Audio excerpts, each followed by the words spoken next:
Chapter 61. At night, Yi Qian would run with the soldiers, assemble, and train their posture. At 5:30 in the morning, she would do morning exercises and mixed martial arts. Here, Yi Qian was like a real soldier, blending in with the troops. Yi Jian was like a role model when she came up to inspect the military posture and military etiquette. She made the veterans feel that they should work harder to succeed. She stood like a pine tree, sat like a bell, and walked like the wind. From her body, one could tell what the most standard military posture was and what the most qualified posture was. You're just short of a military uniform. After the morning training, the young soldier smiled at Yi Qian, who was the same age as his sister. He pointed at her uniform and said, "This uniform doesn't suit you." Yi Qian, who spoke and acted like a soldier, wearing a uniform, was indeed a little strange. Wearing a uniform that gave off the vibe of a military uniform, wasn't that strange? Yi Qian was still sweating. She wiped her sweat with her sleeve and said with a bright smile, "I promise to wear a military uniform when I'm 18. Her goal was to get into the military's Tsinghua University, the University of Science and Technology of China. It'll take another 4 years.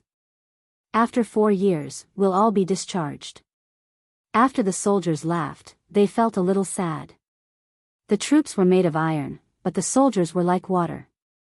After 4 years, the recruits here would have changed 4 rounds. Yi Qian looked at them, her dark eyes shining like diamonds under the sunlight. She gently shook her head and said slowly, "No, in my heart, you're like the sun that never sets. You'll never be discharged. 10 years from now, in my memory, you'll still be wearing a military uniform. You'll still be indomitable men." Under the sunlight, her face was beautiful, and her voice was clear and melodious. Her voice and her smile were like the gurgling spring water in a mountain stream, flowing into the hearts of good men. "We're all looking forward to seeing you in a military uniform in 4 years. Come, let's give you a high five." The leader was a squad leader. They were all scouts who had trained in mixed martial arts. Their tanned faces were serious when they were on duty, but when they were resting, they were like the brothers next door taking care of Yi Qian. In the sound of applause, Yi Jian ended her May Day holiday in the army. After the summer vacation, she would come back again and spend another unforgettable military life with this group of adorable and respectable soldiers. By the time they returned to town, it was already close to 5 in the afternoon. Principal Chen smiled as he took out a $50 bill and said to Yi Qian, "Go, girl. Buy a caddy of pork belly and come back. Let's have a drink together tonight." His heart was filled with joy. He was even happier than if he had found a treasure. Yi Qian took the money and said happily, "Braised pork, braised grass carp, they are all your and Grandpa's favorite dishes. You have a good memory. Hurry up and go." Uncle Jen also laughed out loud. He rarely came to town, but he was really happy today, so he agreed to come to town. The market in town was not big. By 4 or 5 in the afternoon, there were only a few stalls. When Yi Qian was picking vegetables, she heard the stall owners talking about the mayor election. One of them said that Deputy Mayor Ye's family could even kick their own niece out of the house, so he was definitely not a good official. Yi Qian's lips curled up when she heard that. If this matter affected his career, Yi Ying and her mother would not have an easy time. Chapter 62. At the front of the town street was a newly opened, Spring Sun restaurant. A few girls wearing tank tops and miniskirts were greeting a few customers who had jumped out of a truck. Yi Jian, who was passing by the roadside, walked quickly to Headmaster Chen's house with the groceries she had bought. A bowl of red braised pork, a braised grass carp, a bowl of stir-fried bacon, a bowl of tomato soup, and a bowl of vegetables. Principal Chen and Uncle Jen chatted happily as they sipped on rice wine. After the meal, the two of them were a little drunk. Yi Qian packed up his things, carried his backpack, and walked towards the recruit camp with a flashlight. The recruit assembly camp was about 10 miles away from Headmaster Chen's home. When they passed by the Spring Sun Hotel, several motorcycles came from the front. Yi Jian, who was holding a flashlight, turned off the light subconsciously and saw the motorcycles stop at the entrance of the hotel after turning a corner. The strong lights of the motorcycles did not go off immediately. They reflected a blinding light on the restaurant's glass door. The night wind carried with it the pungent smell of diesel fuel and a faint smell of blood. Yi Qian wrinkled his nose and walked away quickly. During the day, a few girls wearing tank tops came out to greet him. The people on the motorcycles all got off one by one. "Get out of my way!" A man shouted angrily and blocked one of the girls. He got off the motorcycle himself. "Send the food to my room and ask Liao Yu to come over." Yi Qian's footsteps paused for a moment. When he lifted his feet again, he walked faster and more steadily. The smell of blood in the air had not faded. Yi Qian did not continue walking forward. Instead, he took a shortcut to the recruit camp. When he passed by a village pond, he suddenly heard rapid breathing coming from under the embankment. Then there was the sound of splashing water, as if someone was climbing out of the pond. The muddy smell mixed with the strong smell of blood made Yi Qian stop in his tracks. His body slowly crawled on the wet ground. The sound of splashing water disappeared, and the breathing became more rapid. Yi Qian pursed her lips even tighter. This person was injured. Was he a villager from the town? No, that was unlikely. If it was a villager, he could have called for help. She, who was used to being cautious, did not move. It was as if she blended into the night. She even held her breath. In the darkness, someone staggered as he stood up. Step by step, he walked towards the camp on the small mountain. The stench of blood became even heavier. When Yi Qian saw the shadow, he jumped up from the ground without any hesitation. He stuffed his flashlight into his bag and ran towards the stumbling shadow. "I'll help you over there. Come, lean your body weight on me. I can support you." Yi Qian rushed over and grabbed the man's right arm and placed it on his shoulder. He used his other hand to support the man's strong waist. "I know Commander Yang. Don't talk. Let's go back and treat your wounds."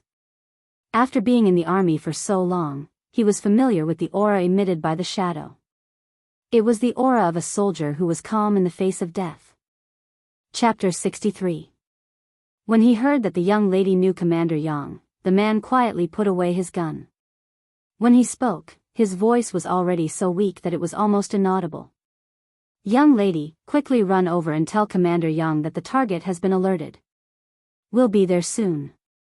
Don't talk. Save some energy for when we see Commander Yang." Yi Jian's face was cold and gloomy. The 1.8-meter tall soldier was leaning on her with all his weight. Her footsteps were also steady. Commander Yang was on the phone. When he heard the cold voice coming from the phone, his expression was unprecedentedly serious. "Okay, I'll immediately send troops to search. Report as soon as there's any news. The target is the #1 overseas event in the southern province. Please be careful." A deep male voice came from the other end of the phone.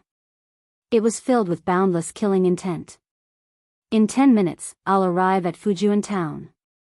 Yi Qian appeared at the camp sentry post. When the two soldiers on duty saw her, their expressions changed. One called Commander Yang to inform him, while the other ran into the camp with the injured man on his back. Inside, Commander Yang just happened to run out with the military doctor. He immediately placed the injured man on a stretcher. It's a gunshot wound on his left shoulder. He lost too much blood and fainted. The wound may be infected. It needs immediate anti-inflammatory treatment. When Yi Qian saw Commander Yang, she immediately told him all the details she knew. "There's a problem with the Spring Sun restaurant." 5 foreign men came to the restaurant. One of the foreign men spoke with a Hongkou accent. "He's injured." Hongkou accent. "Isn't this?" Commander Yang looked deeply at Yi Qian and said in a low voice, "Young lady, you might have to work hard tonight. Go back to the dormitory first. The military doctor will come and treat this soldier's wound." Yi Qian slightly narrowed her eyes and said in a low voice, "Uncle Yang, you only have one military doctor here? I'm afraid one isn't enough. I know a little about how to treat gunshot wounds. Let me go with you. When this young lady spoke, her expression and words always gave people an inexplicable sense of confidence. Commander Yang nodded without hesitation. Okay, you can help. Yi Qian had been in the medical school for more than a year, and his professional knowledge was even better than the medical students. How could he really just be an assistant? But it was true that he could only be an assistant. The 14-year-old Yi Qian had never been exposed to gunshot wounds before. He had only learned some theoretical knowledge in the army.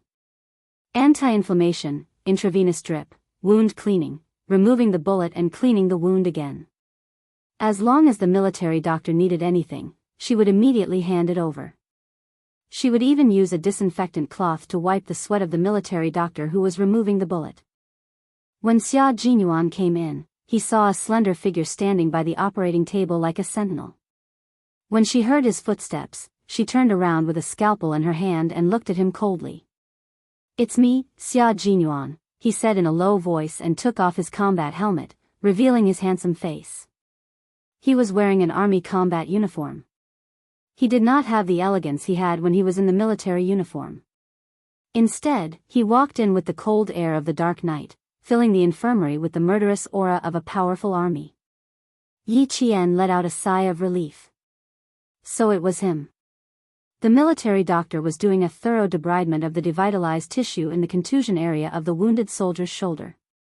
Without looking up, he said to Yi Qian, "Left camera, prepare the one-time pulse debridement and rinse device." Yi Qian, who only met his gaze, immediately passed the left camera to the military doctor. At the same time, he prepared the one-time pulse debridement and rinse device. After the bullet was removed, he would immediately rinse the wound to prevent anaerobic infection. Chapter 64. Xia Jinyuan took a look and immediately retreated. He said coldly to Battalion Commander Yang, "The situation is stable for now. Tell me about the situation here." Miss Jian saw the suspicious target at the Spring Sun Hotel at the entrance of the town. He spoke with a Hongkou accent and was injured. Battalion Commander Yang quickly relayed the information he received. "We'll have to wait for the patient to wake up before we know the details." Turning back, his deep eyes glanced at the infirmary with the operating lights on. His thin lips pressed tightly together as he said in a deep voice, "When did she learn how to deal with gunshot wounds?" Her movements were quite skillful, as if she often dealt with gunshot wounds. "Captain Xia, you're talking about Miss Jian, right? She's smart and has a good memory. She's been in the army recently, so she probably learned a thing or two." Battalion Commander Yang was afraid that Captain Xia, who had a cold and powerful aura, would be displeased, so he immediately said, "The military doctor said she's fine. She was only allowed to go on the operating table because she knew all the medical equipment." Xia Jinyuan looked at the nervous Battalion Commander Yang and smiled. She's indeed a smart girl. The time on his watch was already 8:37 p.m. He put on his combat helmet and fastened his safety belt. He said to Battalion Commander Yang, "Increase the security in the camp tonight. Don't let that girl escape. If I don't escape, do you know what those people look like?" Yi Qian walked out of the infirmary and removed his mask. He smiled faintly at the tall figure who had already walked into the night. "Of course, if you knew what they looked like, I wouldn't have to run out." Why did this girl, ever since he had tested her in school, she had been treating him like a little hedgehog? Xia Jinyuan turned around again and smiled at the girl who looked like a little hedgehog. His lips curled into a beautiful arc. "Little girl, can you tell me? Height, appearance, characteristics, we need to know all of them." He had to go along with her. She was a girl who cared about her reputation.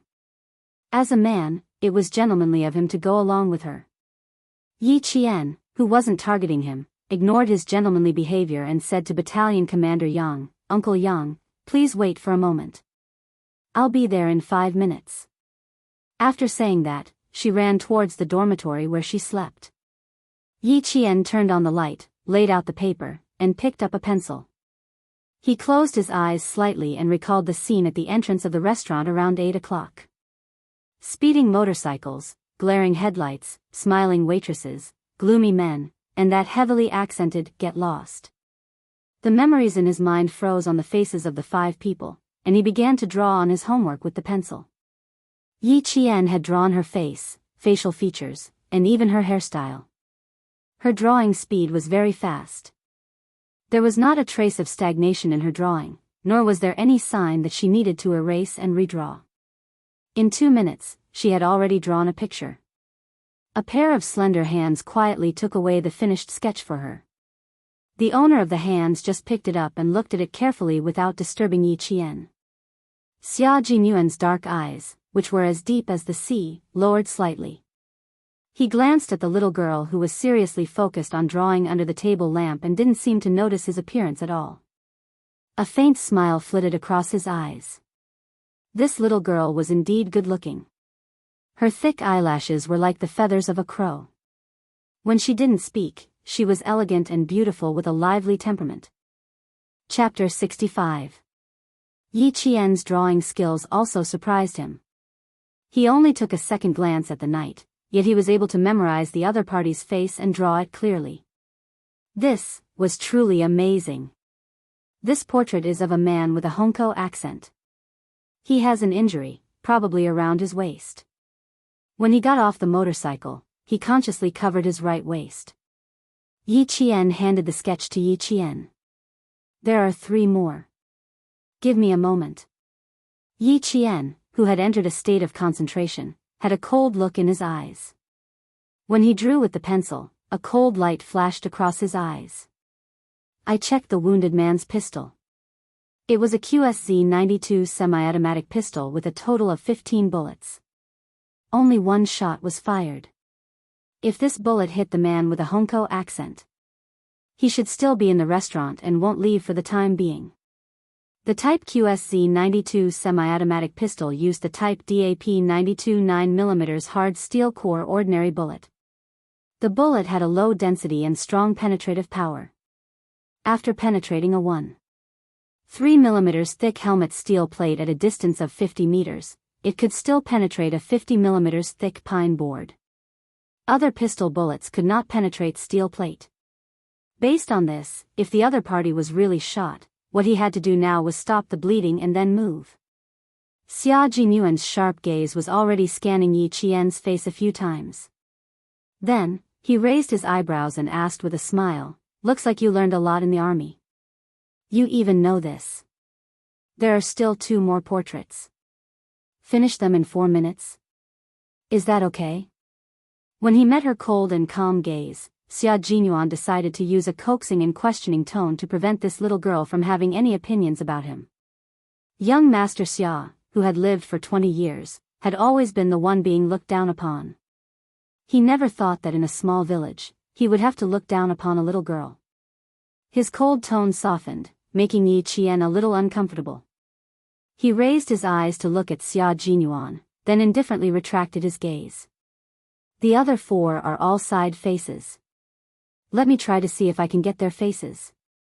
Since they are the targets, don't you have any information on them? You don't even have a picture? Her pencil didn't stop moving. She drew on the paper with rustling sounds, but targeted questions came one after another. Although I don't know how you arranged it, alerting the target and letting your comrades get hurt is the mistake of the higher-ups. The rest of the paintings were still being painted. Xia Jinyuan, who was beside her, was still silent. If it wasn't for his strong aura, she would have thought that he had already left. You're right, it was my mistake. In the end, there won't be a next time. Xia Jinyuan said coldly. Gradually, his voice became low. He took the portrait from the side and drew a portrait from the front. Xia Jinyuan looked at Yi Jian in surprise again. Every time we meet, you always give me a surprise. Rolling up the workbook, Jun Yen looked at her with a solemn and cold expression. He warned, tonight might not be peaceful. Stay in the barracks and don't walk around. Yi Qian put down his pencil and stared at him. He frowned and said worriedly, "How did you get into the restaurant?" "Liao Jian's father is already there. Don't worry, we will make arrangements." There won't be any more injuries to our comrades. Xia Jinyuan nodded slightly at Yi Qian. His tone was cold, firm, and solemn, as if he was making a promise. Chapter 66. His back was long and slender like bamboo, tall and straight like a pine tree. His steps were both incomparably elegant and as sharp as a sword. This was Xia Jinyuan, an elegant yet dangerous soldier. She pursed her lips slightly, stood up, and chased after him. Captain Xia, I promised to go to my classmate's house tonight. Yi Qian, who had chased after him, turned around and disappeared around the corner of the stairs. She raised her voice and said, I'm going out now. My classmate must be waiting for me at home. The footsteps downstairs did not stop, so Yi Qian had no choice but to chase after him again. She had to go out tonight. And Jessen's mother was a doctor. If the target's gunshot wound needed to be stopped or treated, he would definitely look for Jessen's mother and Auntie Zhou. If he ordered the soldiers in the barracks not to let her go out, she would definitely not be able to go out. The problem was it too late to find Auntie Zhou now? It had been 16 minutes since she found the target.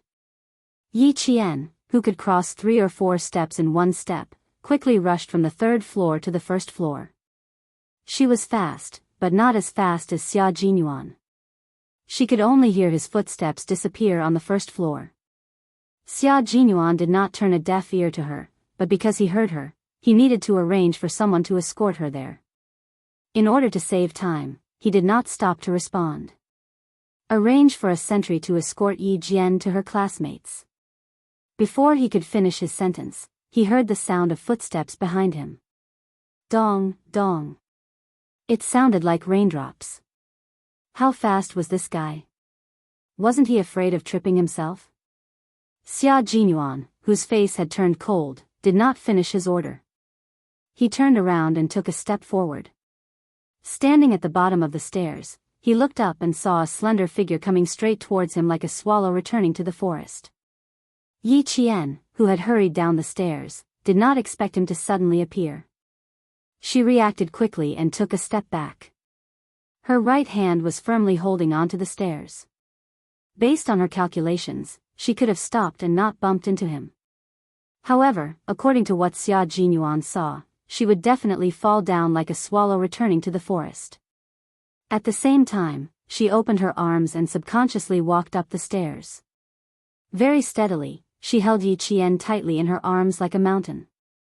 When the sentinel walked over, he saw another scene. The woman chased after him reluctantly.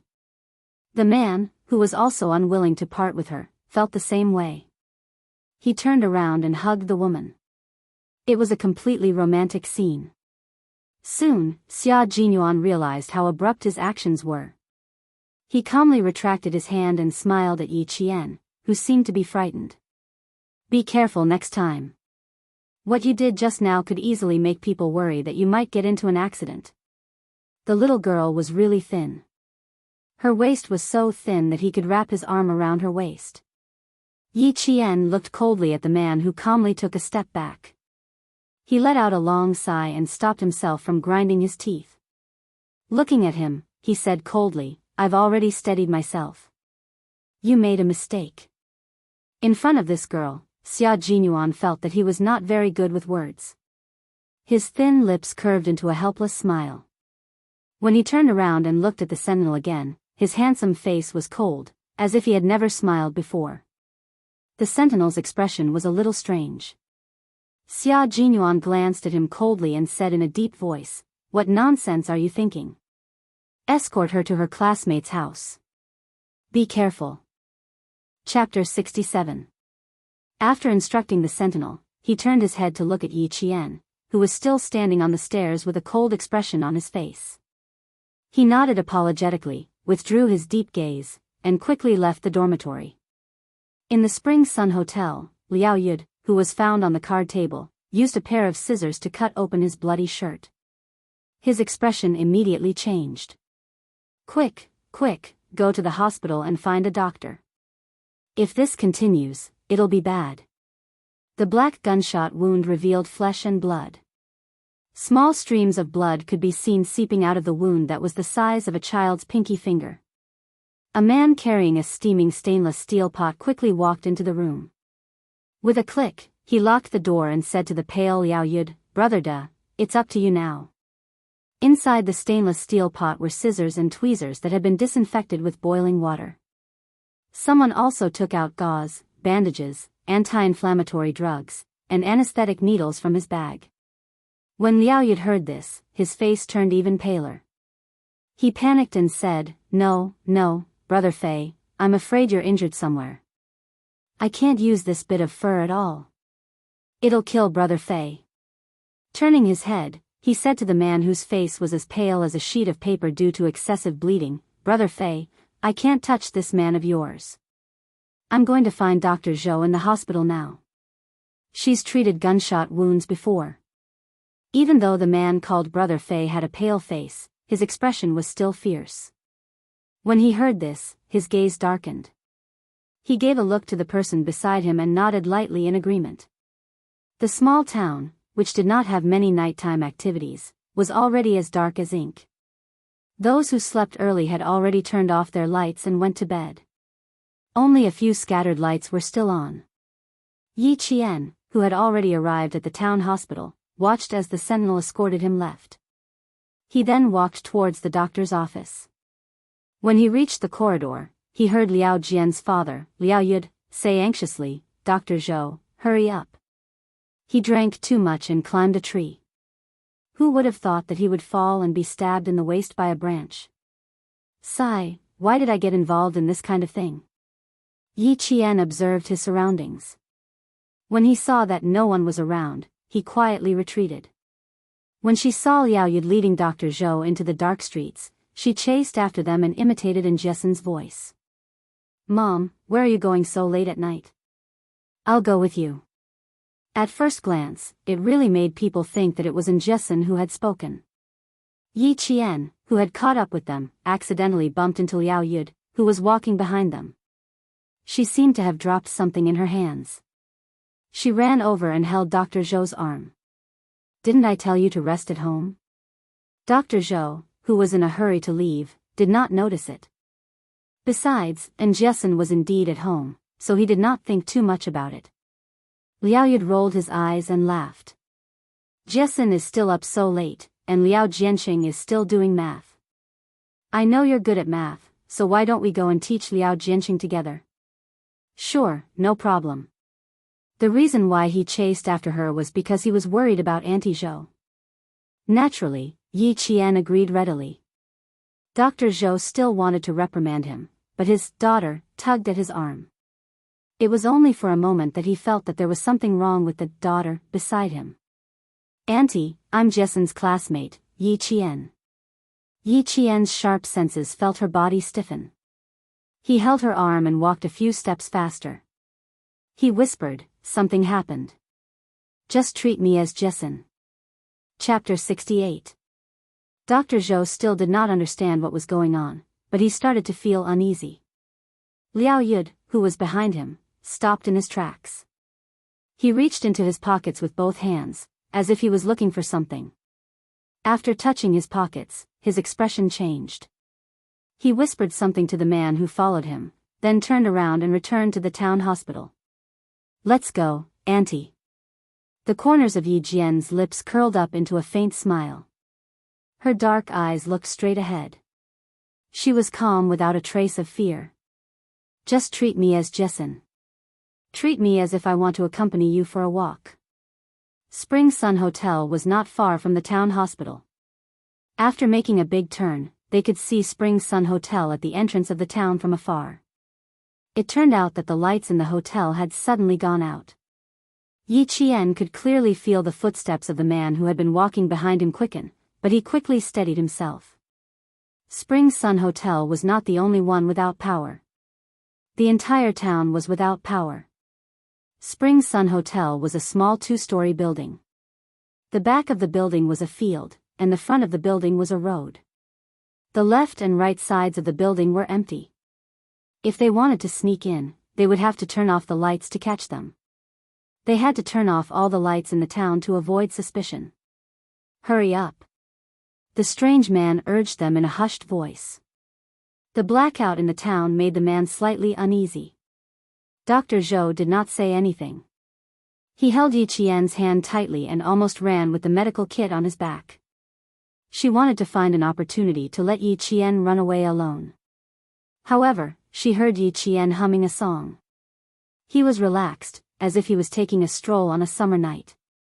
He hummed until they were almost at Spring Sun Hotel. Then, the faint sound of night birds could be heard. That was Xia Jinyuan's belated response. He was telling Yi Qian that the surrounding area had been deployed. If Battalion Commander Yang had not told him that the person who sent the special communication method was Yi Qian, his response would have been even later. The faint smile on Yi Jian's face instantly disappeared. She reached out and grabbed Dr. Zhou's right shoulder. After grabbing the strap of the medical kit, she turned around and flashed past. She picked up the medical kit in her hand and threw it at the strange man's head. Everything happened so quickly that Dr. Zhou almost screamed. Before she could react, Yi Qian had already pulled her to squat in the dark. Once again, Yi Qian hummed a tune. This was the secret signal used by the troops to signal for the alarm to be lifted. Uncle Zhen and Old Chen didn't teach this girl for nothing. A trace of a smile appeared on Battalion Commander Yang's cold and stiff face. He said appreciatively, "You're not careless at all when dealing with them." Xia Jinyuan, who was hiding in the dark, gently loosened his fists. He paused for a moment and said, "She came here with the doctor from the town. This girl is quite loyal. Commander Yang, I'll leave the outside to you." Yi Qian, that bold girl. She really dared. She didn't even consider that she was still a student. As Yi Qian responded to the call of the night birds, several black figures could be seen gliding through the night like cats. Two of them approached the entrance of the hotel. The other one walked to Yi Qian's side and directly dragged the man she had knocked out and disappeared into the night. One of the black figures approached Yi Qian. They were so close that they could feel each other's heat. The black figure asked softly, "Student Yi Qian, you're really disobedient.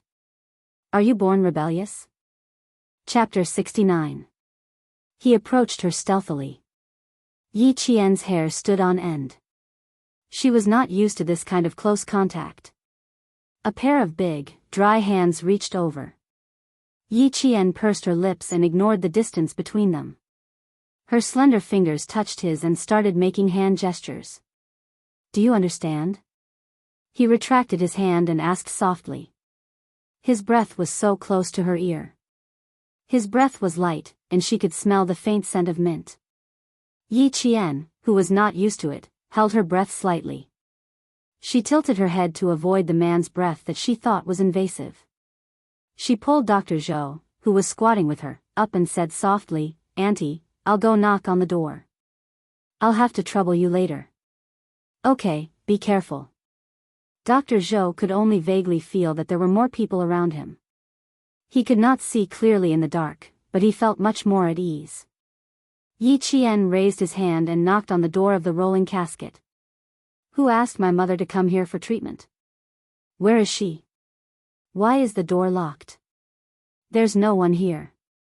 Let's go." After he said that, he raised his voice and said, "Mom, let's go. Uncle, you drank too much and is teasing us." Footsteps came from the silent lobby. First, the glass door was opened. When the rolling casket door was pulled up, a man's figure appeared. "What's going on? Is there a patient or not?" Dr. Zhou, who smelled of alcohol, asked. "How are we going to see if there's a power outage? Where are the candles and flashlights?" When she spoke, Yi Qian had already walked into the hotel. "It's dark. Let's wait for Uncle Yu to buy some candles before we take a look." It seemed that she could not see clearly because it was too dark. She tripped over something and fell towards the man who was standing like a door guardian. The man, who was not prepared for what would happen to a young lady, was pushed out of the door by Yi Qian. As he cursed, the soldiers who were hidden on both sides quietly entered through the main door while Yi Qian apologized. Behind the house, another 2 soldiers leaped onto the second floor as if they were leaping onto the roof. Xia Jinyuan did not go in immediately. He hid in the dark and fixed his eyes on Yi Qian. He listened to her apology and heard her footsteps as she entered the restaurant. The moment the man turned around to bring Dr. Zhou in, Xia Jinyuan charged out like a cheetah. He raised his hand high and struck the back of the man's neck. "Auntie, don't panic." Yi Qian gently comforted Dr. Zhou, whose fingertips were cold. He held her hand and spoke calmly into the darkness. "Why didn't you light up a light? Where is the patient?" Xia Jinyuan, who came in later, suddenly heard a man's voice. "What are you shouting for? Wait a minute." This voice. He abruptly raised his head, and his dark eyes were filled with shock as he looked into the darkness. This voice was clearly the voice of the man he had struck unconscious. He was surprised, and so was Dr. Zhou. Footsteps could be heard from upstairs. Someone immediately said, "Brother Fei, get the doctor up here. And that young lady, Brother Yud, why don't you keep an eye on her?" This young lady insisted on following her mother. "Why don't they go up together? It's good that she's chatting with us."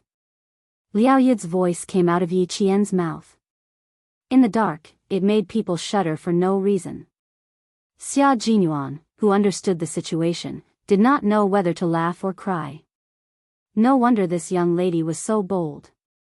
She was really skilled and daring. Chapter 70. With Yi Qian's words, Xia Jinyuan no longer had to hide his footsteps in the dark.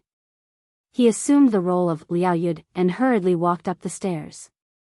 The man who was waiting for them did not suspect anything. He took out a lighter and was about to light the way for them when he said, "Doctor, take your things and watch your step." The lighter lit up for less than half a second. Xia Jinyuan, who was wearing combat gloves, reached out his hand at lightning speed to extinguish the light. At the same time, he quickly covered the other party's mouth. He stepped forward and slithered his left hand behind the man's head like a snake. After a muffled sound, the stairs returned to silence. The light flickered again. Yi Qian, who was waiting, saw Xia Jinyuan with a cold expression make a gesture to move forward. When the light went out, she held Dr. Zhou's hand and said softly, "Auntie, there's one last step." The last step was to rush into the room where Brother Fei was hiding and take control of the suspect. The second floor of Spring Sun Hotel was the accommodation. There were only 5 rooms in total. Xia Jinyuan received a report from the soldiers who had infiltrated the second floor. Several waiters had been taken control of, and the target's room was locked in the second room on the second floor. Yi Qian took the initiative to approach Xia Jinyuan, who was hiding against the wall. Just as she reached out her slender fingers, they were grabbed by his strong hand and a hand signal was sent over. "Second floor, second room, 2 people." Yi Qian's voice changed to that of Anjessen. She came up and complained, "If I knew this would happen, would have brought a flashlight. Why didn't I light a candle when it's so dark?" Standing in the second room, she sounded even more dissatisfied. "Uncle Yud, where are you going? I brought you a flashlight. Why are you so nosy?" Liao Yud's voice rang out. Then, the sound of jogging footsteps gradually faded away. The soldiers who were hiding in the dark were stunned. Xia Jinyuan pursed his lips with a cold expression. He could not help but chuckle as Anjessen talked about this person and that person. Her acting was indeed very convincing. Dr. Zhou wanted to laugh too, but he could not bring himself to do so at a time like this. He raised his hand and knocked on the door. "Do you want to see a doctor? You didn't even open the door?" He spoke with a town accent. "Of course. Otherwise, why would I ask you to come here?" This time, Yi Qian was imitating the voice of the man who had been killed by Xia Jinyuan. Inside, Brother Fei, who was lying on the bed, finally opened his mouth. "Light the candle and let the doctor in." There was finally a faint candlelight in the dark room. The candlelight illuminated a corner of the room, revealing Brother Fei's pale and weak face. He said to the man who was protecting him 24 hours a day, "Go and keep an eye on the doctor's daughter. Let the bastard bring the doctor in." He gnashed his teeth as he spoke, his eyes filled with ferocity. The moment the door opened, Yi Qian reacted quickly and pulled Dr. Zhou to the side, giving the front of the room to the soldiers who were ready to attack. Xia Jinyuan, who was standing in front of the door with a gaze as sharp as a sword, raised his right leg and kicked fiercely at the open door. After a loud bang, the wooden door flew into the room. The speed of the kick was fast and fierce. Yi Qian, who was pressed against the wall, felt a strong gust of wind blow past his face. He felt a slight pain. Chapter 71. Dr. Zhou leaned against the wall with his back drenched in cold sweat as he shouted, "Don't move." He slowly sat down on the cold floor. Wind blew out from the room without a door. Yi Qian, who had just heaved a sigh of relief, froze. How could the night wind blow out from the room with the windows tightly shut? She seemed to have thought of something and suddenly shouted, "Xia Jinyuan!" Downstairs. She dashed out of the room like an arrow. She was so fast that Xia Jinyuan did not even have a chance to speak. He pressed down on his headset and listened to the report from his comrades behind the house. As he chased after Yi Qian, he ordered in a deep voice, "Take control of the target and escort her away overnight. Battalion Commander Yang, notify the Power Supply Bureau to restore the electricity." Less than 10 seconds after he gave the order, the lights flickered briefly and the electricity supply in Fujian town was restored. Xia Jinyuan, who had chased her all the way to the restaurant lobby, slowly stopped under the bright lights. He quietly looked at the slender figure standing at the entrance of the restaurant. After a while, he slowly walked over and said with a smile, "Weren't you very powerful just now? Why do I feel like you're disappointed?" "Sigh, a little girl will always be a little girl. She may be good, but she's still a child." Her little face was just like the weather in June. It could change at any moment. He chased her to the first floor. Yi Qian could already tell whose footsteps it was. After a moment of silence, she sighed softly and looked up at him with her bright black eyes. "I see the difference between us. The difference between us. How old am I? How old are you?" Xia Jinyuan, who was choked by her words, suddenly burst into laughter. He looked at her serious face and could only stop laughing. He coughed dryly and comforted her. "You're already very good. Your ventriloquism stunned my comrades. How old am I? You'll be scared to death if I tell you." Yi Qian pursed his lips as he looked at Xia Jinyuan, who had suddenly become an understanding soldier. His eyes flickered before a smile slowly appeared on his beautiful face. "It's not a matter of age. It's related to the environment." No matter what she had learned, she was still one step behind since she had never received a systematic command education. That was why she panicked when she saw her target jump out of the window. Who was Xia Jinyuan? How could he not have made arrangements? It has something to do with the environment? Xia Jinyuan raised his eyebrows and thought for a while before nodding. He smiled and looked at the little girl in front of him who was very good at reflecting on her shortcomings. He answered her seriously, "It does have something to do with the environment, but in the end, it still depends on one's hard work. Now that you have a first-grade sergeant major and a world-class sniper to nurture you, your environment is already better than many people in this world. They created the environment, and you have to work harder." As he spoke, his voice suddenly became very serious. "They have put a lot of effort into you, so you have to cherish it. Also, I have to remind you that if you want to become a soldier, you have to first understand the meaning of obedience." He was going to settle scores with her. Yi Qian quietly took a step outside. He had only taken one step when Xia Jinyuan grabbed his arm. "Are you trying to slip away?" Chapter 72. Her attitude of admitting her mistake was good, but it was useless in front of him. "You ran down in such a hurry because you were worried that the target would escape. I can understand your intentions." Xia Jinyuan curled up the corners of his mouth and looked at the girl in front of him, who had a pair of starry eyes. His faint smile had a hint of banter. "Your attitude of admitting your mistake is also very good. Are you afraid that I will scold you?" "What am I afraid of? I'm not your soldier." Yi Qian, who had a cold gaze, smiled and said, "Besides, I did go to look for my classmate. I just happened to run into Auntie Jo." So what if she ran down? He had already set up an inescapable trap. There was no way he would let Brother Fei escape by jumping out of the window. He was just overreacting. Her answer made Xia Jinyuan raise his eyebrows. Then, there was a hint of calmness in his dark and cold eyes.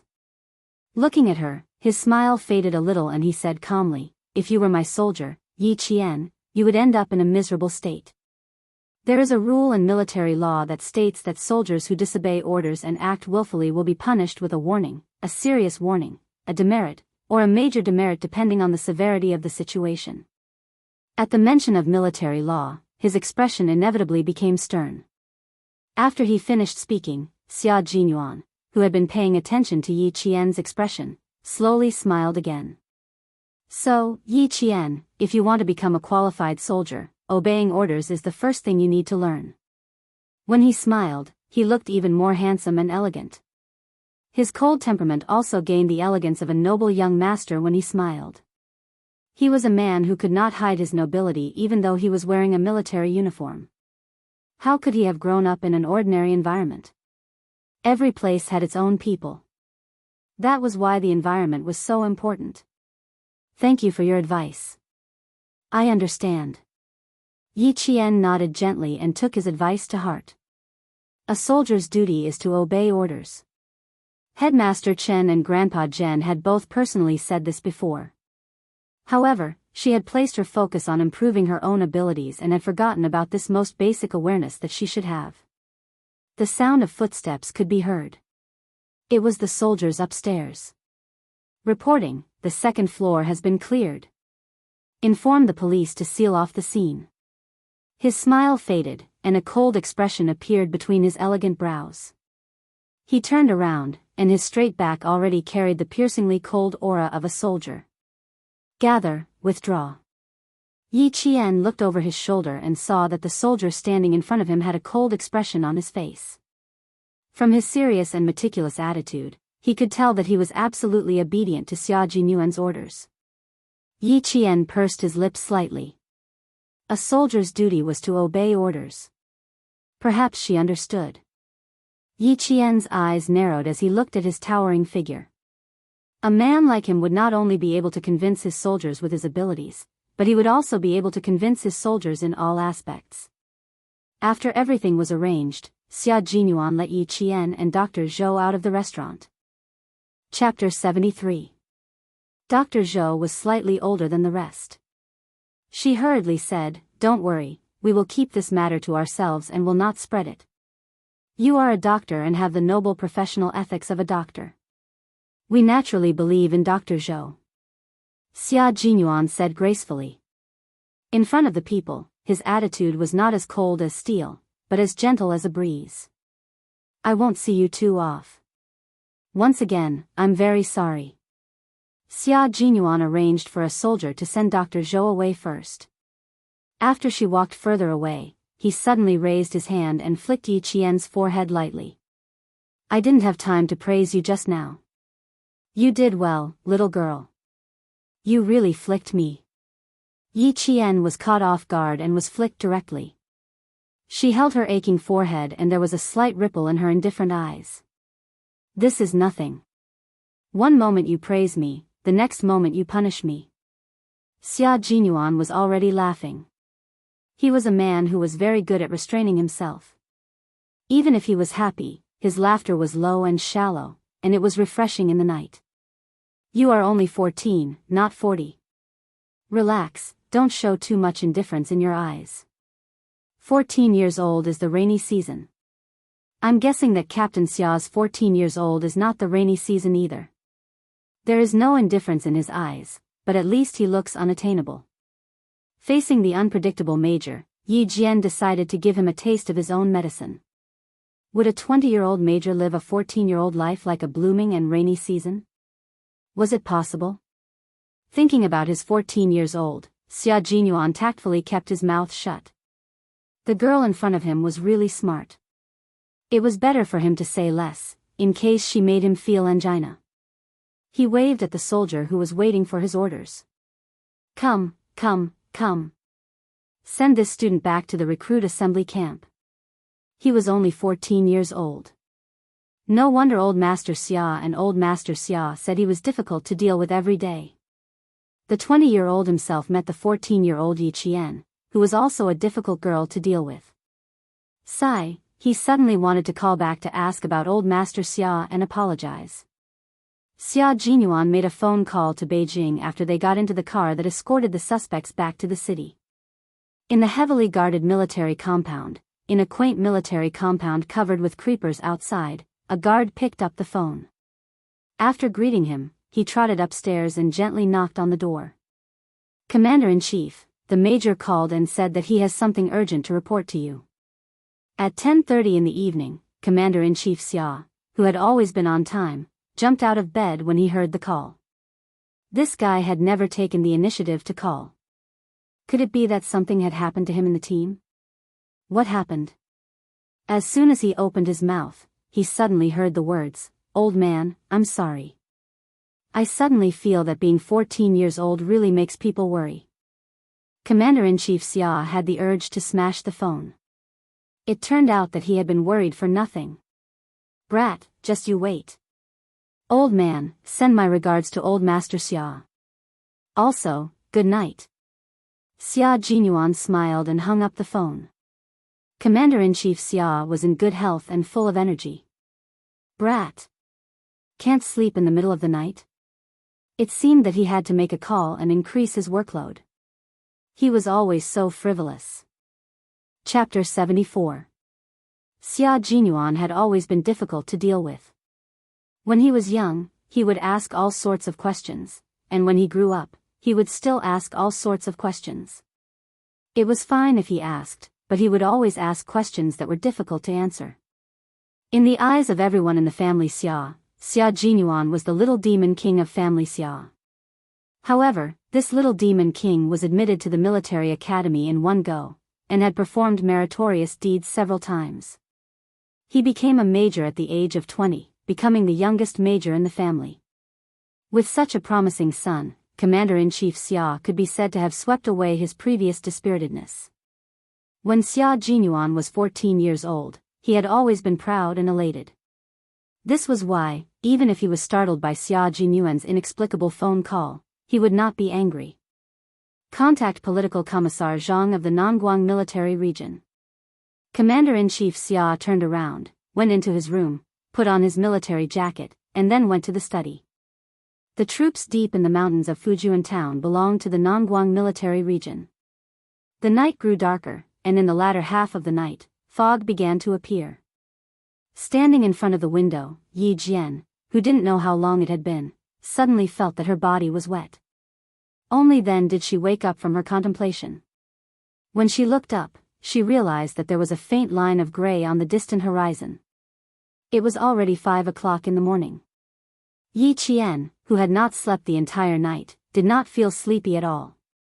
She quickly washed her face and rinsed her mouth with the sound of the military horn at the recruit assembly camp. 2 minutes later, Yi Qian, who had packed up her textbooks, appeared in the canteen on time. Here, Yi Qian only needed to help the cooking squad wash the vegetables and clean up the place. A week's worth of breakfast and dinner would be ready. Yi Qian, who had been here for half a month, was nimble, diligent, and able to endure hardships. All the soldiers in the recruit assembly camp knew her. Morning. Morning. You're up so early? Come on, the pickled vegetable buns just came out of the pot. There are also eggs and steamed buns. Whatever you want to eat, go get it yourself. The leader of the cooking squad was from the northeast. When he saw Yi Qian come in, he happily told her to eat more. The soldiers in the class all agreed that Yi Qian had lost a lot of weight and was much shorter. If he ate more noodles, he would grow taller and fatter. Yi Qian didn't know if it was because he had been eating well for the past half a month, but he really did feel that he had grown a lot taller. After greeting them with a smile, he ate his breakfast and cleaned up the kitchen. She tidied up the kitchen, tidied up the room, and left for school at 6:30. She liked to jog to school. While exercising, she could also strengthen her body. Gao Yang, who was riding his bicycle, once again saw the figure running along the national highway. After a slight hesitation on his cold and handsome face, the corners of his lips tightened a little, and he pedaled his bicycle to catch up. He rode directly in front of Yi Qian and slammed on the brakes. His hands gripped the steering wheel of the bicycle handsomely, and with a twist, he and the bicycle stopped in front of Yi Qian. This series of actions was completed very quickly. He didn't consider whether others would be frightened. He suddenly stopped in front of Yi Qian, who was jogging. Yi Qian's reaction was a little more valiant. In addition to what had happened last night, his subconscious reaction was. He lifted his leg and viciously kicked the bicycle in the middle. Gao Yang didn't expect to be met with a direct kick. He stared blankly as Yi Qian, who had a cold and ruthless expression, kicked out like lightning. She didn't hesitate at all and kicked directly. Clang! Bang! Gao Yang, who had been kicked down with his bicycle, didn't regain his senses for a while. Chapter 75. What am I doing? Yi Qian didn't look apologetic at all. He calmly retracted his left leg and smiled. I should be the one asking you what you're doing. If I didn't react quickly, I would be the one lying on the ground right now. Yi Qian didn't like anyone who had anything to do with Yi Ying. Moreover, this Gao Yang, was a bit too full of himself. Gao Yang, who was in a sorry state, got up in a rage out of humiliation. As he patted the dust off his body, he faintly sucked in a breath of cold air. He rolled up his sleeves and saw that his elbow was scraped and bleeding. Seeing the wound, he angrily looked up and glared at Yi Qian. You're really, I'm really what? Yi Qian calmly interrupted him. You think I didn't kick you hard enough? The faint disgust in her tone caused Gao Yang's face to turn even more ashen and ugly. When his gaze met Yi Jian's ice-cold and emotionless black eyes, his heart turned slightly cold. However, he did not say anything else. His lips were pursed into a straight line. He lifted his bicycle and asked as if he was giving alms, where did Yi Ying go during the May Day holiday? I went to your Shuka village, but I couldn't find her. What did Yi Qian hate the most? People like him the most. As if you should be grateful and honored that he was willing to talk to you. With a cold laugh, Yi Qian didn't look at him anymore and walked over. You're being unreasonable. Yi Qian, stop right there. Gao Yang wanted to ask her something, but when he saw her ignoring him, he suppressed his anger and pushed the bicycle with his left hand and reached out with his right hand to grab Yi Qian's arm. Yi Qian's cold expression had completely turned cold when he chased after him again. Seeing that he still dared to reach out to grab him, a cold glint flashed in his dark eyes. It seemed that he hadn't kicked him enough just now. He didn't learn his lesson. Her patience was running out. She narrowed her eyes and her face was cold. The moment she turned around, she grabbed Gao Yang's right hand with one hand and twisted it forcefully. This boy, who was considered the most handsome boy in school, was in so much pain that he cried out involuntarily. My patience has always been limited. You've done it again and again. Gao Yang, do you think I'm a pushover who can be easily bullied? He increased the strength of his hand, and the muscles in his arm could be seen twisting outwards.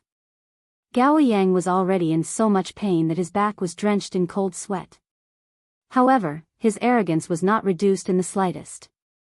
He shouted coldly, let go of me. Yi Qian. Apologize. The corners of Yi Qian's lips curled up coldly. She grabbed his wrist with one hand and grabbed his shoulder with the other. Removing your arm is just a small matter to me. Her expression was exceptionally cold. Even her eyes seemed to have a metallic glint to them. Her calm tone made it clear that she wasn't joking. Gao Yang's heart froze. He immediately realized that every word she said was absolutely true. She wasn't joking. I apologize. With this realization, no matter how angry Gao Yang was, he could only apologize honestly. I'm very sorry. I offended you. Please forgive me. Yi Qian chuckled softly and slowly released his hands. She raised her eyebrows and the coldness in her expression disappeared. She said lazily, "At least you know what's good for you.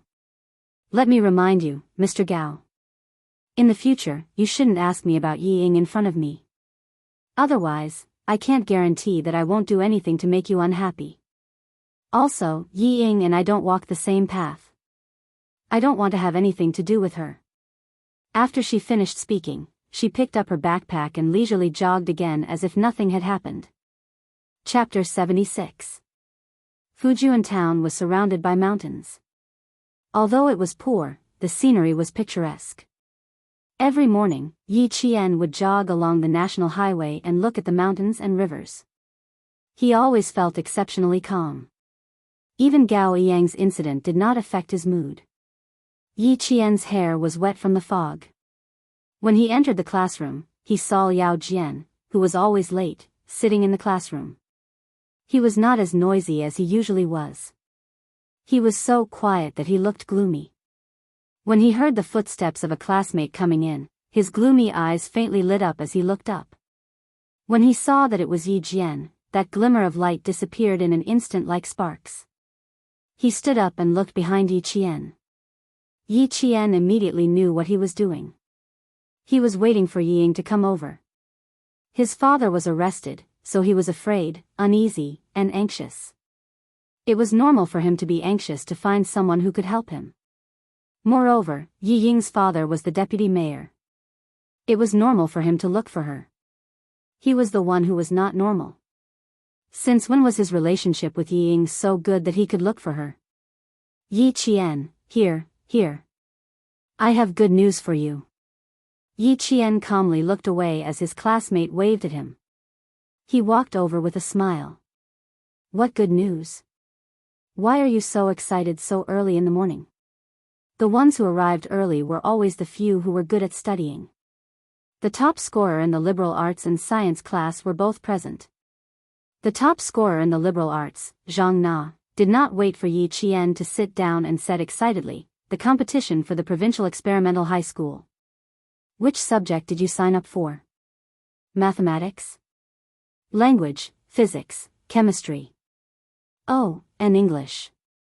This is an extra point competition. All second and third graders in the province can participate. Next Saturday, the teachers will come to our school. We'll sign up later." The top science student, Zhou Liao, was also excited. He had an extraordinary passion for mathematics. This time, he signed up for the competition. Zhang Na glanced at him, then looked at Yi Qian. Her eyes twinkled. She smiled and said, "Then Yi Qian, you're choosing physics. Chemistry? Anyway, you did pretty well in the physics exams these 2 times." Her words immediately put a lot of pressure on the male students who were interested in signing up for the chemistry Olympiad. Yi Qian's Chinese is pretty good too. In less than a month, Yi Qian had already made the top students in the class feel the pressure of competition. The top 3 in this competition would all get bonus points, which would be a great advantage for entering the provincial experimental No. 1 middle school. Yi Jian looked up from the competition registration list and said with a smile, "Give me the pen." Yi Jian smiled and said, "Give me the pen." He bent down and looked at the application column. A string of beautiful English words that could be used as advertisements appeared on the application form. When Zhang Na saw it, she said in shock, "English? English? Would this work? We only learned English in the first year of junior high. Let's register for English first." There are instructions here that a candidate can register for multiple subjects at the same time. All the exams are not done in one go, but in batches. Yi Qian smiled and put down his pen. He looked calm and confident. "You guys go first. I'll follow," she said with a smile. The meaning behind her words made the faces of the top students somewhat awkward. Zhou Liao frowned and looked at Zhang Na. He said in a deep voice, "The exam is based on ability. Without Yi Qian, are you sure you can get into the top 3? He then looked at Yi Qian, who was backing down for his classmates, and said sternly, "Don't worry about anything. It's based on ability." Zhang Na was about to cry. Yi Qian patted her on the shoulder and smiled. Really, there aren't many people who want to register for English. Let's give it a try first.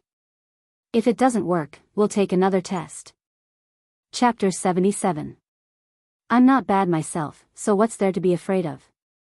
Yi Qian took his registration form and returned to his seat. He filled in all the subjects except Chinese. He could definitely participate in more of these competitions, especially since his goal was to get into the provincial experimental high school. There were still 10 minutes before the morning self-study session. Liao Jian, who had been fidgeting, suddenly stood up and rushed over, making the tables and chairs squeak. Yi Ying appeared at the classroom door. If Liao Jian hadn't made the tables and chairs squeak, Yi Qian wouldn't have looked up from his politics textbook. The two met at the classroom door and saw a flash of panic in Yi Ying's eyes. She pursed her lips and said, "Go outside." She immediately turned and left the classroom, as if afraid that someone would see her. Yi Ying's expression was much easier to read compared to her previous life when she became a government official's wife. Yi Qian's lips were slightly pursed. In his previous life, he graduated from junior high school, but Yi Ying studied in America and became the pride of Fujian town. So much so that when he ran back to Fujian town, he had no choice but to leave and survive cautiously. The biggest turning point of his life had passed. Then, let's see who will be king in the future. Who will be the bandit? What are they doing sneaking around? Since when can a bad student and a good student walk together? And Jessen, who happened to bump into Zhang Bin, sat down on his seat and said in a low voice, "I even saw Liao Jian grab Yi Ying's wrist." He seemed to be very excited. Yi Qian also felt that the two were sneaking around, but this wasn't what she was concerned about. Why do you care? Have you filled in the form? The Provincial Experimental High School has a competition for bonus points for the high school entrance exam. Hurry up and talk to Zhou Liao and the others. Yi Qian said without looking up from his book.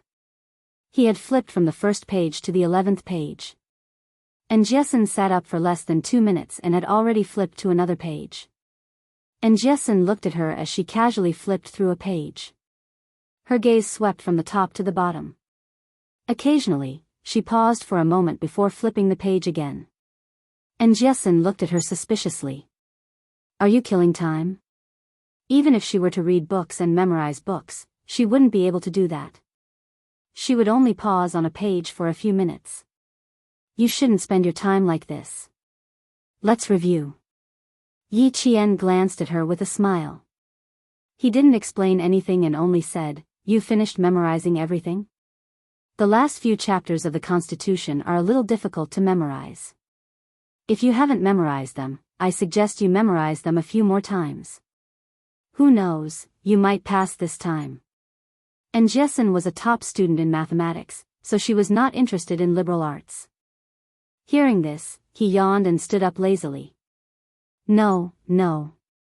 Also, it's not a good thing for Yi Ying to be close to Liao Jian.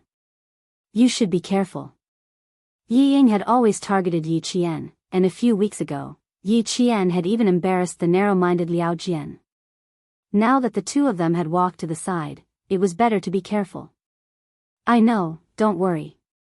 Yi Qian smiled disapprovingly and ended the conversation when the self-study class bell rang. In the city detention center, Xia Jinyuan received the report from the police. His gaze fell on one of Liao Yud's statements. After a long pause, his handsome face darkened as he asked, "How true is it?" Chapter 78. Xia Jinyuan waved the statement in his hand and pursed his thin lips. His voice had already deepened. I need to make a copy of this statement. Don't inform the local police station about the missing pistol for now. Wait for my news. Liao Yud mentioned that the pistol was still with him when he went to the town hospital to look for Dr. Zhou. However, the pistol was accidentally dropped when he was at the Spring Sun Hotel. There was another important point, and Jessen bumped into him when she ran over. That night, Yi Qian was the one who used her ventriloquism to play the roles. In other words, she was the one who bumped into Liao Yud. This little girl. It seemed that he had to go back and look for her.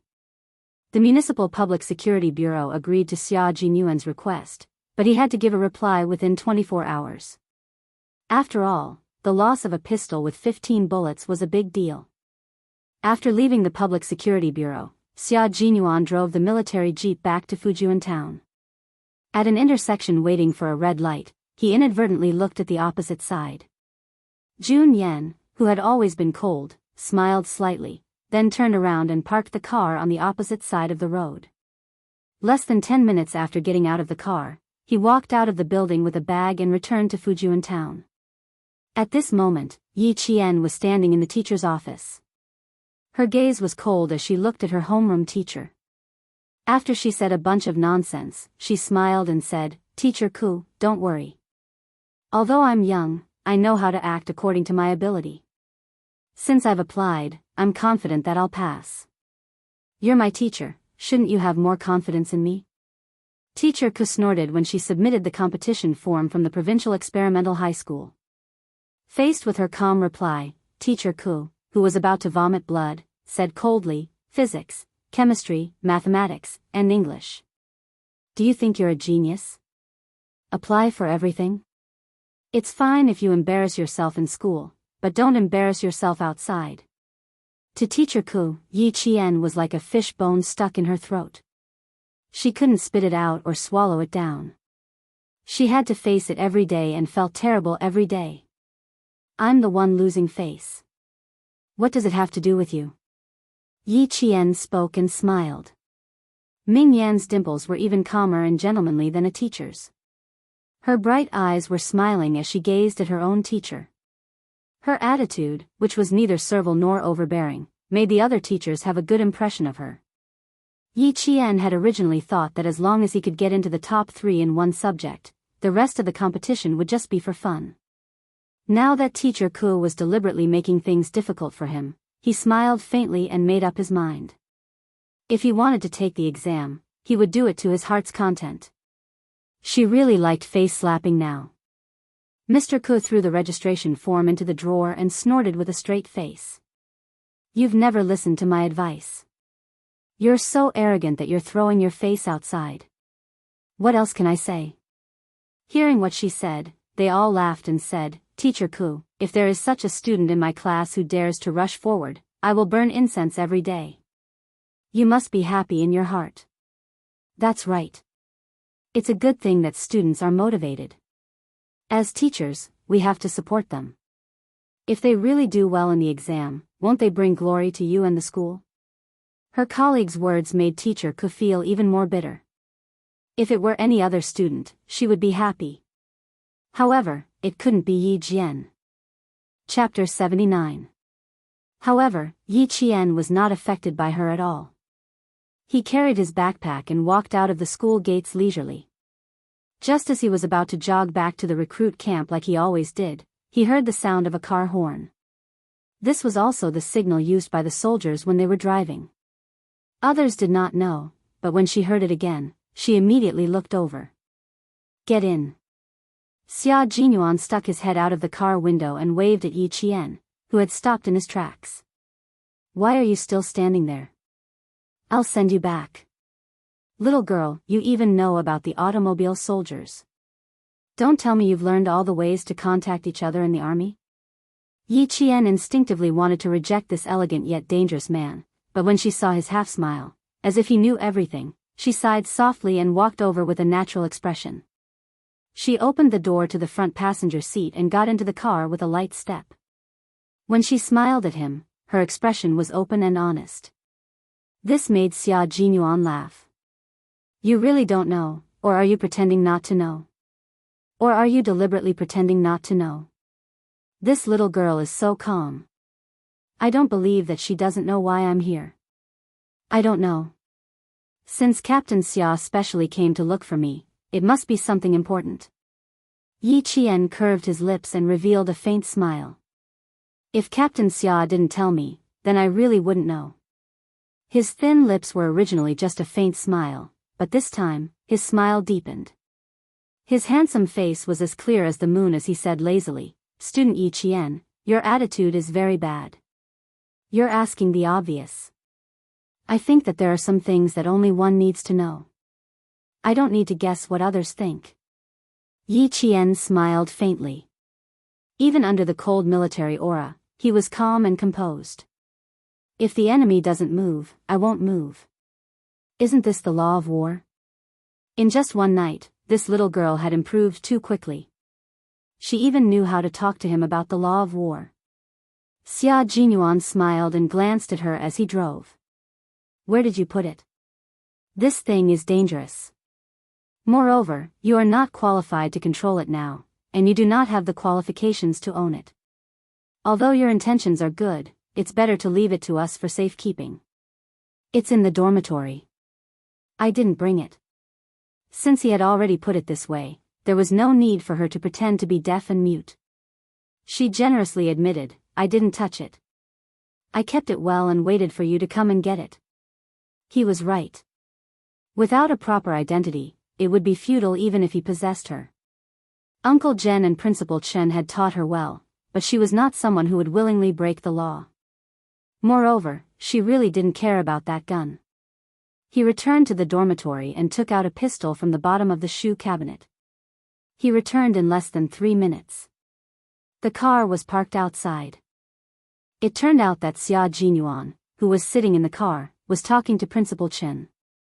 Under the setting sun, the tall and handsome man smiled slightly. He nodded slightly to Principal Chen, who had said something, and said, then we'll be back tomorrow afternoon. Chapter 80. Go to the city to buy a few sets of test papers? If not tonight, come back tomorrow afternoon? That was making a mountain out of a molehill. Most importantly, she did not want to travel with Xia Jinyuan at all. She was rejecting him wholeheartedly. How could the perceptive Xia Jinyuan not notice? However, going to the city was unavoidable. He had to take her to the Public Security Bureau to identify her. Xiao raised his eyebrows slightly. The smile on his face was a little reckless. I started driving when I was 11 years old. It's been 9 years since then. So, you can rest assured. When he spoke to Principal Chen, his carefree attitude disappeared and was replaced by a serious expression. Uncle Chen, don't worry. I promise to send you back safely tomorrow afternoon. Yi Qian was still in a daze even after the car had driven dozens of kilometers. She sat there with a cold expression and did not even look at him. Xia Jinyuan was not angry. Instead, he glanced at her from time to time. Xia Jinyuan waited until the car drove out of the winding national highway in the mountains and got on the highway to the city. He then said slowly, it seems that I have offended you again. Your little face is as tense as a bullet. I'm not angry. I just don't want to talk to you. Yi Qian rubbed his eyebrows and leaned against the pillow. He said indifferently, I gave you the gun. Why do you have to make me go to the city? Moreover, you didn't ask for my permission before this. So that was the reason. Xia Jinyuan smiled and apologized to her. I did need to take you to the city. I'm really sorry for not telling you in advance.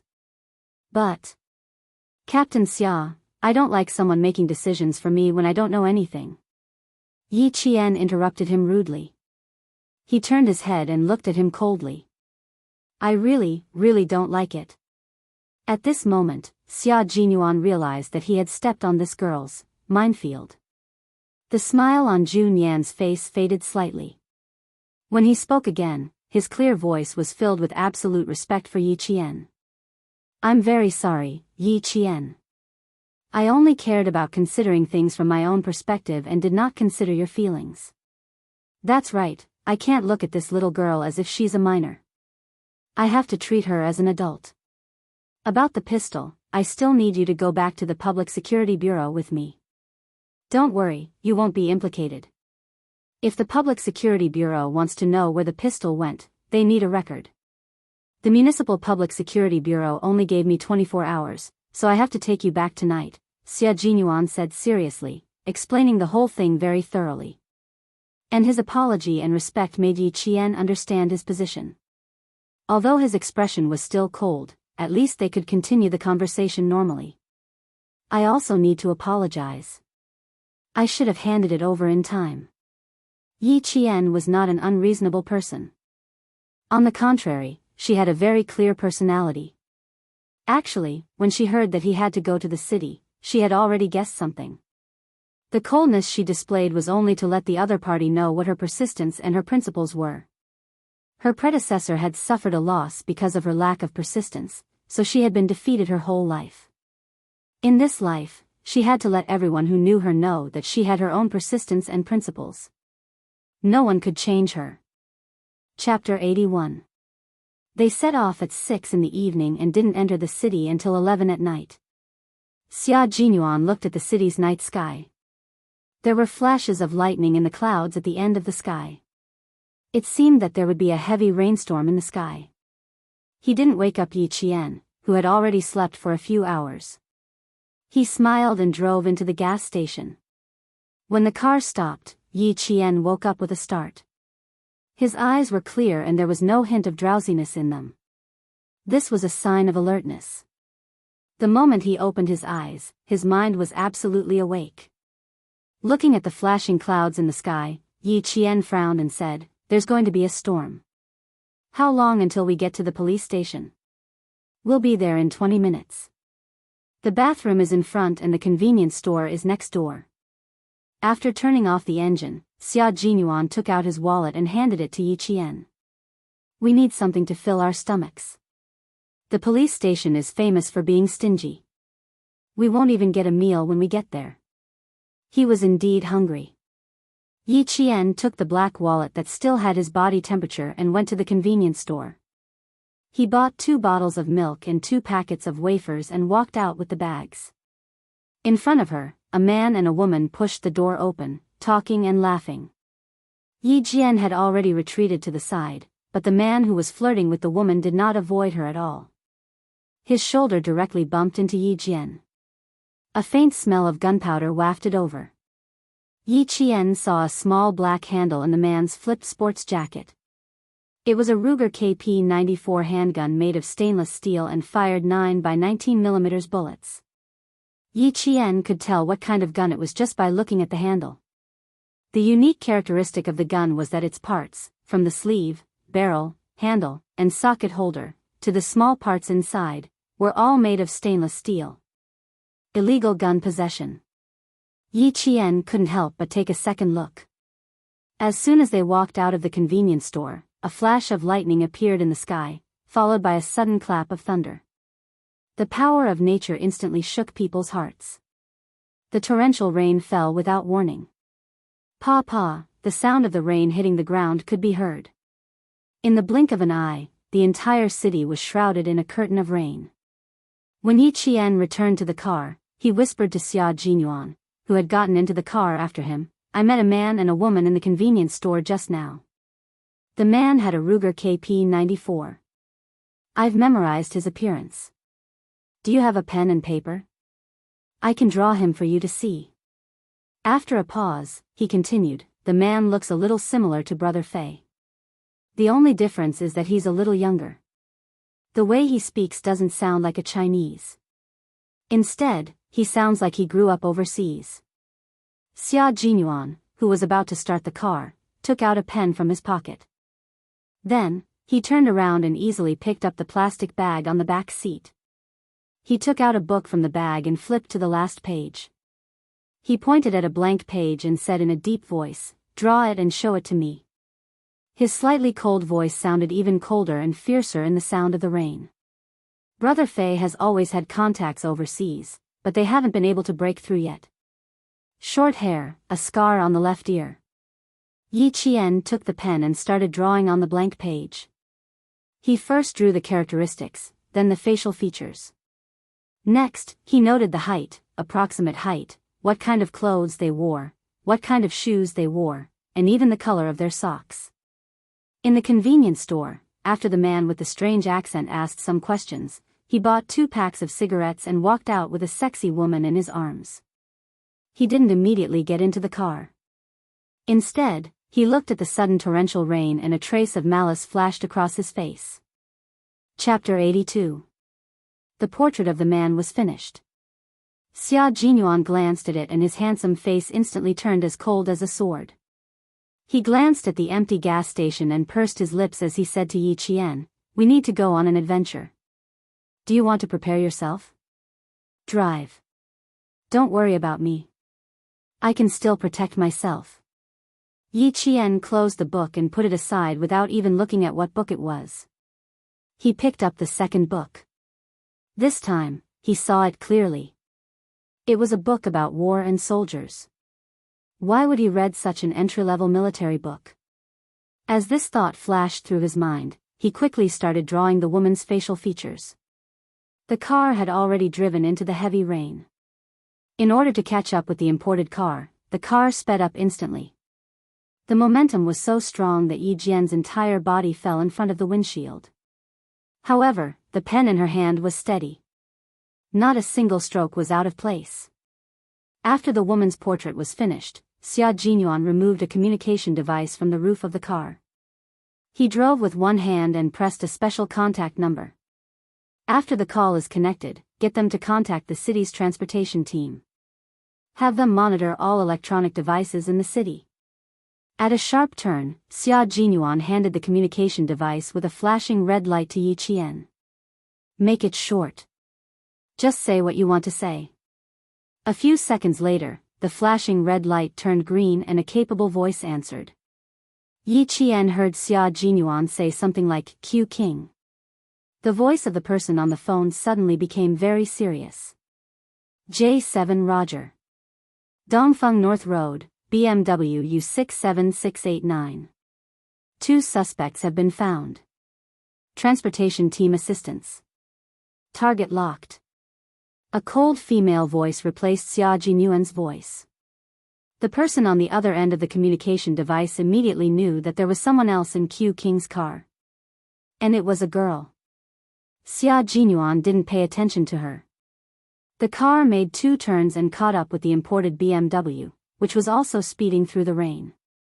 The heavy rain obstructed the view and also increased the risk factor. If the car was too fast, it was very likely that it would slip and roll over. At this time, Yi Qian could only trust the driver. Yi Qian took the pistol out of the compartment and said to Xia Jinyuan, who was focused on driving, "There are no cars on the road. If we follow closely, there is a high chance that we will be discovered. It would be best if we could destroy the wheels." "How confident are you?"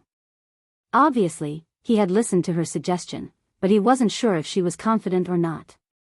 Yi Qian loaded the gun and raised it. He narrowed his eyes and took aim. His lips curled into a smile as he said, "The gun is a little old, but the accuracy is not bad.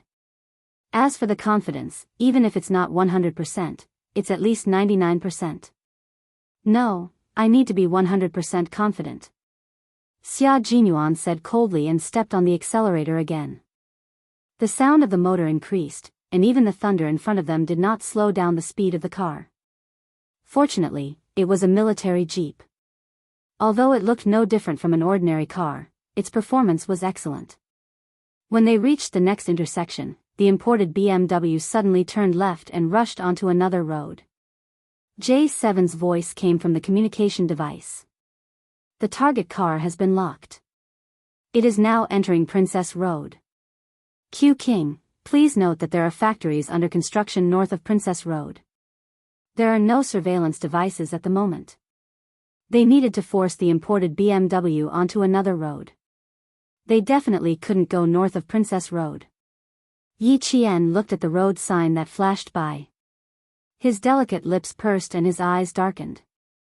"It's too late. We have already entered Princess Road. The target has been discovered." Chapter 83. Whether or not they were discovered was secondary. The most important thing was that they had to apprehend the suspect in the car. Regardless of whether he was Fei Ge's overseas contact or not, he still had to be arrested for illegally carrying a gun. North of Princess Road was an area that had been redeveloped in the city over the past 2 years. It was also an electronic industrial zone. Not only were many buildings still under construction, but some residential areas were also under construction. The only fortunate thing was that there were few people and it was raining in the middle of the night, so the possibility of endangering the safety of the people was much lower. They didn't have a map, not even a planning map, so it would undoubtedly affect the arrest. Xia Jinyuan wasn't very familiar with the traffic in the city and relied on the help of the traffic brigade. Yi Qian didn't pay attention to the road ahead. Instead, she stared at the road signs on both sides of the road. The speed of the car and the torrential rain didn't affect her. In the blink of an eye, she had already accurately reported the road sign that she had just seen clearly. Princess Road North Avenue, Huanzhong intersection. The road sign standing in the heavy rain was at least 500 meters away from them. In the blink of an eye, Yi Qian accurately reported the location. 5 kilometers, Chu Yuan intersection. Right, Chuli Road is Broken Head Road. Both sides are flattened bases. As J7's report came through the communication device, Xia Jinyuan, who was tailing the suspect's car, accelerated to 250 kilometers per hour. The entire car was like an arrow released from a bow, rushing out in the rain with a fierce momentum. Yi Qian, who was still fearless, gripped the communication device tightly. Her clear and childish voice contained a calmness that shouldn't be present at 14 years old. She said calmly, "Please dictate all the traffic plans north of Princess Road." Xia Jinyuan glanced at her from the corner of his eye. This girl wants to draw a map in her mind. If it were someone else, Xia Jinyuan would definitely smile faintly and not take it to heart. But for Yi Jian, even though she was only 14 years old, her calm demeanor that was as deep as water and as clear as water made people think that there was nothing that could stop her. This girl had a coldness that surpassed her peers. She wasn't impulsive, only calm and indifferent. Her splendor that was like water and mountain was already eye-catching enough to make people look up to her. As J7 spoke, Yi Qian's brain worked like a high-speed computer. What she needed, as well as what Xia Jinyuan needed, appeared in her mind, a map. The speed of the BMW is 256, the distance is 800 meters. Increase the speed to 280. We can catch up in 2 minutes. Not only did a map appear in his mind, but he also calculated accurately in his mind and reported a set of data. In 5 minutes, speed 280 kilometers per hour and forced the other party into Tsuli Road. What did Yi Qian do the most in his previous life? He was running away. The only way to escape safely was to memorize every street in every place. How could carrying a computer be more convenient than carrying one's own brain? She had to familiarize herself with the streets, exits, and small paths once she was in a place. Her many years of habit had finally become the capital she relied on to survive. It had also become an ability that ordinary people could not compare to. Xia Jinyuan's immature voice was firm and confident. Xia Jinyuan's choice was to trust him. Remember, Yi Qian. I need you to be 100% sure. Xia Jinyuan reiterated again and began to increase the speed of the car. Chapter 84. The maximum speed of the modified military jeep was 290 km per hour. If it reached 280 km per hour, the slightest problem at the front would cause the entire car to overturn. The corners of Yi Jian's lips curled up slightly as she said indifferently, 100% confident. If you believe in it, then I believe in it. Her indifferent voice was still calm, and even a little indifferent and lazy. She was really not afraid.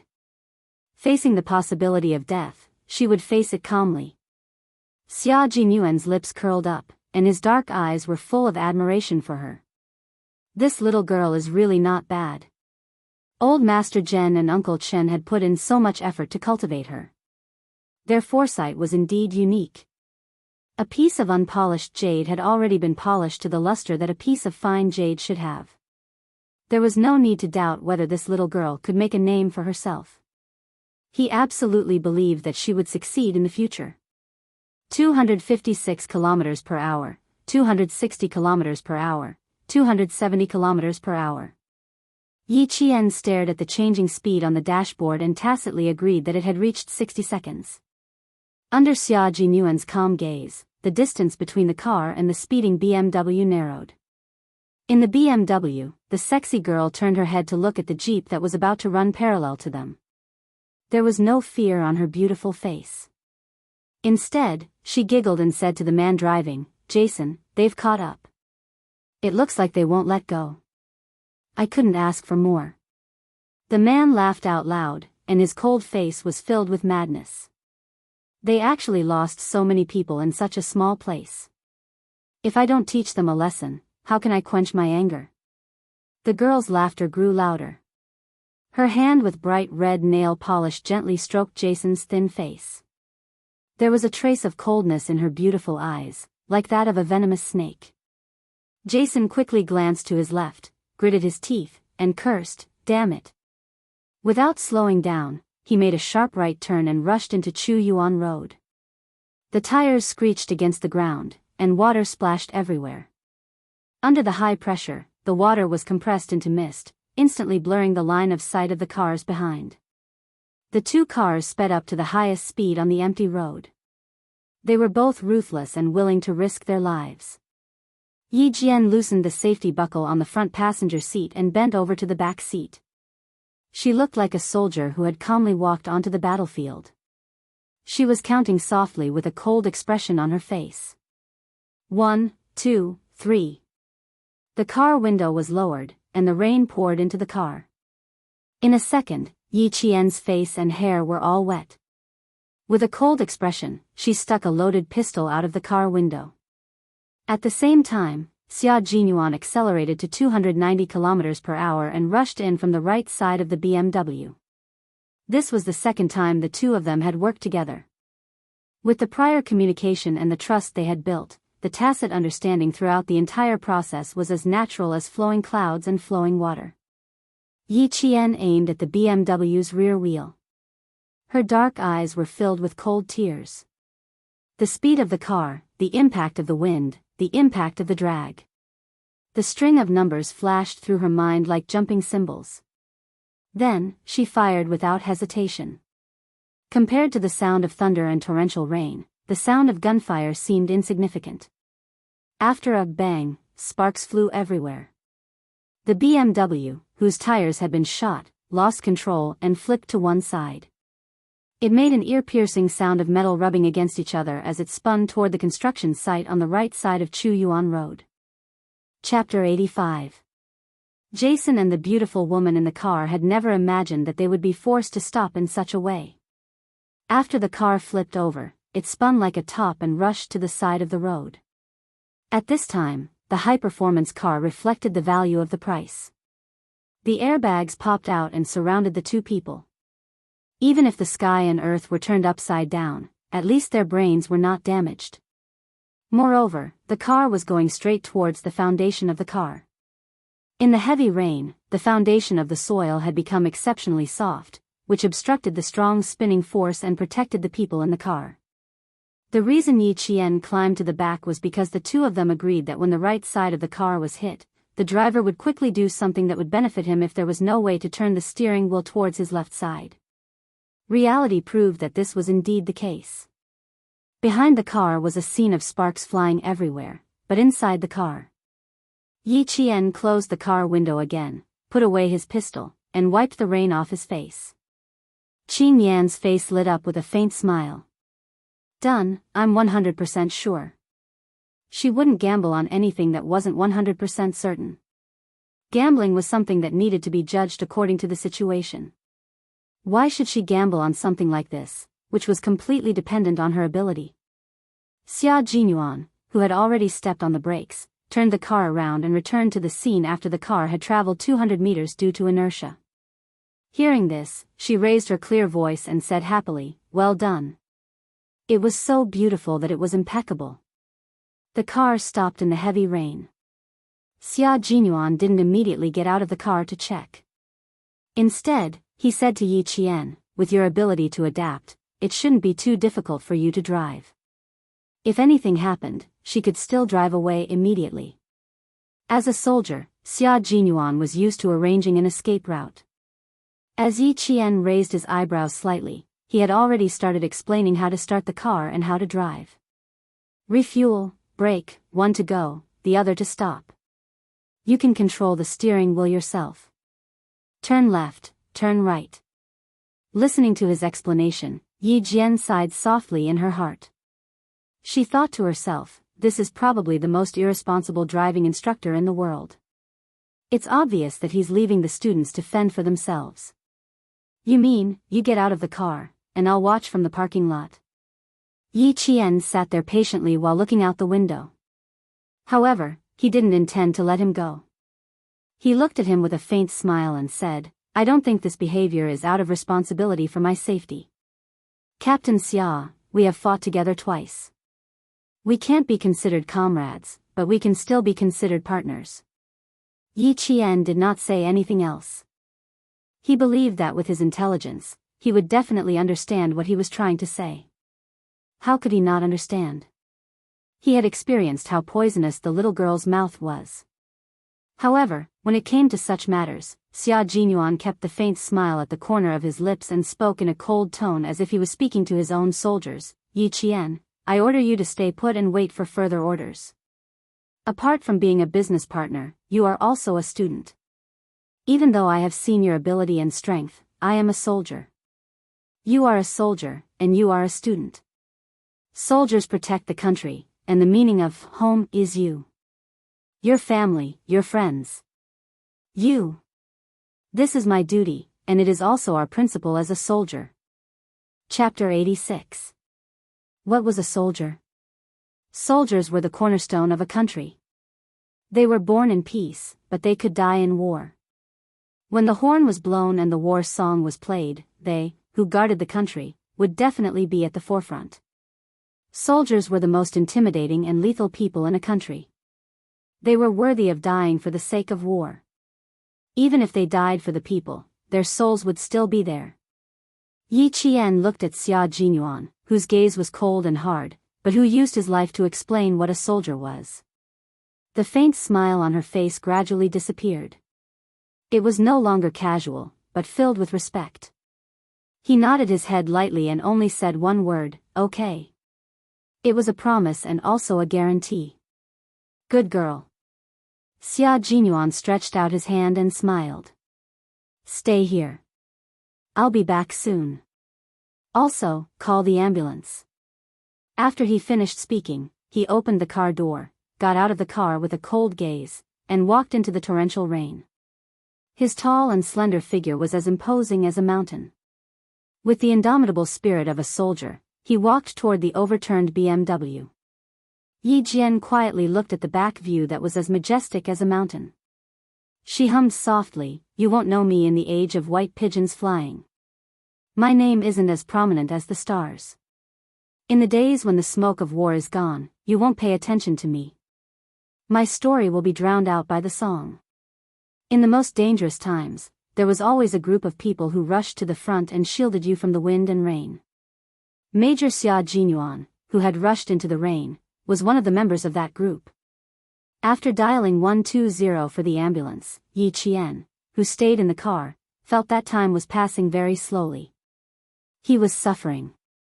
He quietly looked outside and watched Xia Jinyuan, who was bending over to check the situation inside the car with a flashlight. The rain had already soaked him, but it didn't affect his cautious actions. After checking, he climbed to the car door that was facing the sky. After a while, Yi Qian saw him open the door. Seeing this, Yi Qian was already frightened. He knew that Xia Jinyuan would definitely check carefully before opening the door, but he still couldn't help but worry. Without hesitation, he opened the car door and rushed out in the heavy rain. She just walked over and stood behind the car. She raised her head and didn't even blink when the rain poured into her eyes. Her dark eyes looked at the man standing on top of the platform, who was as imposing as a god. She said softly, the relationship between the people and the people is as thick as water. Comrade soldier, occasionally, as civilians, we can also be your backing. Isn't that right? At the very least, she would stand here and watch for him. Once there was danger, he would rush forward without hesitation. Protecting us is your unshirkable responsibility. Then, please allow me to contribute my meager strength to you. The girl's voice was not loud. It was clearly as light as dripping water, but it carried a power that could penetrate stone, allowing him to clearly hear every word she said. Those clear and calm eyes quietly looked at him. In her eyes, he had already seen the most beautiful scenery in the world. His thin lips slightly raised, Xia Jinyuan smiled and said, "You're a very stubborn partner. I really have no reason to reject you." The first person to be dragged out was the beautiful woman who had fainted. In her hand, she was holding a delicate and small pistol, which was obviously specially made in the military factory. The gun was confiscated, the bullets were removed, and the person was dragged to the side. Yi Qian, who was standing in front of the car, shone his flashlight so that Xia Jinyuan, who had already entered the car, could easily drag out the other suspect. Seeing that the unconscious man was about to be dragged out, Yi Qian suddenly felt a chill run down his spine. Chapter 87. Seeing that the unconscious man was about to be dragged out, Yi Qian suddenly felt a chill run down his spine. Inside the car, Xia Jinyuan shouted in a deep voice, "Get out of the way." Yi Jian, who had sensed the impending danger, arched her body and leaped forward like a nimble cat when she heard his shout. The glamorous woman, who had thought that it would be easy to sneak up on a little girl, was visibly surprised. She let out a soft, without pausing. She raised her leg and kicked Yi Qian again. In the thick yellow mud, Yi Jian nimbly flipped over twice in a row and was already squatting on the ground. Like a cheetah, she looked coldly at the beautiful woman who had ambushed her twice in a row. He shone the flashlight directly at the woman's face and turned on the strong light mode. In the blink of an eye, Yi Jinting jumped up with a cold look in his eyes. He attacked the beautiful woman who was holding an extremely thin silver wire in her hand. Inside the car, Xia Jinyuan, who had just heaved a sigh of relief, saw that Yi Qian had actually taken the initiative to attack. His heartstrings tightened again. He didn't know if she could handle the suspect. He was still dragging the other suspect, so he let go without hesitation. He bent his body and retreated outside, intending to help Yi Qian. It turned out that the unconscious Jason had opened his eyes groggily after being dragged, pulled, and let go. They weren't injured, but they had fainted due to the lack of oxygen in the high-speed rotation. Now that he had woken up, his first instinct was to pull out his gun and shoot at the side of the car door. Xia Jinyuan saw Yi Qian fighting outside.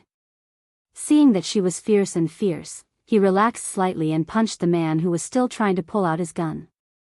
His fist landed on the man's nose, easily causing him to bleed. The car flipped sideways. The fight between the two adult men in the car caused the whole car to shake. With a bang, the car fell and flipped back. The tremor made Yi Jian feel as if the entire ground was trembling. She didn't look back, but focused on dealing with the glamorous woman who was holding an extremely tough silver wire. In the army, she had fought with soldiers before, but this was the first time she had fought with criminals. She wasn't afraid, only slightly excited. The restless fighting spirit in her body became restless, and it struggled even more with Yi Qian's punches. Standing in the rainy night, Yi Qian, who hadn't even had her period, was no different from a child in the eyes of the other party. There was no need to be afraid of her. The glamorous woman flipped the wet hair on her forehead and smiled coquettishly. "Little girl, why aren't you properly in school? Why are you joining the fight with a soldier? I'm not your teacher. Little girl, you're really unlucky to have met me." As she spoke, she narrowed her eyes slightly, and a trace of coldness flowed out from the corners of her eyes. The silver wire in her hand, which was made of a special material and was usually used as a hairband, was gently pulled between her two hands. Yi Qian seemed to hear the zheng-zheng sound of the silver wire. The corners of Yi Qian's mouth curled up slightly. Although he was small, his aura was not small. He smiled coldly and said, "Sister, you're old, and I happen to be the kind of person who doesn't want to respect old people. So, you're really unlucky to have met me." Chapter 88. It was raining heavily, and under the dim yellow light of the street lamps, the woman in front of him still had to tidy up her messy hair from time to time. It was obvious that she paid a lot of attention to her image. Usually, people like her had a common problem: they were only allowed to call her young, but not old. Calling her old was like stepping on a landmine; it would explode with one step. As expected, the woman's expression immediately twisted when she heard that. Her delicate makeup was washed away by the rain, and her expression was so twisted. Ah, she really wasn't a young woman. Little girl, you're asking for it. The woman took a step forward with her long legs, pulled the silver wire in her hand, and wrapped it around Yi Qian's neck. She wanted to use the shortest time possible to get rid of this silly little girl who mocked her for being old. This was a woman who was used to killing people and had no sense of guilt. Her indifference to human life could be seen from her twisted expression. Little did she know that this silly little girl was a thorn that couldn't be touched. Yi Qian calmed down slightly. His gaze swept past the silver wire in the woman's hand that could be wrapped around his neck at any time. The moment she rushed over, he kicked the woman's thigh fiercely. Then, using her big foot as a support point, she stepped on the other party's leg and soared into the air. Using her right knee, she fiercely hit the girl's chin with a majestic force. His agile body spun like a swallow, then landed nimbly on the ground. The moment he appeared, he dealt a heavy blow to his opponent. If Xia Jinyuan didn't want to capture Jason alive, he would have clapped his hands and cheered. The beautiful woman was hit by Yi Qian on the spot. Her chin hurt as if her bones were fractured, and she saw stars in front of her eyes. Damn it! I'm going to kill you today. Knowing that she had underestimated her opponent, the woman covered her chin and spat out a mouthful of bloody phlegm. She looked at Yi Qian warily and took off her tight denim jacket. Yi Qian was someone who wasn't afraid of threats. He wasn't afraid in his previous life, and he definitely wouldn't be afraid in this life. Hearing this, her delicate lips curved slightly. I don't think there's a chance that you can kill me. If you don't believe me, you can try. He purposely added a hint of provocation in his words. His gaze was locked on the silver wire in the other party's hand that occasionally flashed with a cold light under the street lamp. Her gaze was heavy and cold, and the rain-stained face of Ming Yen contained a ruthlessness that did not match her age. When the girl, who was originally extremely confident, met her gaze, it made her heart tremble for no reason. If we can win, then we don't have to give them a chance to rebuild their confidence. While Uncle Jen's words echoed in his mind, Yi Qian, who had seen clearly and remembered how his opponent nimbly pulled the silver thread in his hand, was like a cheetah in its first battle. It flashed its sharp claws and attacked again. Although it was his first battle, he had trained with the elite soldiers in the army. Perhaps it was because she had been tainted with the ruthlessness of a soldier in battle, but her clear eyes were also filled with ruthlessness. The best defense was an offense. If she was confident that she could win, then she had to win beautifully. Next to them, Xia Jinyuan, who had just finished the fight, knocked out the suspect and tied him up with clothes. Then, he looked at the ruthless girl with interest.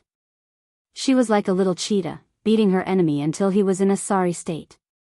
The beautiful woman had gone from her initial arrogance to fighting back in a sorry state. The thin silver wire in her hand had always been her life-saving and killing weapon, but this time, it was useless. There were a few times when she almost injured her hands. Chapter 89. The girl's punching routine was sanda, which was integrated into the Japanese taekwondo routine. Therefore, she used more kicks than punches. Even Yi Qian couldn't bear to end such a rare battle. Grandpa Jen once said that theory and actual combat were indispensable. Sometimes, a powerful battle was better than understanding countless theory books. Xia Jinyuan could tell that she had intentionally prolonged the battle at the end so that she could use all the techniques she had learned on her opponent.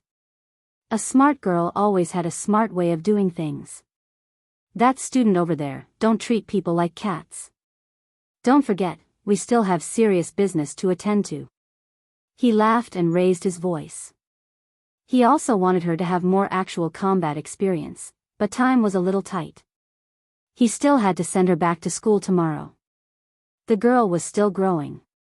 If she got wet, she might get sick. One was fighting with ease, while the other was watching from the sidelines. The girl, who was already at a disadvantage, became even more flustered. Faced with this little girl who was clearly still a child, but had such a ruthless gaze, she couldn't help but feel a trace of uncertainty when she kicked. Her long legs swept over again. It looked like she had already dodged Yi Qian. Ming Yan's face lifted slightly, but there was a sinister smile. She said to the girl, "Sorry, your leg is quite powerful. I'm sure you can escape quickly." She smiled slightly, but her words were filled with bloodthirst. "So, I have to destroy it." Her smile faintly contained a hint of bloodthirst. The girl, whose heart couldn't help but tremble, sensed the approaching danger.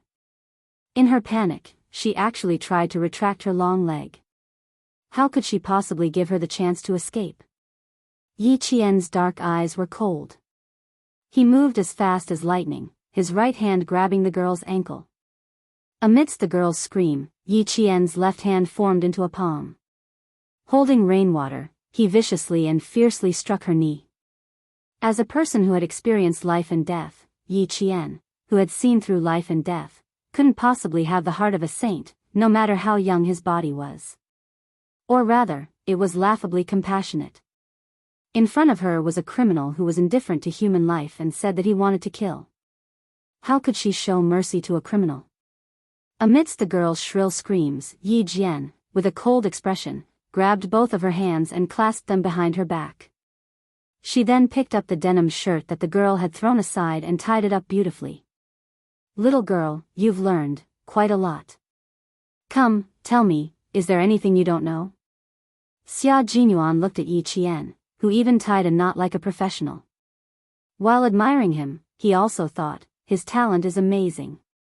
In less than a month's time, he had undergone an astonishing transformation, as if he had been reborn. With a smile, Yi Qian let go of the girl who was still screaming in pain. She clapped her hands and said indifferently, "There's one more thing." She paused intentionally, and there was a hint of ruthlessness in her smile. "I don't know how to kill." The smile on Xia Jinyuan's thin lips faded slightly. Then, with a hint of heaviness in his voice, he sighed softly and said, "If possible, no one wants to learn how to kill.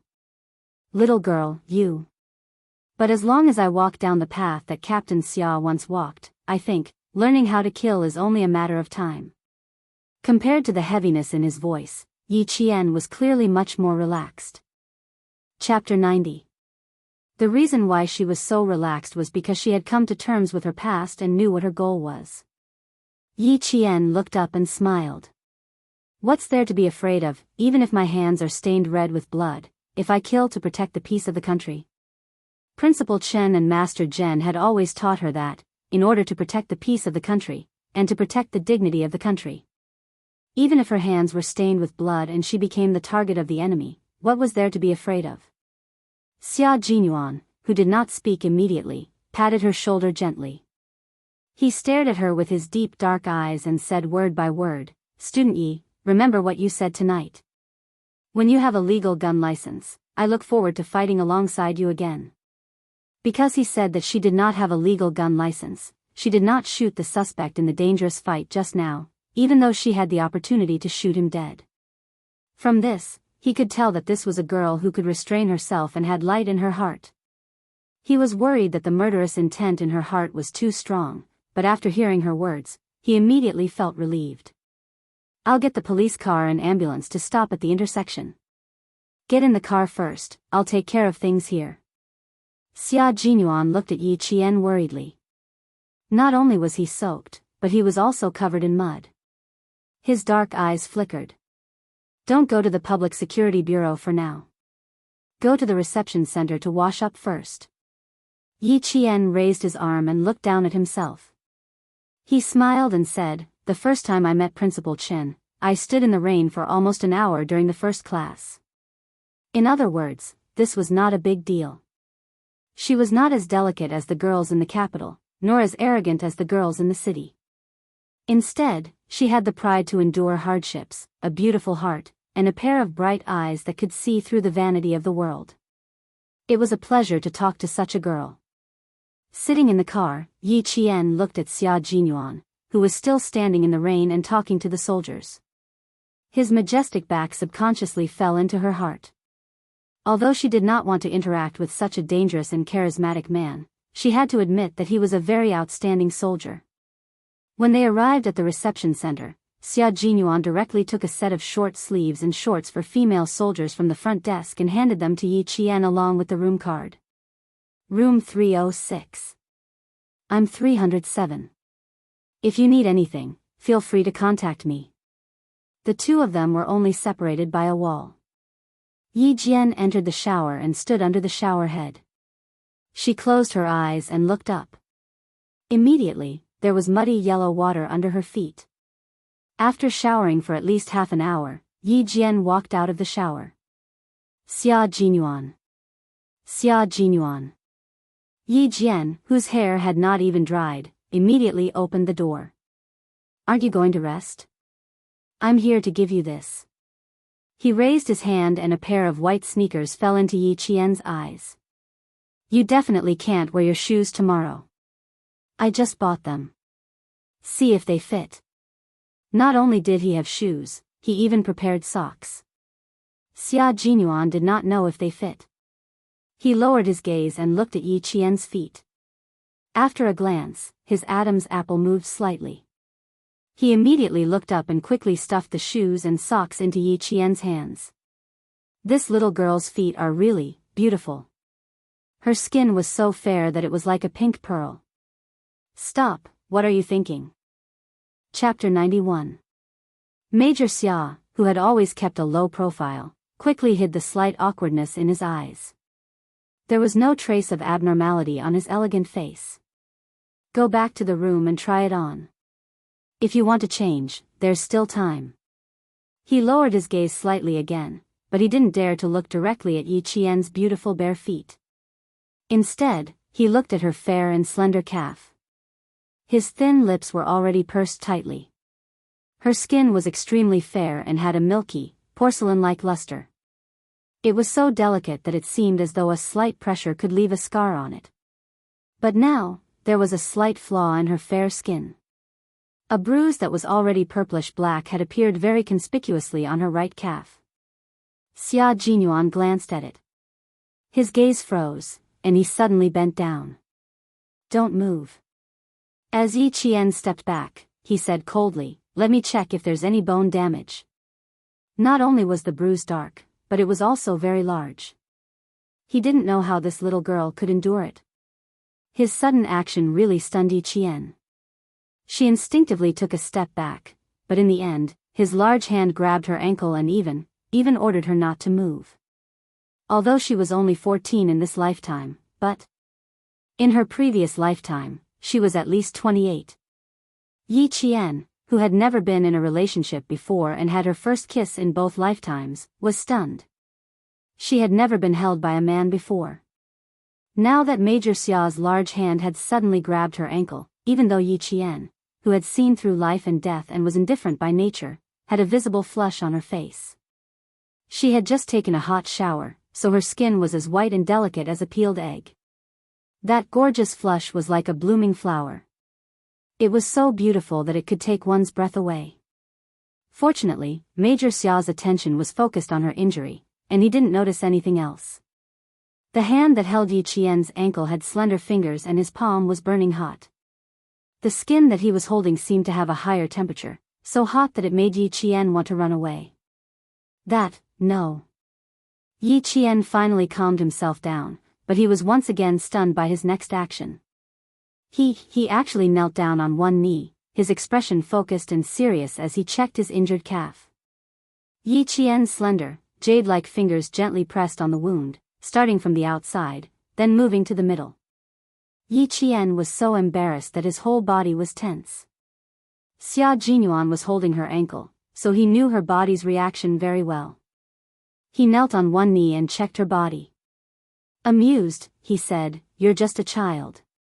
Why are you so nervous?" "I'm just checking for you." It would have been better if she hadn't said anything. The moment she did, Yi Qian felt his face burn even more. "There's absolutely no way to do so, can you just ignore it?" This was the first time a man had held her ankle. She, who had never felt awkward before, really wanted to run away.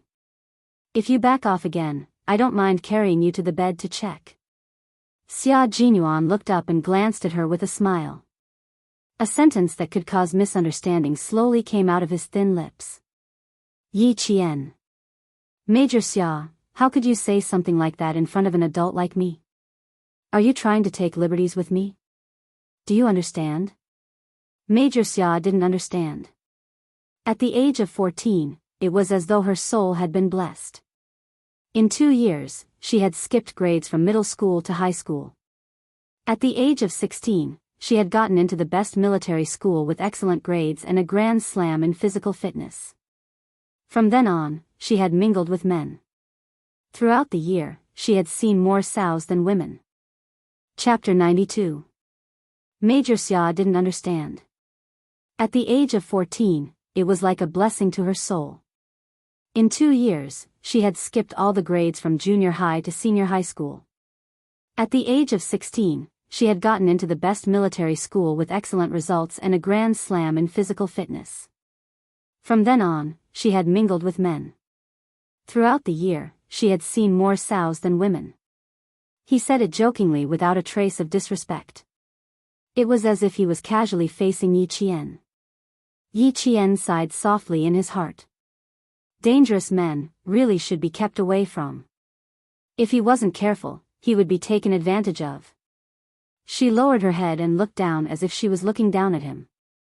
She could see his clear forehead, and his thick eyelashes that were even thicker than a woman's, and, under his elegant and tall nose, his thin lips that were sometimes sexy and sometimes fierce.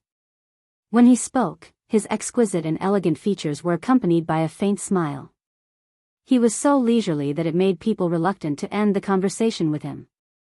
When he held the gun, his gaze was sharp like a sword that could cut through the darkness. His enemies feared him. But as his comrades, they felt safe and trusted him wholeheartedly. After sizing him up for a while, Yi Qian quietly looked away. Dangerous men must not be looked at for too long. The longer he looked at him, the more he felt that he was a rare commodity. He would admire him more and more. Girl, even if you can tolerate it, you shouldn't tolerate it like this. Xia Jinyuan was pressing his fingers around the bruise. He was already pursing his lips. One look and it was obvious that he was in a bad mood. A large area of soft tissue contusions, and the bleeding under the skin is spreading. Don't you feel pain? You've been tolerating it until now? Whether it was his expression or his words, they all expressed his cold displeasure. The middle part is purplish-black and swollen. He pressed his thumb gently and immediately heard Yi Qian's soft gasp from above. He looked up and stared at her with his deep dark eyes. Go to the hospital for an X-ray. Be careful of fractures. Fractures? It wasn't that serious. No need, I know. Yi Qian politely refused with a smile. There are no fractures, but it does hurt a little. Okay, Major Xia's gaze was so cold that it could scratch her skin. She completely refused. Don't think about sleeping tonight. She, who had always known how to survive, immediately softened. She didn't want to be forceful and used a different method to reject him. Indeed, if Yi Qian insisted that he was fine, Xia Jinyuan would have carried him to the hospital without another word. Getting up, Jun Yen was still serious as he looked at the little girl who was so strong that it made people's heart ache. After a long time, he smiled and said, Go back to the room and wait for me. I'll get the medicinal oil for you to rub. She didn't have parents who could shelter her from the wind and rain. She had to deal with everything by herself. That was probably why she was so strong. Perhaps it was because of the intense fight in the rainy night, but Yi Qian's cerebral cortex was still excited even after he finished applying the medicinal oil. Lying on the bed, Yi Qian closed his eyes and the scene of him fighting with the girl appeared in his mind. That silver thread was indeed a very good weapon for self-defense, but he didn't know where to get one. As he thought about it, he gradually fell asleep. At 7:30 in the morning, they finished their morning run and had breakfast together before driving to the Municipal Public Security Bureau. The car that was dirty last night had been cleaned and there was still a faint mint smell in it. It was Xia Jinyuan's mint smell. When we get there, you just have to say that you found it. You don't have to say anything else. I'll wait for you outside. Xia Jinyuan didn't forget to remind her again, but he wasn't worried that she would be afraid of anything. This little girl was very brave. Chapter 93. Xia Jinyuan looked at the carefree Yi Jian with a faint smile. She did not have any psychological burden at all. She did not have any psychological burden at all. Indeed, she did not have any psychological burden at all. She did not do anything bad, so why should she be afraid? Before entering the interrogation room, Yi Qian smiled at him and entered the interrogation room with a policewoman and a policewoman. Xia Jinyuan stood outside for about 3 minutes before heading to the bureau chief's office. The bureau chief warmly welcomed Xia Jinyuan and said, "Young Master Xia, please take a seat." His tone was familiar, and it was obvious that they had known each other for many years. After personally making him a cup of tea, Chief Lu sat down and said, "Leader Xia personally called last night. I happened to mention that I saw young Master Xia at the bureau yesterday." Leader Xia smiled and asked young Master Xia to call him when you have time. The Bureau of Public Security was under the jurisdiction of the Provincial Public Security Bureau, and the Provincial Public Security Bureau was under the jurisdiction of the Ministry of Public Security. "Sorry to trouble you, Chief Lu." Xia Jinyuan took the tea that the director personally handed to him. He was born with dignity. Facing the director of the Municipal Public Security Bureau, he was still calm. He took a sip of tea and looked up at Chief Lu's smile. He smiled and said, "There is one thing that I need you to do." He did not say, "please," or "trouble." His need was enough to express his attitude. He had to do it. When Chief Lu heard this, the smile on his face deepened.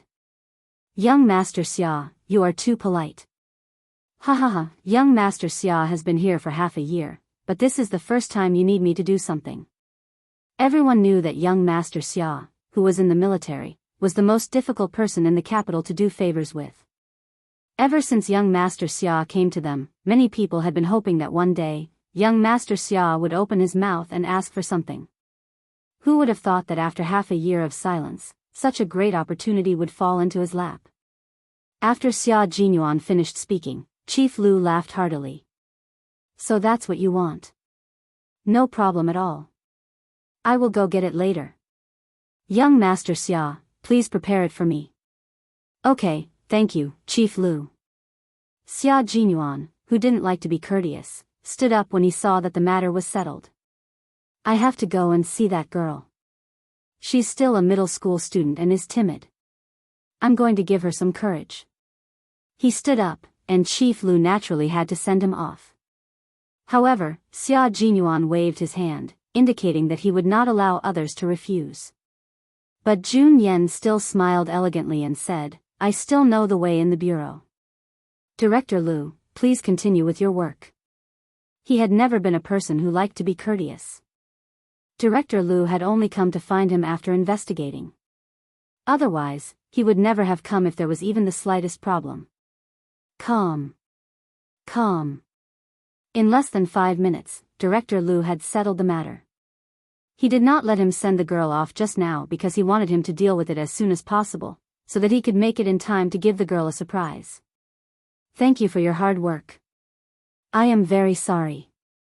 I did not think that something I did would cause trouble for you." Yi Qian was a sincere person. Whether it was her words or her expression, they could feel her sincerity. In this aspect, she was very similar to Xia Jinyuan. After saying goodbye to the police, Yi Qian saw Xia Jinyuan, who was standing at the end of the corridor with a cold and arrogant aura. He quickened his pace and walked over. Chapter 94. Xia Jinyuan smiled as he looked at the girl walking towards him. His deep and dark eyes were filled with gentleness. "Let's make a trip to the library. We should be back in town before 10. Seeing how she was still chatting and laughing as she said goodbye to the 2 police officers, he knew that this bold girl was not afraid at all. She did not panic like a commoner, nor did she break out in a cold sweat.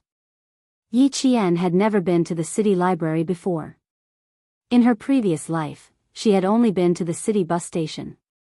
She smiled and said, "It shouldn't be too far. I want to buy more materials." She wanted to bring back all the textbooks and test papers for the third year of junior high school. 10 minutes.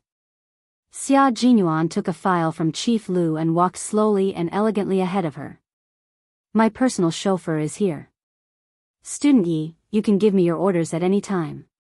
Personal chauffeur. Yi Qian thought to herself. She was afraid of causing public outrage if she let a major be her personal chauffeur. When they arrived at the library, Yi Qian went straight to the middle school revision area on the third floor. She picked out 5 sets of relatively difficult second-year comprehensive test papers. Next, she picked out the key knowledge for the third year of junior high school and various test papers. Xia Jinyuan, who was standing next to her, wanted to give her some advice. However, when he saw her long and slender fingers swiping across the stack of test papers and comparing them, he knew that his advice was unnecessary. When Yi Qian picked up the third-year revision questions, Xia Jinyuan was not surprised either. He raised his eyebrows slightly and the interest in his dark eyes intensified. Do you plan to finish all the revision this year? Xia Jinyuan asked with a smile as he came out of the library with all the materials and test papers. Do you plan to study a bunch of revision materials during the summer break? Yi Qian got into the car and turned to look at the huge stack of materials on the back seat. The corners of her mouth curled up slightly as she said casually, yes, I'll give it a try. If I can devote all my time to training in the third year of junior high school. Xia Jinyuan, who was starting the car, paused for a few breaths. When he looked at her again, there was a hint of surprise in his dark eyes. The third year of junior high school. You mean you plan to finish all the second and third year textbooks by yourself in the first half of the year? Although he started working hard when he was 14 and was admitted to military school at 16, he did not completely study on his own. I do have such a plan. At present, it isn't a very difficult thing to do. I want to enter the provincial first high school. It's far from town. How could she waste her time? Yi Jian's arrangement for herself was almost harsh. What was hard work to her? How could she let down Grandpa Zhen and Principal Chen's painstaking efforts? Xia Jinyuan looked at her deeply. A pearl would always shine, and an unpolished jade would eventually become something useful. Her perseverance and patience were the foundation of her success. It would allow her to walk steadily to the peak of her life step by step. Work hard. Don't disappoint the efforts of the 2 seniors. If you can take each step steadily, it will be the greatest reward for them. Xia Jinyuan, who had already steadily driven the car to the city, spoke to Yi Jian in a gentle voice.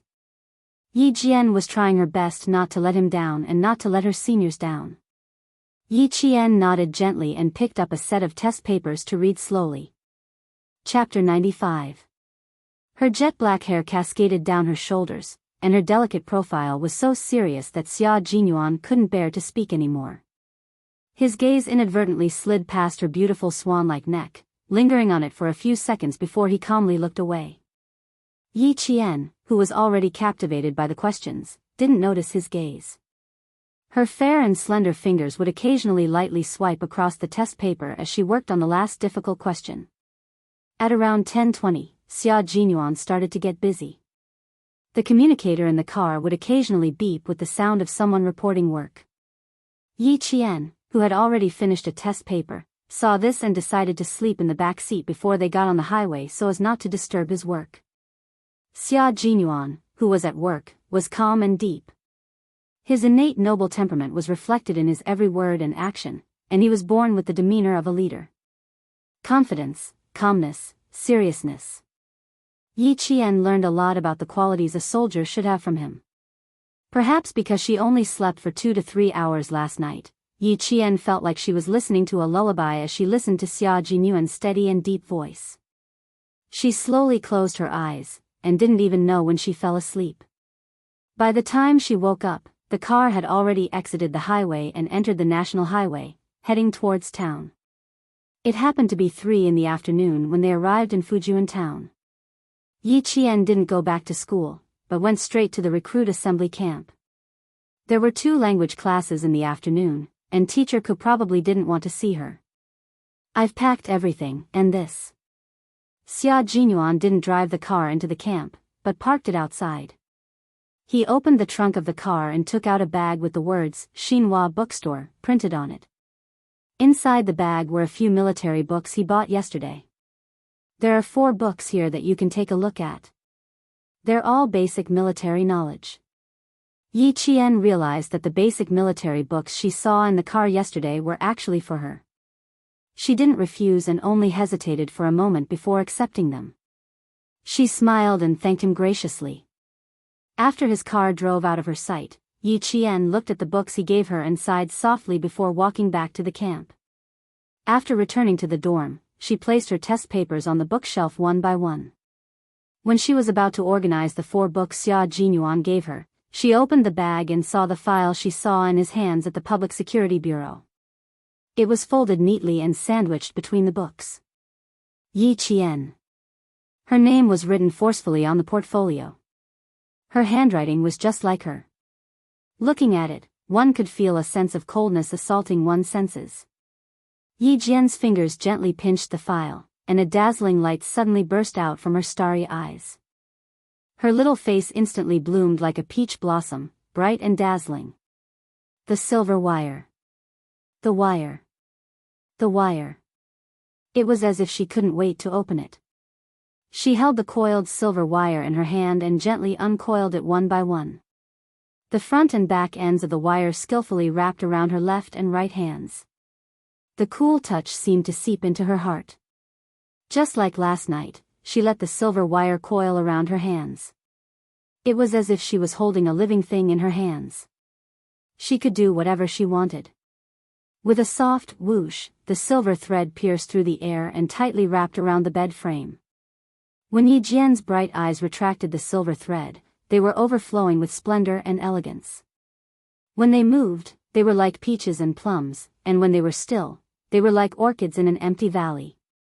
He actually gave it to her. He took it out of the Public Security Bureau and gave it to her. Chapter 96. But the surprise only lasted for a moment. Very quickly, the radiance on her beautiful face faded and Dai Qing's brows furrowed slightly. Was it really okay to just give it to her like this? No, she had to ask him. Otherwise, she would feel uneasy even if she accepted it. Since Battalion Commander Yang was not around, Yi Qian simply carried her backpack and went to the school to look for Principal Chen. Principal Chen should know. From the campsite to the national highway, Yi Qian did not slow down at all. She kept running. In front of her, in a white van, a middle-aged man who looked like a teacher and was dressed decently happened to see the running figure in the rearview mirror. He noticed that the girl, who looked like a student, was only about the same distance behind the van even after they had driven for several kilometers. He said to the driver, "Old Huang, how many kilometers per hour are you driving? The girl behind you can almost catch up to you." 60 kilometers per hour. Although Fujian town is lagging behind, there is still a lot of traffic. Don't think it's slow. Driver Huang explained with a smile. He could not see the running figure, so he did not understand why the middle-aged man was teasing him. When the middle-aged man heard this, he said to the 2 teachers sitting behind him in surprise, "Quick, look behind you. That girl has already run several kilometers behind the van. The distance is about the same as before. Her endurance is amazing." The 2 teachers with serious expressions pushed open the window and looked behind them. They were also surprised. She looks like a student. But Fujian Town Middle School is still in class. Student, skipping class? A female teacher in her 40s asked, "Principal Chow, why don't we stop the van? If she's a student, she can come with us. What do you think?" Yi Qian did not expect to be able to hitch a ride after running for so long. After she got into the van, Principal Chow looked at the girl who was only breathing slightly and teased her again. "Student, you jumped into the van so boldly. Aren't you afraid that we will take you away?" After he asked, the 2 teachers sitting with Yi Qian looked at her with smiles and waited for her answer with interest. "You don't smell like chalk dust, but you have black and red ink on your hands. There is also red ink on your thumb. Let me guess, you should be the principal." Yi Qian said with a smile. His words stunned Principal Chow. You can tell what position it is from this? Of course. When I got on the car, this teacher even smiled politely at you. I can tell that she respects you very much. Why did he say that the middle-aged woman beside him was a teacher? The answer was obvious. She had the smell of chalk dust on her.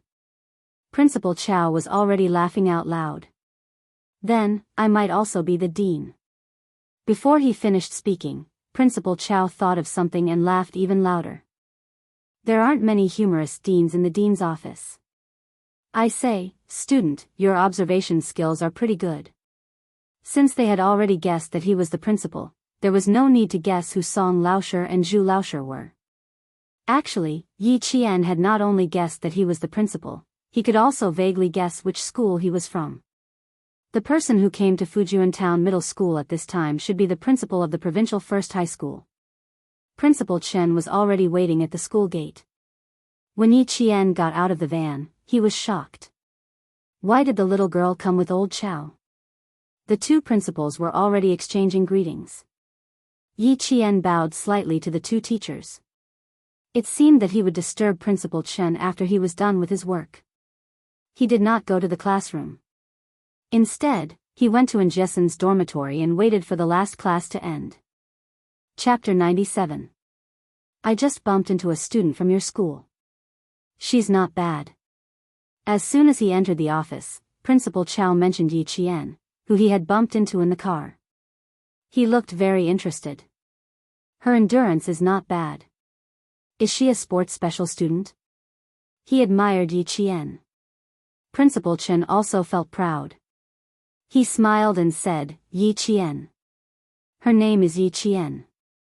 Old Chow, your taste is still as sharp as ever. He turned around and handed a cup of tea to Principal Chow. Try this. It's a new tea from the mountains. The two principals had known each other for many years, so there was no need for formalities. They were more familiar with each other like old colleagues. It's good tea. It's not any worse than the tea outside. Principal Chow took a sip and smiled at his old colleague who wanted to change the topic. Come, let's continue talking about Yi Qian.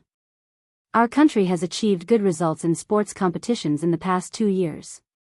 However, we still have some regrets in track and field, long-distance running, and sprinting. I think Yi Qian is a good seedling in this area. She can definitely develop in this direction. Principal Chow, who was an athlete, had always liked to explore the potential of students in sports in various secondary schools. If he nurtured them well, they would not only bring glory to the school, but also to the country. As the top high school in the province, the sports special students from First High School had all achieved good results in various competitions. A few students had even made it to the university games and achieved amazing results. However, Principal Chen was not very interested in this. He took a sip of tea and smiled. This child is indeed not bad. She is excellent in all aspects. However, I don't plan to let her achieve good results in sports. Why is that? Principal Chow said in surprise. This is not your style, old Chen. Downstairs, in the office. The arrival of the two teachers from First High School made the teachers in the office very happy. This showed how much importance First High School placed on this competition. The stacks of test papers that were brought over from the province's number 1 high school were distributed to the class teachers of the second and third year classes. Suddenly, the entire office was filled with the smell of books and ink. It really became a sea of learning. When Teacher Ku came in, he saw Class 1's homeroom teacher, Teacher Lu, actively recommending several top students in his class. His face was sharp and mean, and he snorted coldly. Then, he changed his face and walked over with a smile. When Teacher Lu saw her, she smiled and said, Teacher Song, this is Teacher Ku from Class 2. Yi Ying and Yi Qian are Teacher Ku's students. At the mention of Yi Qian, the smile on Teacher Ku's face was quite deep, but when he heard Yi Qian's name, his smile froze. Teacher Lu should be done with his work, right? Do you mind if I speak to Teacher Song? With a fake smile, Teacher Ku stared at Teacher Lu, who thought that he had given her a difficult problem. She smiled coldly and said, "Let me speak to the students in my class." "I'm afraid Teacher Lu doesn't know much about them." The teachers in the office were used to her sarcastic tone. Teacher Lu smiled disapprovingly and was busy distributing the test papers from First High School to the teachers of each subject. Mr. Song from First High School frowned slightly. His impression of Mr. Ku suddenly became much worse. As a teacher, he didn't say much, but his attitude was a little cold. Chapter 98. Yi Qian, who was in the dormitory, had no idea that Teacher Ku was trying her best to discredit her.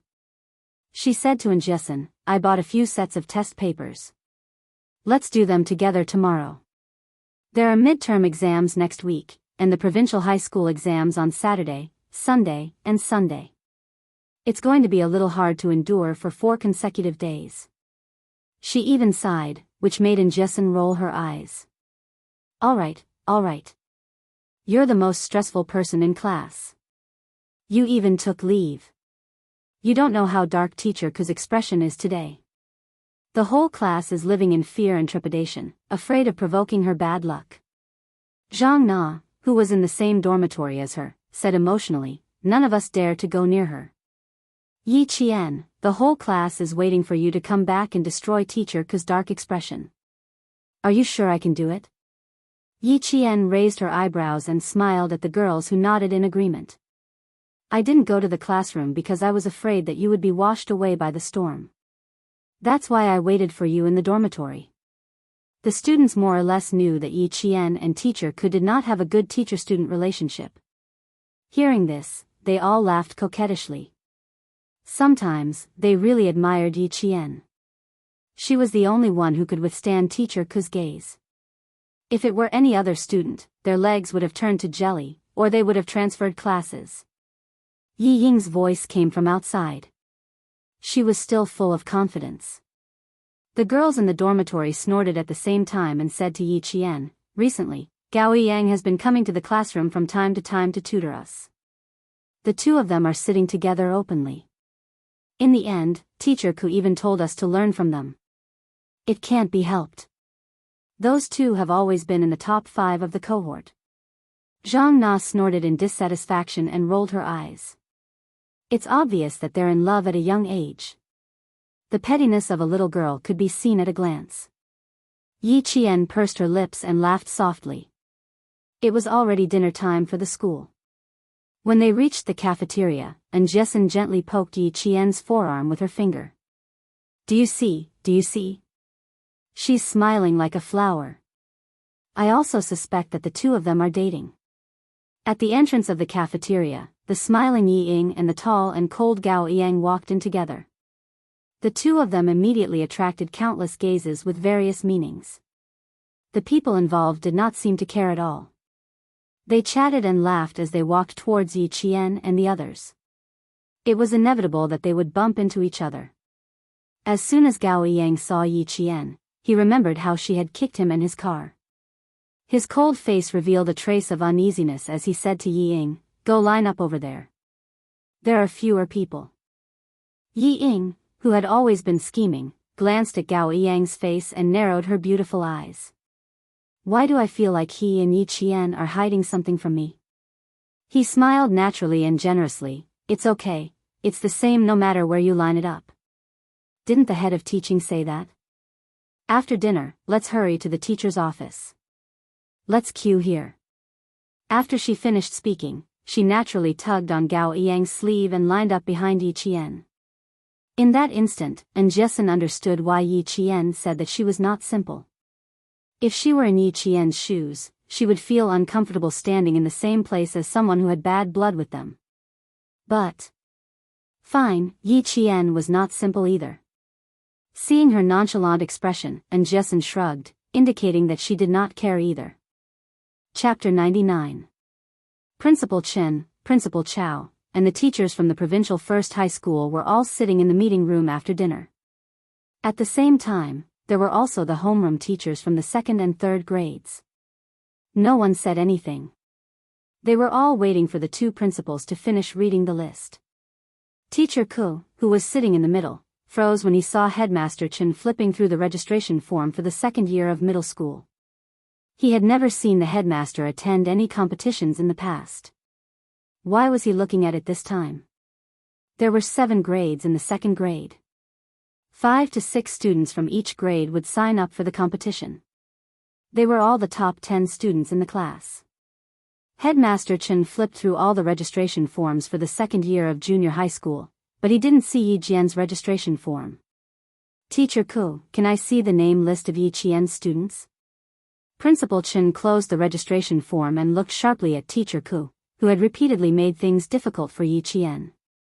He said in a deep voice, "Teacher Ku, please hand it over personally." Teacher Ku's face was pale. She stood up quickly. Under the gaze of her colleagues, her face burned painfully. "I'm sorry. I forgot to take it. I'll go get it right away."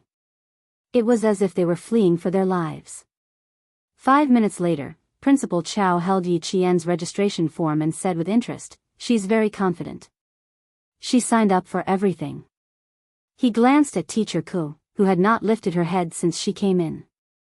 He chuckled and said, "If she's really an all-rounder, it's not impossible to make an exception and admit her. She doesn't know anything." Teacher Ku, who had her head lowered, panicked when she heard this. She looked up and explained, "Principal Chao, Yi Qian is a bad student. There's no such thing as a top student, and there's no such thing as a bad student. Teacher Ku, please be careful with your words." Principal Chao interrupted her with a smile and said kindly, "Whether she's a bad student or not, we'll know in the exam today. The self-study session is at 7 o'clock. Teachers, please get ready. The first mock exam will be at 7 o'clock sharp." No one listened to her explanation. They all stood up to inform their students.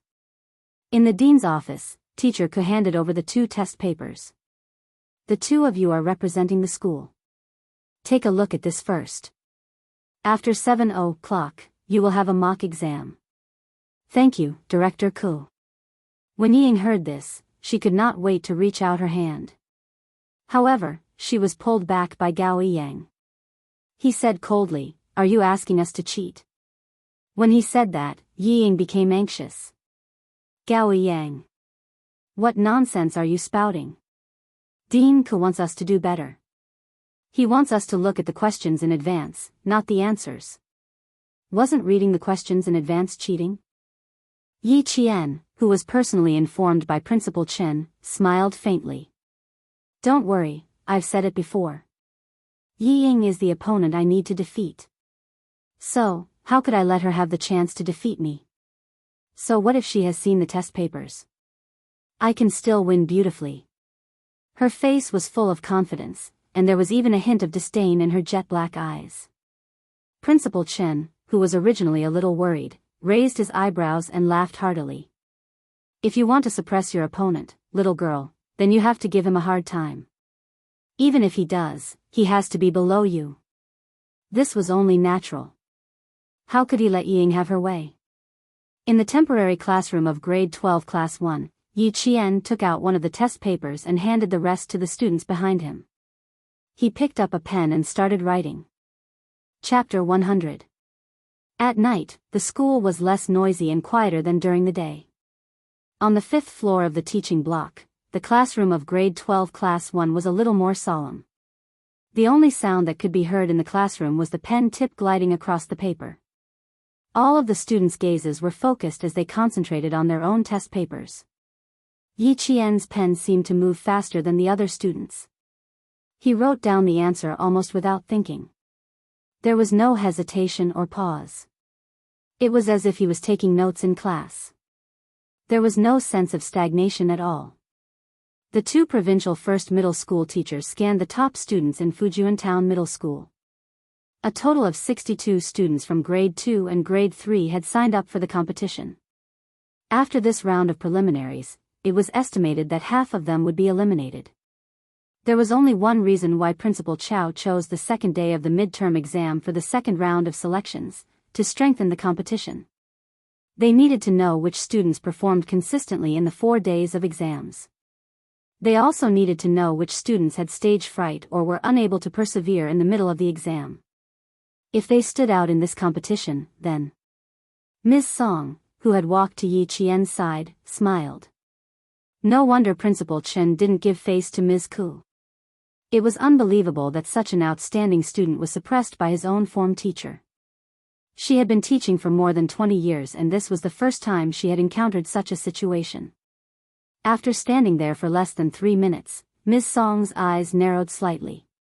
Then she quietly walked to Mr. Zhu, who taught mathematics in the top class of the province's first middle school, and whispered, "Mr. Zhu, go take a look at her." To be able to attract the attention of a teacher on the spot, one had to either be cheating or a top student. Mr. Zhu was the only teacher in the province who had participated in the National Mathematical Olympiad questions. He had also taken students overseas to participate in mathematical Olympiad competitions. When he walked to Yi Qian's desk, his legs seemed to have grown roots and he couldn't move. The two teachers took turns standing in front of a student's desk. They had inadvertently attracted the attention of some students. Yi Ying was one of them. Seeing this, the light in her beautiful eyes was like dirty well water, full of gloominess and coldness. The ballpoint pen in her hand seemed to be about to be broken in half. She was so strong that the veins on the back of her hand could be clearly seen. No matter how attentive Yi Jian was, she couldn't ignore that cold gaze that seemed to be stained with dirty water. He raised his eyes indifferently, and his gaze seemed to inadvertently sweep across the front. His gaze paused for a few seconds on Yi Ying's face, who was a row away, and he returned her a cold smile. Her smile was so dazzling, and it even contained disdain towards him. Yi Ying had already gritted her teeth, and the gloominess in her beautiful eyes deepened. She glared fiercely at Yi Qian. Just as she was about to lose control of her emotions, she seemed to have thought of something. She took a deep breath, bit her tongue to control her emotions, and looked away. "No, I can't let Yi Qian affect me." Her father was right. When she didn't have the ability to deal with Yi Qian, the first thing she had to learn was to endure. Yi Jian, who had seen her reaction, lowered her eyes, and a hint of coldness appeared in her dark, watery eyes. Yi Ying was able to succeed in her previous life not only because of her own ability, but also because of Yi Zhifan, who gave her advice. "You don't know the last question?" She hesitated for a long time, and this made Mr. Zhu, who was standing next to her, anxious. "This question is a little difficult, but it's all learned in the second year of middle school. Think carefully." Chapter 101. The last question, geometry, was from the Provincial Math Olympiad 2 years ago. It was difficult, but not difficult. Yi Qian did not expect her teacher to be so anxious when she exchanged glances with Yi Ying. She put her pen down again and wrote down the steps she had in her mind. Finally, she wrote down the correct answer. She had just written down the answer when the paper in front of her was taken away. The teacher's voice came from above, "Sit here and don't move. You can leave after I correct it." Being the first to hand in the paper always gave the other students a lot of pressure. Gao Yang, who was sitting at the back, already pursed his lips. Did she finish it so quickly? Or did she get caught cheating? No, that couldn't be right. If she was caught cheating, the teacher wouldn't be so agitated and she wouldn't be sitting quietly in the classroom. Then, she must have finished it. Gao Yang could not hide the surprise in his cold eyes. He frowned and looked in the direction of Yi Ying. Seeing that the girl he admired was focused on the questions and was not affected at all, his frown eased. Teacher Zhu, who was marking the papers at the podium, was already cheering in her heart. She took very little time and got it 100% correct. No wonder Principal Chow had to come personally. This town's middle school was really talented. The rest of the students were still in the middle of the exam, but Teacher Zhu had already finished marking Yi Qian's paper. "Not bad, you can leave the exam room." There was no mention of the score, but it could be seen from Yi Qian's expression and words that she had done well. She was in a hurry to find Principal Chen. She politely said, "Goodbye, teacher." Then she picked up the only ballpoint pen she had brought into the classroom, got up, and left quickly. Behind her, Yi Qian's footsteps and expression did not change in the slightest, no matter how surprised she was being. Today, she was not just here for the exam. The most important thing had not been done yet. Is this a gift from Captain Xia? In the office, Principal Chen held a long and thin silver wire made of a special material that shimmered coldly under the light. Soft, tough. This special material was really rare. Why would he give her a gift without any reason? Why would he give the girl a weapon from the suspect's hands? Not to mention the lass, even this old man wanted to know. Since such a good thing has been given, just accept it. Wouldn't it be a waste of Captain Xia's good intentions if we return it?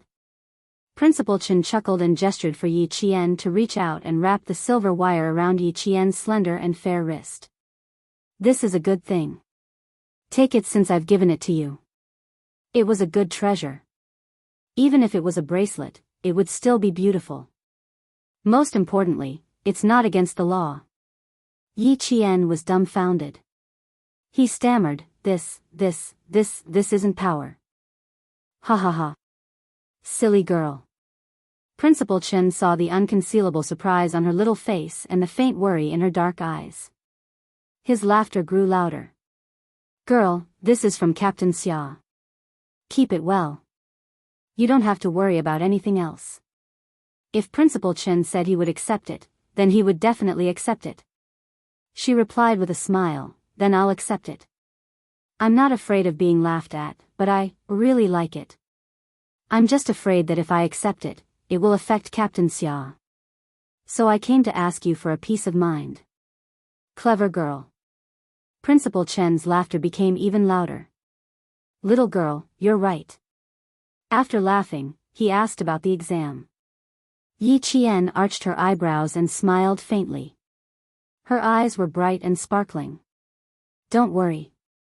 I always mean what I say. Chapter 102. What she had said and done, as well as what others had said and done. She remembered all of it. Since Principal Chao was still around, Yi Qian had to complete tonight's training by himself. After bidding farewell to Principal Chen, she jogged out of school and rushed to the recruit camp. Gao Yang, who was pushing his bicycle, saw a slender figure jogging past the yellow lights of the school gate and disappearing into the night without stopping. It was Yi Qian. 2 minutes later, the person he was waiting for. Yi Ying jogged over. Unlike Yi Qian's swift and decisive movements, she was like a flower that needed to be cared for. She had to pause for a moment before continuing. She had a heart problem, so running and strenuous activities were not suitable for her. What kind of person is Yi Qian normally? After Gao Yang, who was sitting on the back seat of the bicycle with Yi Ying, had driven some distance away, the young man's low, hoarse, and slightly puzzled voice could be heard in the cool night breeze. I didn't notice any strong points in her before, but now it seems like she's been hiding it on purpose. He didn't have any other intentions, he was just asking his own question. Yi Ying's expression changed. She gripped his shirt tightly and smiled. I don't know, I've never been on good terms with her. You'll have to ask her yourself to see if she's hiding them. What's going on? Gao Yang had been paying more and more attention to Yi Qian these past few days. Forget it, I'm just asking, he answered indifferently and didn't ask any more questions. She had been kicked, she had been beaten. She had to leave a deeper impression. From Monday to Wednesday, Yi Jian's figure would appear in the classroom of grade 12 class 1 for every exam in the 3 subjects of mathematics, physics, and chemistry. After 3 days, it had caused quite a stir in the entire grade. Bad rumors began to spread around the school. The general idea was, bad students make more trouble. Did you hear that? Bad students make more trouble. Heh, I have to add, ugly people make more trouble. As soon as Yi Qian entered the classroom, he heard He Jiamin gloating over his misfortune. He could tell that she was deliberately saying it for him to hear. Tan Wei frowned and tugged at He Jiamin's sleeve. Lower your voice. Why should I speak softly? I'm telling the truth. He Jiamin, who had finally vented her anger, would not let go of the opportunity to step on Yi Qian. She stood up, raised her chin and said provocatively, "If you want to make a fool of yourself, then don't blame the bystanders for talking too much." When Jessen heard this, she was furious. She rolled up her sleeves and was about to rush over. "He Jimin, you're really capable. If you have the ability, go ahead and do it yourself." If she could go anywhere, Zhang Na said airily. Only incompetent people would go around making trouble. Yi Qian, who was standing in the middle, smiled and patted their shoulders. His gaze was straight and cold. He said with a faint smile, "Do you know why I don't want to talk to a certain someone? It's just a feeling. If I look at her for too long, I'll have nightmares for days. It's true that ugly people make more trouble." Others had already bullied him. If he didn't return the favor, how could he? In the land of etiquette, he naturally had to return the favor. When Jimin heard Yi Qian call her ugly, her face instantly twisted. She pounced over as if she was going to bite him. "Yi Qian, I'll let you be smug, I'll let you be smug. Are you sure you want to fight?" Yi Qian walked over. His cold gaze had a hint of ruthlessness. He smiled and said, "I realize that you have a bad memory. That's good too. Let's fight and you'll remember." Chapter 103. Yi Ying, who had been listening for a long time, looked gloomy. She grabbed Jimin, who had rushed out, and whispered, "Class is about to start. Do you want to be scolded by the teacher?" "Oh no, I almost forgot that Yi Qian is quite good at fighting." At the mention of the past, Jimin, who was arrogant just a second ago, was defeated the next second. Her eyes flickered as she returned to her seat dejectedly. When the surrounding students saw this, they more or less looked down on Jimin. Not only did she bully her own classmates, but she was also as timid as a mouse. They didn't know where she got the courage to go against Yi Qian. At noon, the broadcast announced the names of the students who had been selected for the competition. When Yi Qian's name was broadcasted again, the sound of people gasping could be heard everywhere in the school. Yi Qian from Year 2's Class 2 even applied for English. English was the weak point of Town Middle School. Could she do it? Don't puff yourself up at your own cost. Teacher Huang, the English teacher who was eating in the staff cafeteria, let out a long sigh when she heard Yi Qian's name. Whether she would succeed or not, she didn't know. But at least one of the two classes she taught in Year 2 had applied. Yi Qian applied for mathematics, physics, and chemistry, but it didn't cause much of a reaction. But when they found out that she applied for English, the reaction was huge. As long as there were students around, they would definitely hear that the most discussed topic was Yi Qian. As for the boys, the most discussed topic was Yi Qian's appearance. When it came to Yi Qian's appearance, no one said that she was ugly. "I didn't realize she was pretty before. Now that I look at her, she's getting prettier. Her face is small and her facial features are exquisite. More importantly, have you noticed that she has an indescribable aura about her? Hey, you guys noticed it too. I thought I was mistaken. I just thought. Did she wear our school uniform incorrectly? She shouldn't be wearing the uniform." Gao Yang, who was listening to his classmates' irrelevant conversations, put down his spoon and sneered, "That's not what we're concerned about. Do you think she can do English?" "Ha ha ha, Gao Yang, English isn't the point. The important thing is the beauty." The boy laughed heartily. Seeing that all the girls in the class were sneaking glances at him, he sighed and said sadly, "You have a beauty by your side. How can you understand our thoughts?" Gao Yang was already pursing his lips. English? Could she do Yi Qian? After a while, he snorted coldly. "Fine, let her make a fool of herself. Then she will know what it means to act according to one's ability." Yi Qian, who even the English teacher did not have high hopes for, ate his lunch without any pressure. Was it difficult for him to take the English test at night? Would he be sad about those unfamiliar, tongue-twisting medical books with especially long words? As for speaking, she had been a top tour guide for international tours, so speaking wasn't difficult for her. At this moment, the students' secret discussions about Yi Qian were already out in the open. The moment they saw him, they said, "Which Yi Qian from class 2, last time, Yi Qian used her super memory to shock more than 30 students. This time, she used another method to create a storm in the school." Her name was already being passed around by the students for the entire Thursday afternoon. The students who had seen Yi Qian's super memory felt that it might not be difficult for her. When they heard their classmates mention Yi Qian in an extremely sarcastic tone, they would also stand up for him. However, in the end, they chose to wait and see. Chapter 104. When Ying heard that Yi Qian was participating in the English competition, she chuckled. "You overestimate yourself." She believed that Yi Qian could do well in other subjects. But for English, the sun would rise from the west if she was not good at it. There were so many top students out there, and she even had to learn English. They were just waiting for her to make a fool of herself. As the deputy mayor, Yi Zhifan had a great influence on Yi Ying. She was slowly learning how to plan ahead. But for Yi Qian, there were plenty of people waiting for her to make a fool of herself. It didn't matter if Yi Qian was there or not.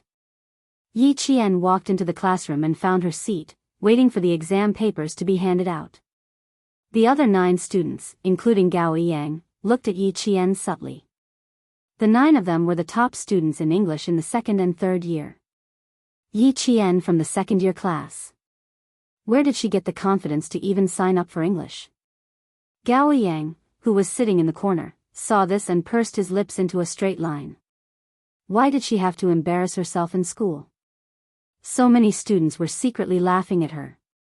Wouldn't it be better to keep a low profile? The teacher hadn't come in yet.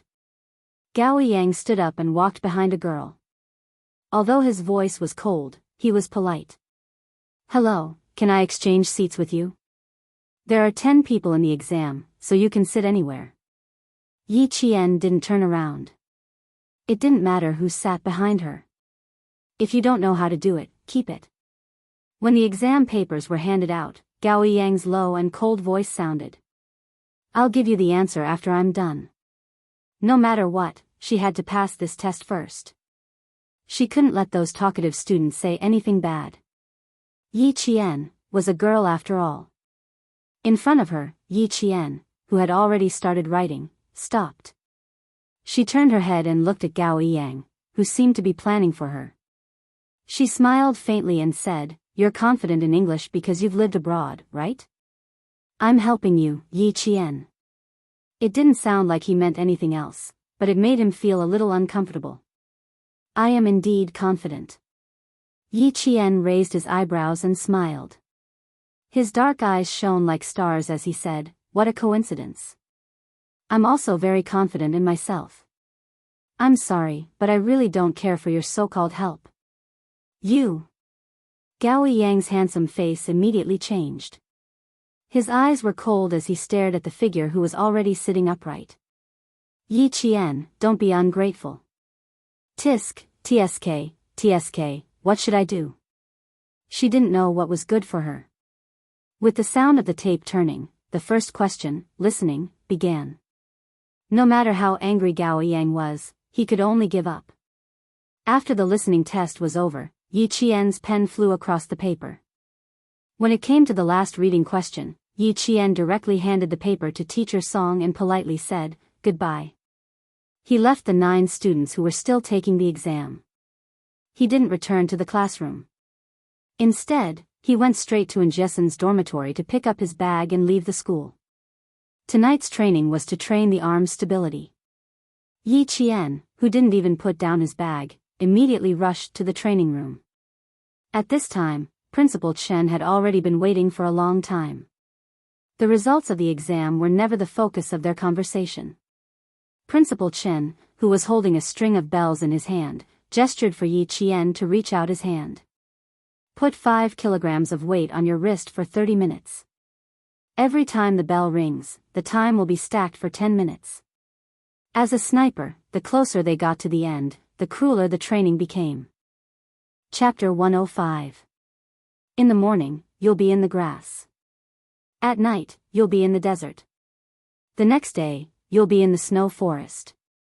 No matter where you are, you'll need to have an extremely stable arm to hold up your sniper rifle. You'll need to lock onto the crosshairs of your target and fire with a bang. Principal Chen not only had a cruel training plan for how to train Yi Qian into a top-notch sniper, but at the same time, he would optimize the training according to Yi Qian's own conditions. Women were weaker than men in terms of strength, but Principal Chen would never allow that to happen. The soldiers he trained had to be better than men in all aspects. Because on the battlefield, the enemy would never show mercy just because you were a woman. On the contrary, once a female soldier was captured, what awaited her was even crueler and more inhumane torture. Starting from the body, all the way to the depths of her soul, she would be brutally tortured by the enemy until she was neither human nor ghost. After choosing this path, as long as he thought about what would happen if he fell into the hands of the enemy, then he would have to accept the cruelty of the day. A metal ball weighed 2.5 kilograms. Both her hands weighed 5 kilograms. Yi Qian could clearly feel her hands sinking under the weight of the metal balls. Raise. Principal Chen's stern voice came from the training room. Both hands parallel to your shoulders. Maintain an angle of 90 degrees under your armpits. The silver bell is not allowed to make a sound for half an hour. 1, 2, 3. Begin. From this moment onwards, Yi Qian's sniper training had advanced from beginner to intermediate. The silver bell on her wrist was strung together with extremely thin fish wire. It was so light that even a small breeze could blow it and make a clear ringing sound. 10 minutes later, Yi Qian was already gritting her teeth. Fine sweat seeped out of her forehead. The metal balls in her hands seemed to be getting heavier. They were so heavy that her hands were about to sink down uncontrollably. Sniper training required silence. Every time this happened, the training room would become a restricted area. Even Battalion Commander Yang could not enter and leave as he pleased. Girl, right now, your left and right arms only weigh a total of 5 kilograms. If there comes a day when you're holding a 12-kilogram sniper rifle in your hands and still charging into enemy lines like a commando, are you sure you can do it? Divert your attention so that the burden in your heart doesn't exist. In Principal Chen's teachings, Yi Qian was like a small sapling, rooted in fertile soil, sprouting branches and leaves, growing strong day by day. His attention was no longer on the weights on his wrists. Instead, he cast his gaze at a certain spot in the training room. In his mind, he memorized the English test questions for tonight, starting from the listening test to the reading test. Principal Chen was always amazed by his amazing perseverance and talent. Even if they knew, they would still be amazed when they saw it again. She had to carry 5 kilograms of weights for half an hour on both her hands. She was not allowed to swing the silver bell even once. For a sniper who had just advanced from a beginner to an intermediate level, this was something that even a male soldier would find difficult to accomplish on the first try. But Yi Qian had done it. Sweat flowed down her elegant chin and seeped into her clothes like a waterline. Large patches of wet clothes were proof of how hard this slender girl worked. Principal Chen watched the time pass by with a gratified gaze. Once half an hour was up, he prepared to stop training. Going too far was as bad as not going far enough. Chapter 106. With little Ye's intelligence, there was nothing to worry about. She just needed to follow the original plan and train as usual. She removed the metal ball from her wrist. The sudden ease made her feel a little uncomfortable. Yi Qian shook her wrist and smiled without even wiping her sweat. If you didn't remind me, I really wouldn't have noticed that half an hour has passed. It was as if she had just gotten into a good mood and suddenly pulled away. She still felt a little empty. You're doing very well now. There's no need to rush. Principal Chen took out a bottle of medicinal oil and poured it into his palm. Stretch out your hand. It's not bad to be able to last for half an hour on your first try. The sudden weight on her wrist might seem fine now, but there would be repercussions later. Using the medicinal oil to promote blood circulation would reduce the repercussions. After the exam on Saturday, I'll go back to the village with you. You must learn from the old man. He's a first-rank sergeant major. You won't be able to learn all his skills in your lifetime. After the training, Principal Chen taught Yi Qian like a father. If you can apply what you learn, you'll benefit from it for a lifetime. Endure 5 kilograms of weight for 3 months. After 3 months, I'll increase the weight. You'll only stop when your hands can carry 20 kilograms. When he was able to walk as if he was flying while holding a 20-kilogram gun in his hand, and was able to lay down immediately to snipe the target, Yi Qian already had the reflexes of a top sniper. Yi Qian had always gritted his teeth and persevered. Hearing this, he smiled and said, 20 kilograms is the end. It's just the end of a phase. If you can continue, right? The medicinal oil was specially supplied by the army. When applied, it burned brightly and the effect was excellent. As long as you can persevere, you can. Principal Chen poured almost half the bottle and rubbed Yi Qian's wrist until it turned red. These 2 hands, I'm afraid you'll suffer a little in the exam tomorrow. The next day, when Yi Qian got out of bed, his hands were so sore that it was difficult to even hold a cup of water. Only then did he understand why Principal Chen said he would suffer a little in the exam. He applied a hot towel and sprayed a spray to relieve muscle soreness. Only then did he feel a little better. You didn't sleep well last night? The moment Jessen entered the classroom, she didn't even return to her seat. Instead, she walked straight to Yi Qian, who didn't look too well. Why do you look so listless? It wasn't that he didn't sleep well, but his entire arm was aching unbearably.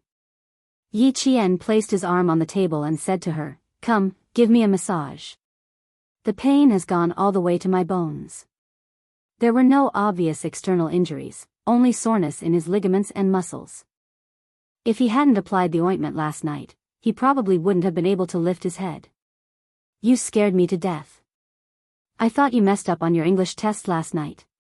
And Jessen immediately started massaging. As she massaged, she asked softly, "How was it? How was your English test yesterday?" Yi Qian, who was making comfortable noises with his mouth, curled his lips into a smile. He closed his eyes slightly and replied, "When have I ever disappointed you? Just wait, there will be a surprise for you." Damn! And Jessen almost jumped out of her seat. You're really something. Are you planning on doing a grand slam? Yi Qian raised his eyebrows and replied handsomely, "Why not? Although I don't take gossip to heart, I'm still annoyed by those mosquitoes buzzing around all day long. Shut their mouths, and speak with your abilities." Chapter 107. If she spoke with her abilities, no matter how many mouths there were, she would be able to shut them up and prevent others from gossiping in the future. But then again, I have to say something. Don't you think the school is taking this competition very seriously? Hearing this, Jessen, who was relieved, leaned closer and whispered, even the midterm exam was postponed. I'm afraid this competition is not going to be simple. Yi Qian smiled but did not say anything. However, the way she looked at her was clear. Of course, it was not going to be simple. Principal Chen, who already knew about Yi Qian's results, narrowed his eyes slightly. After a while, he said, "This child's goal is a little different, but she will definitely be willing to fight for the glory of the country. There's no choice. The competition is going on all over the country. Your school is not the only one who postponed the midterm exam. Other schools are doing the same." Principal Chow, who was always smiling, had a serious expression on his face. He said in a deep voice, "We failed 3 years ago. This time, we will not allow ourselves to fail again. There are only 12 student representatives in the country. Yi Qian has a high chance of making it big." As of yesterday, there were a total of 6 students who scored a grand slam in the preliminary exam. Not only did Yi Qian score a grand slam, but she also took the most time in the entire country. "Old Chen, you have to persuade Yi Qian." From Principal Chow's expression and words, it was obvious that this competition was just as Jessen had said. It was not going to be simple. Yi Qian and Jessen were not the only ones who felt it. Most of the students had their guesses. This was the first time they had encountered a competition where the midterm exam had to be postponed. During the exam, Yi Qian handed in her papers a little slower than usual. Her hands were sore and she was indeed at a disadvantage. Seeing this, Yi Ying's lips curled into a contemptuous smile. How could she still perform normally after taking so many exams? Pfft, as if. The invigilator stood beside Yi Qian, who was concentrating on the exam. They would more or less pay attention to this girl, who was the talk of the town, to see if she was really capable.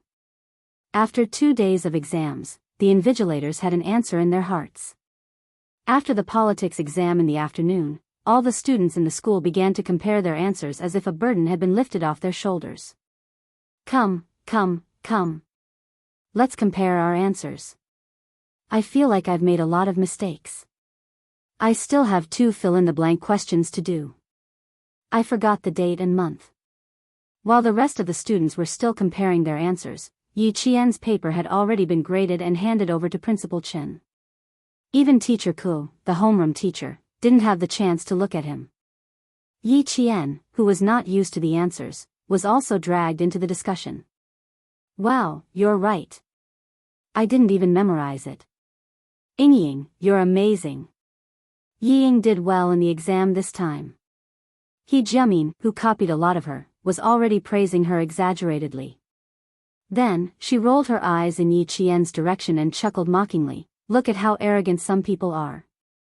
Let's just wait for her to cry. Let her be proud.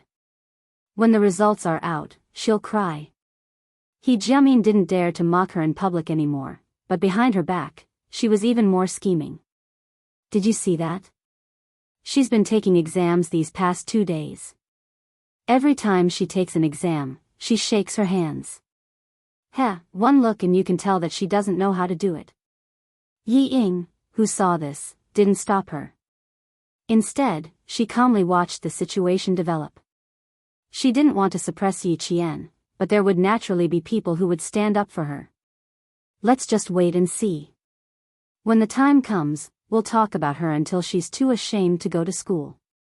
She'd better get out of school obediently. Chapter 108. Xia Sifeng chimed in, her voice thick with jealousy. Let her know that she can't go around showing off just because her grades are a little better. At the same time the bell rang, Teacher Ku's heavy footsteps appeared at the classroom door. Seeing that the classroom was still in a mess even after the bell rang, she was furious. When her gaze swept over Yi Qian, her eyes revealed a disdainful sneer. Teacher Ku stomped to the podium, slammed the blackboard brush down, and pointed directly at He Jiamin, who was still talking loudly. He Jiamin. Stand up. You made a mess of the exam, and you still have the cheek to shout.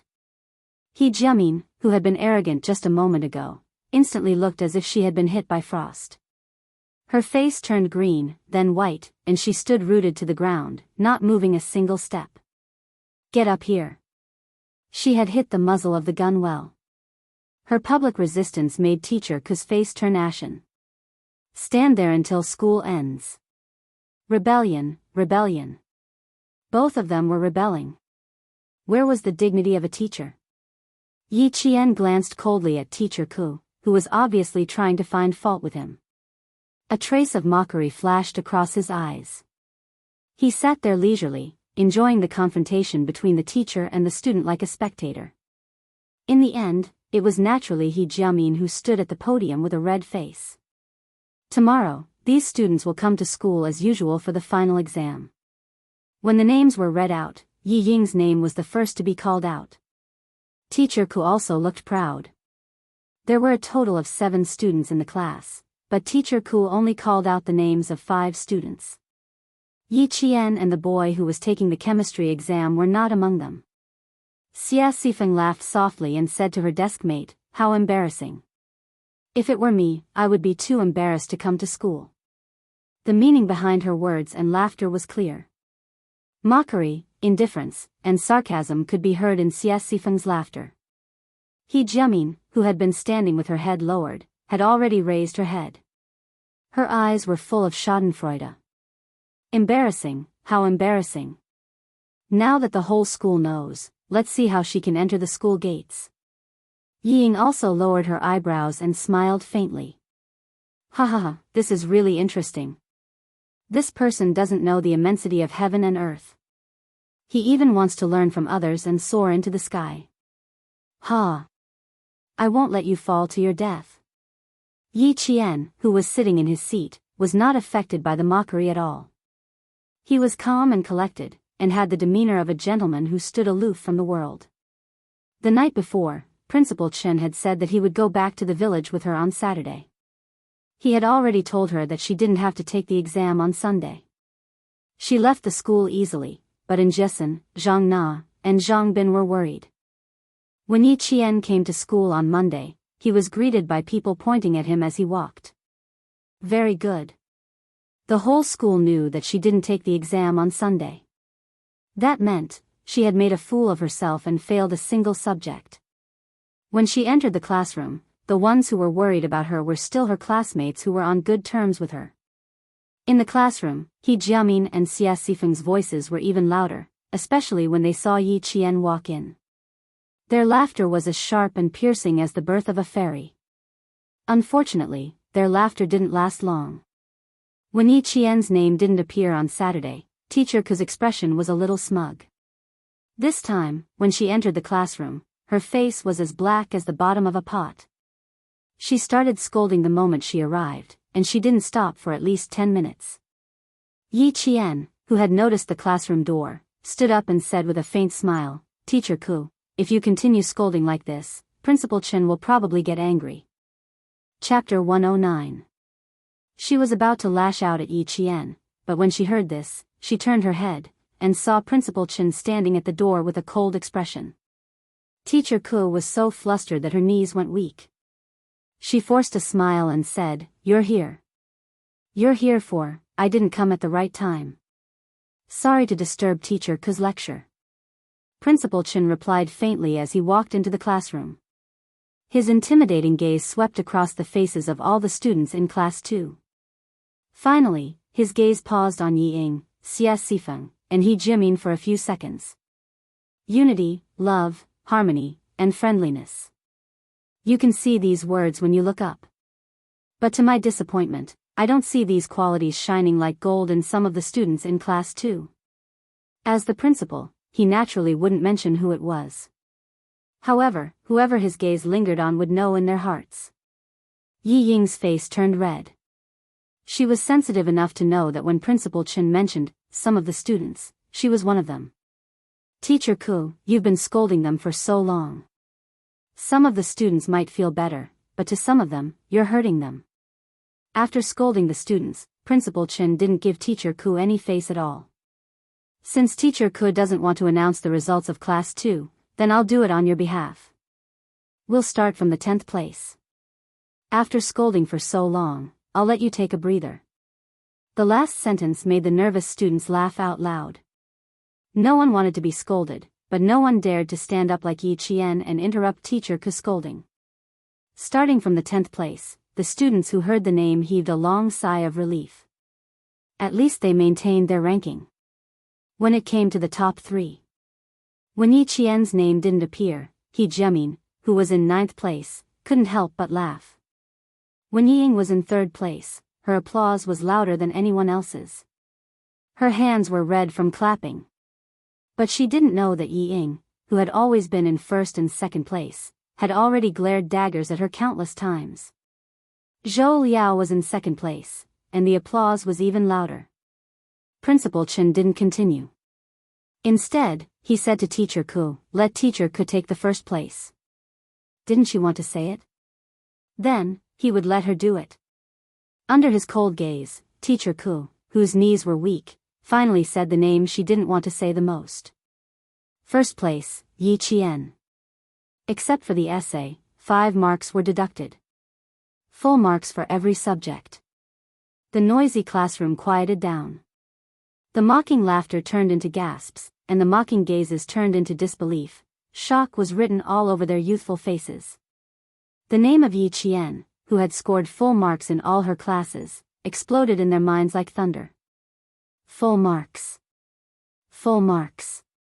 And Jessen was so happy that she screamed. She even lost her composure and rushed out of her seat. She hugged Yi Qian and shouted, "Damn! Hold your head high, hold your head high. A tidal wave of applause rang out in front of Yi Ying's pale face. It rang out in front of He Jiamin, who was so shocked that her eyeballs were about to pop out of their sockets. It rang out in front of Xie Sifeng, who couldn't accept it and was stunned for a long time. When the homeroom teachers of the second year announced the name of the first place in the midterm exam, all the strangeness disappeared and was replaced by shock. Yi Qian's results were like a slap to their faces. It made those who had mocked Yi Qian and were waiting for him to make a fool of himself lower their heads in shame. Chapter 110. First place in the entire cohort, 76 points higher than second place, 78 points higher than third place, fourth place. 80 points, fifth place. 82 points. Not only did she rank first, but she also showed the entire school the gap between the top 5 and the top 1. A gap that was as wide as a chasm, a gap that was difficult to cross. The students who had mocked her this week were so embarrassed that their faces were as red as if they were not wearing pants. They lowered their heads and did not say anything else. Amidst the thunderous applause, Principal Chen raised his hand to signal for the students to quiet down. When the classroom was so quiet that only the sound of shallow breathing could be heard, he continued with a smile. As for why Yi Qian did not participate in the provincial competition, it was not because she did not do well. It was because she did not need to take the exam again. After the exam, Yi Qian will go to the provincial high school for half a month of intensive closed-door training. Once she stands out, she will represent our country in the middle of July to participate in the World Mathematical Olympiad. If the results of first place in the cohort shocked the students, then representing the country in the World Mathematical Olympiad was like a sudden clap of thunder, exploding the students until they were collectively stunned. I'll go, I'll go. I'll go. And Jessen, who was so shocked that her eyeballs froze, murmured to herself. Then, she abruptly dug her ears, stood up stupidly, and asked Headmaster Chen, "Headmaster, the Mathematical Olympiad you're talking about, is it the Mathematical Olympiad that the top universities in the world are eyeing as long as you participate in it and don't get a ranking?" As a math enthusiast, Jessen had some understanding of this. Principal Chen, whose gaze fell on her, nodded approvingly. This student seems to have understood it. That's right, it's the Olympiad that you know. The World Mathematical Olympiad is held once every 3 years, and all the participants are the top students in each country. As for Yi Qian, as long as she passes the national selection, she will be able to represent the country in battle.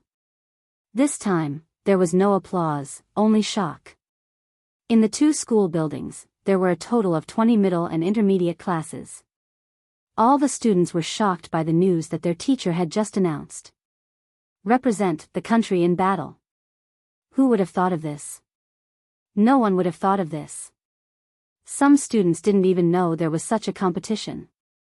Yi Qian didn't even think about it. Compared to her classmates' shock, she frowned slightly and her expression became indifferent. His expression was calm, but his heart was a little anxious. If it weren't for the fact that they were still in class, she would have walked over and asked for an explanation. Training, what about her training? Wouldn't they fall behind? That's right, Yi Qian was considering her 4-year training plan, not the World Mathematical Olympiad.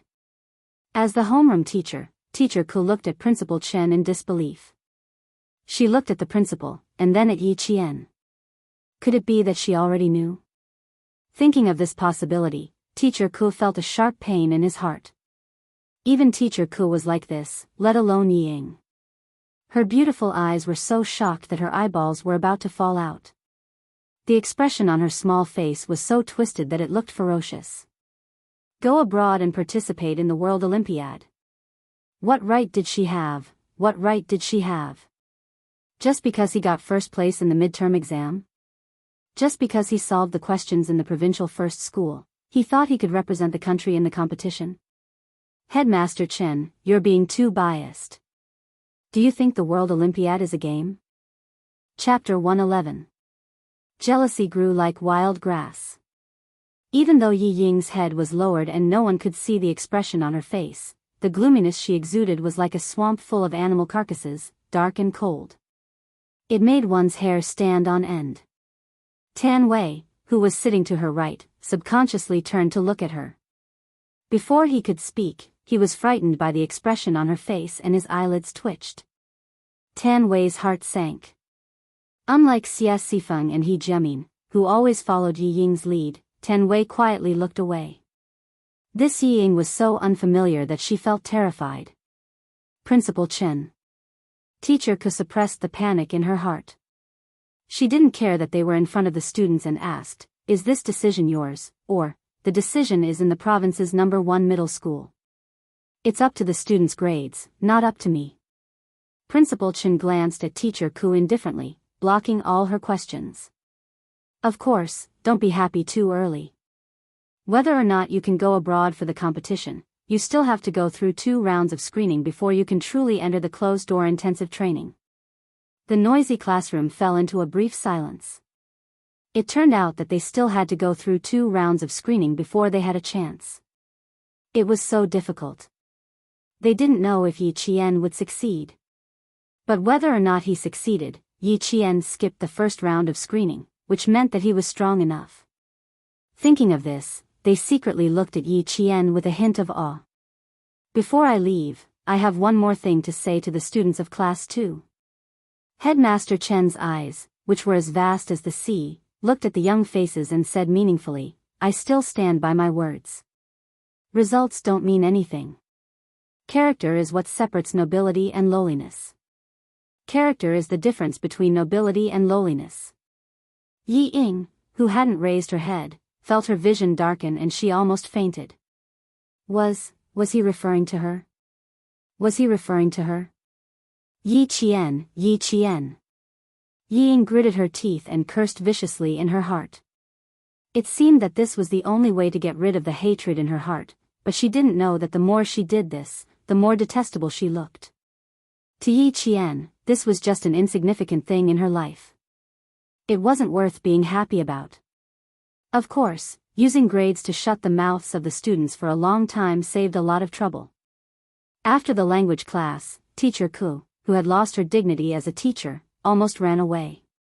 She couldn't do anything to Yi Qian now. She couldn't scold or hit. She didn't even Yi Qian's. Looking at her fleeing figure, Yi Jian, whose eyes were slightly cold, sneered coldly. She would never forget how Teacher Ku's in collusion with Sun Dongqing's in the past. She would never forget how she had slapped her hard in front of the entire class and scolded her, "You're a disgrace and a loser. You don't deserve to be her student." In this life, she would make sure that Yi Qian never stood in front of the lecture table again, because she didn't deserve to be a teacher. For the whole morning, Yi Qian was bathed in the subtle gazes of her classmates. Those rumors disappeared instantly, as if they never happened. On the way to the cafeteria at noon, Jessen was proud of herself. She lowered her voice and gloated. When Principal Chen appeared, Teacher Ku was so scared that her legs turned to jelly. "Oh my, you don't know how I felt at that time. It was like drinking honey water. My whole body felt comfortable." Chapter 112. Yi Qian glanced at her with a smile and said calmly, "You still have more than a year to live under her. Studentin, restrain yourself. After all, she's still our old." A student suddenly walked over and interrupted Yi Qian. "Student Yi, I'm sorry." The boy suddenly apologized. After that, he bowed deeply. "I hope you can get better results in the upcoming exams so that you can represent our country in the competition." This unforeseen event made Yi Qian's lips curl up slightly. Starting over, everything was so beautiful. He smiled and said, "Thank you, I will work hard." After experiencing the storm, the rainbow had appeared. From the school building to the cafeteria, Yi Qian had already received countless apologies from his classmates. At the same time, he had also received kindness from his classmates. The corners of Jessen's eyes were slightly moist. "Yi Qian, from now on, no one will say anything. No one will dare to doubt you. I'm not afraid of being doubted, nor am I afraid of being talked about." Yi Qian's eyes were cold as he looked at the horizon. The sun pierced through the clouds like a sharp sword, splitting the darkness and welcoming the endless light. "I'm only afraid that if I stay where I am, I will eventually disappear from the world like a speck of dust. My efforts are not to prove anything to them, but to live a better life for myself. To live, do you understand? Her last sentence was like an old woman who had experienced the vicissitudes of life. She summed up all her persistence in one word: live. Yi Qian's words were like the evening drum and the morning bell in Jessen's heart. This kind girl instantly understood many things. One is marked by the company one keeps. Yi Jian's charm could always imperceptibly affect the lives of those close to her. Seeing Yi Qian being talked to by his classmates from time to time, the leaves in Yi Ying's hand were stained green by the green juice between her fingers. Anger had already taken root in her eyes and could not be moved away. Liao Jian's figure flitted past the lush trees. Yi Ying looked away and walked towards the famous reading pavilion in the school.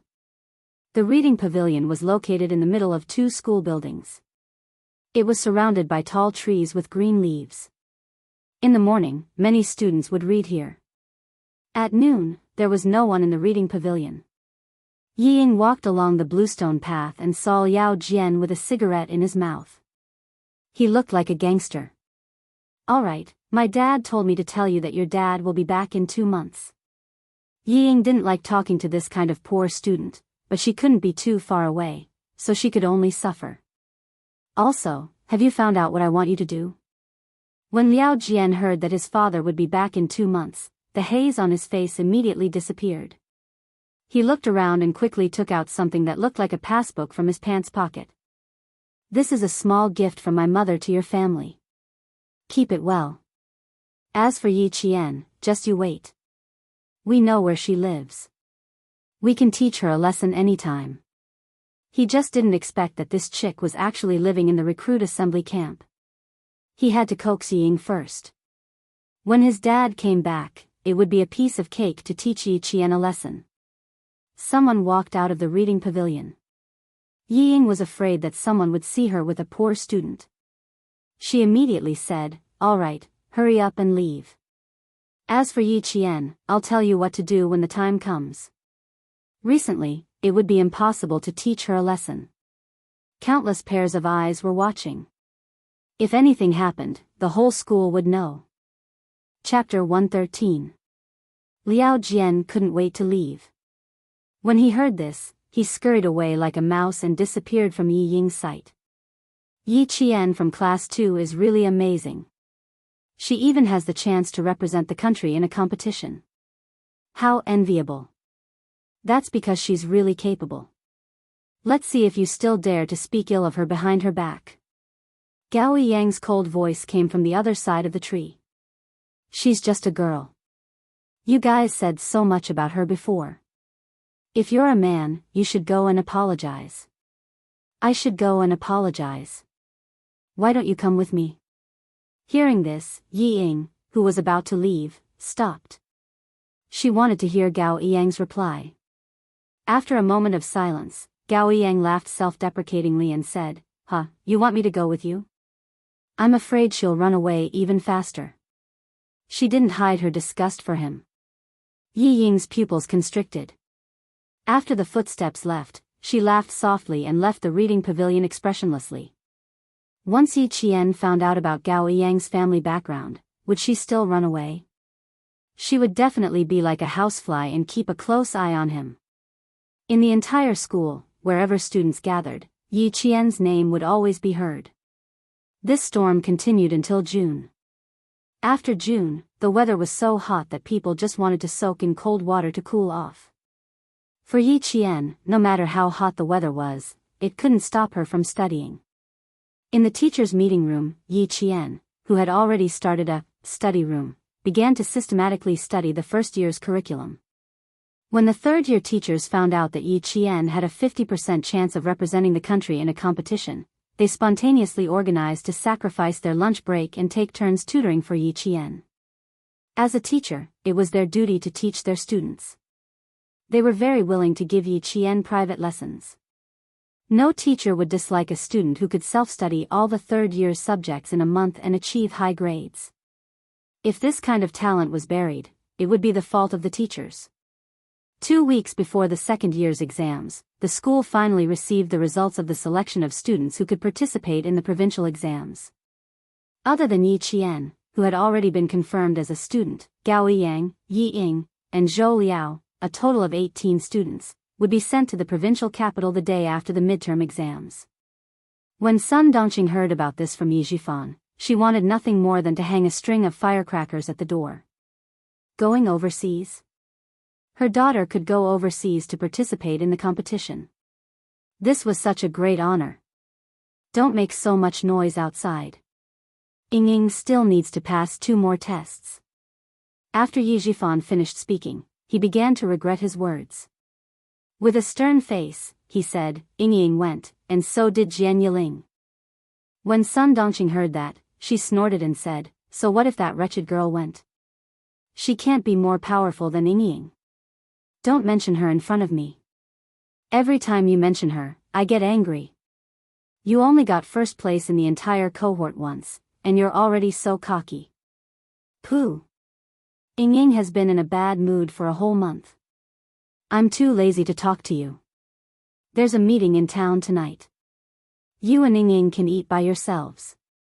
Yi Zhifan, who had just returned, picked up his briefcase and walked out of the house. He didn't want to stay with his wife for even a minute longer. Sun Dongqing stared at her husband's back. After a while, a cold smile appeared in her eyes. She turned around and went back to the kitchen to make dinner for Ying. Today was Friday. After school, all the boarding students would go home. When Yi Qian walked out of the school gate, he didn't walk in the direction of town. Instead, he walked in the opposite direction. Along the way, there were students returning home after school. They were all wearing the same school uniform. From afar, it was impossible to tell who was who. Yi Qian walked about 200 meters before he stopped. Someone was following him. Chapter 114. Fuck, why is she going up the mountain? A youth wearing a tank top, flowery shorts, and flip-flops was chewing gum. He stared at the girl who didn't want to walk on the main road and insisted on going up the mountain. Going up the mountain to go home? The blonde youth with the word Dao tattooed on his arm looked at his companion. Do you still want to follow? Yes. The youth in the tank top looked down at the flip-flops on his feet. Fuck, let's go in and take a look. If there's anything good, come back and tell Brother Liao. You go after her first, I fucking wore the wrong shoes. The Brother Liao they were talking about was Liao Jian's father. Liao Yud. Once they entered the mountain, they would be in Yi Qian's territory. Yi Jian, who was standing behind the tree, looked coldly at a yellow-haired young man who walked past her. She looked back and saw another young man who was chasing after her while cursing. After the blonde youth walked out of sight, Yi Qian walked out from behind the tree and stood directly in front of the youth in the tank top. She smiled and said, "Why are you following me?" She walked out directly, scaring the youth who was walking with his head down. After being stunned for a moment, he recognized the student who was blocking his way. Fuck, she's gone. The blonde youth rushed to the front but didn't see anyone, so he immediately turned back. After 3 to 5 minutes of separation, he saw his friend with a piece of yellowish-yellow rag stuffed in his mouth. His upper body was naked, and his hands were tied behind his back to a pine tree. He was struggling with a muffled sound. Fuck, what's going on? When the guy in the tank top saw his friend come back, he wasn't happy. Instead, he struggled even harder. His eyeballs seemed to be convulsing as they kept rolling upwards.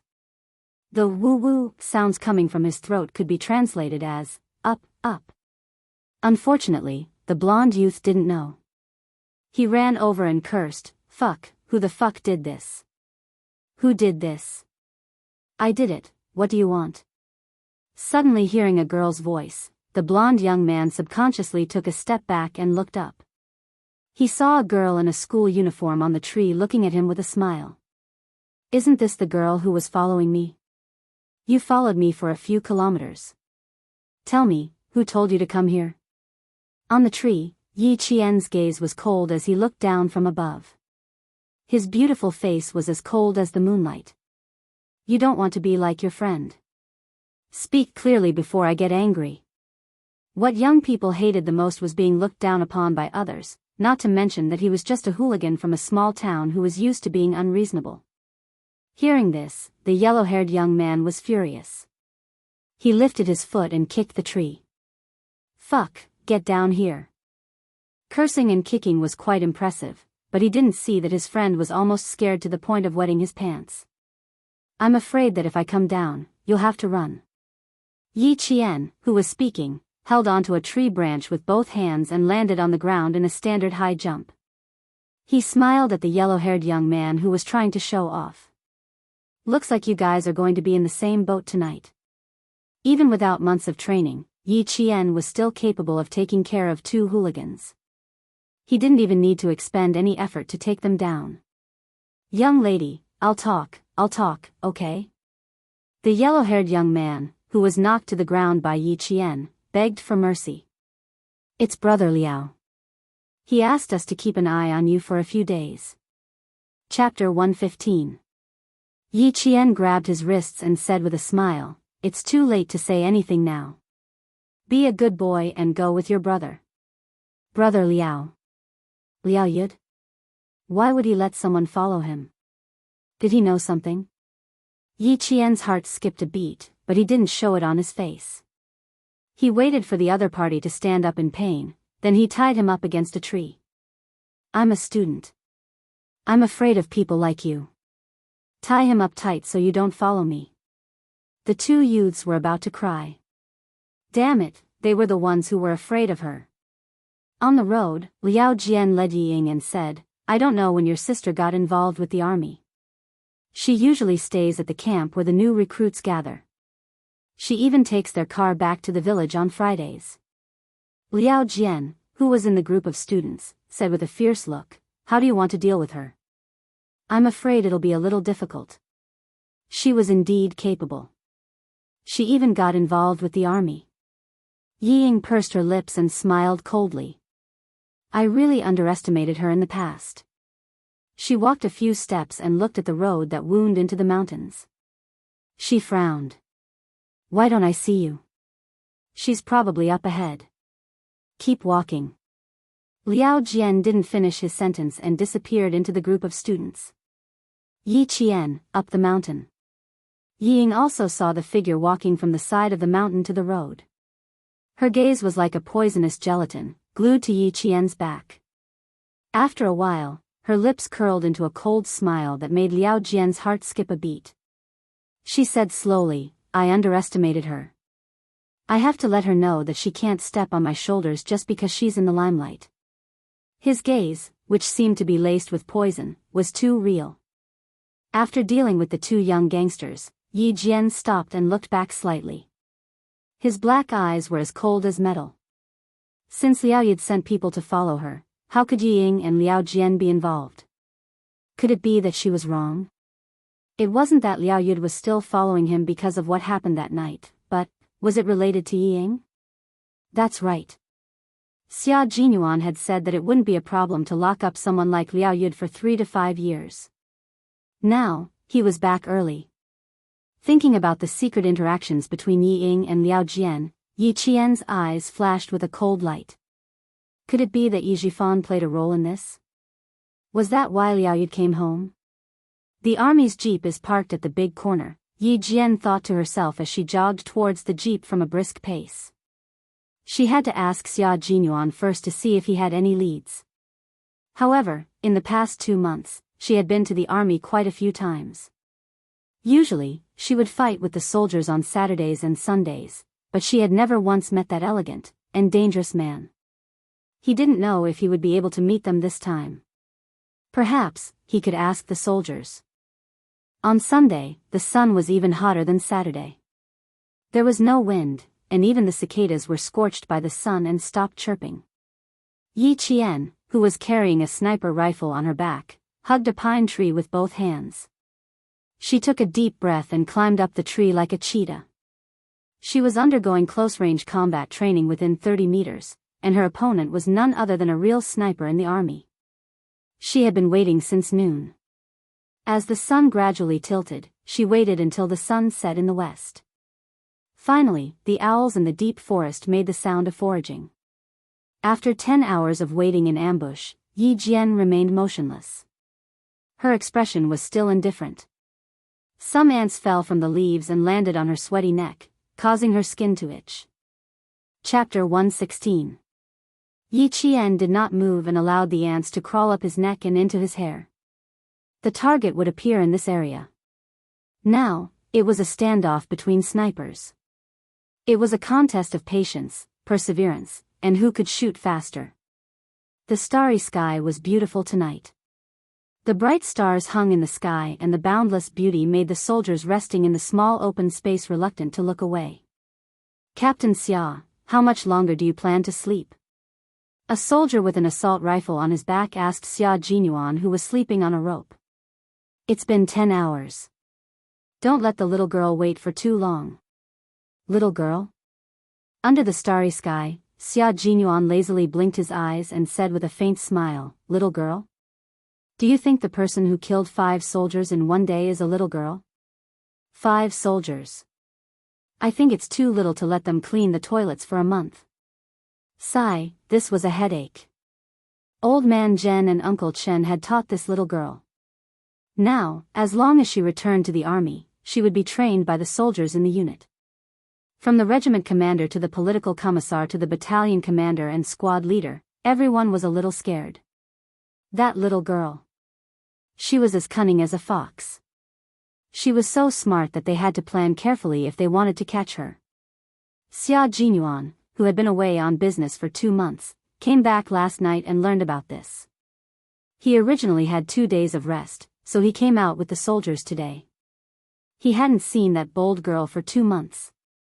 He wanted to see how much she had improved. Xia Jinyuan, whose face was heavily painted, held a sniper rifle in his arms. His eyes were cold and sharp like an eagle's. He flipped down from the rope and made a gesture. A total of 5 soldiers gathered in a circle. 11 hours later, the bushes began to shake. Yi Qian opened the night vision scope and put his eyes on it. A figure swept through the bushes and disappeared in an instant.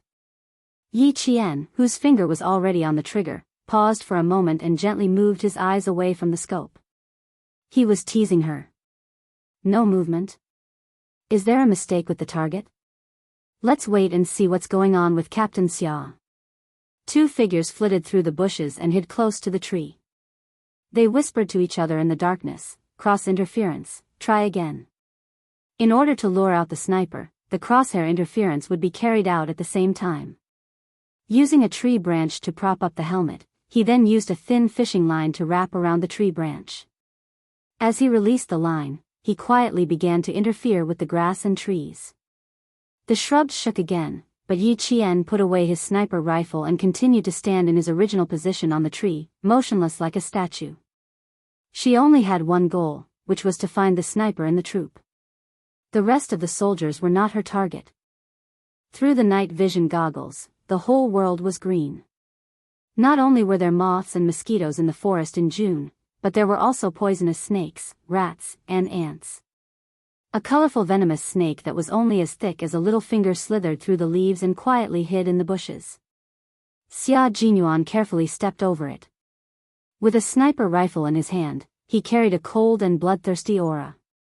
He appeared in the forest like a beast foraging for food at night. Captain Xia, the target was not found. Team A's voice came from the earpiece. Team B and Team C's voices came one after another. Neither of them had found the target. Xia Jinyuan, who had already passed Yi Qian's position, ordered lazily before hanging up.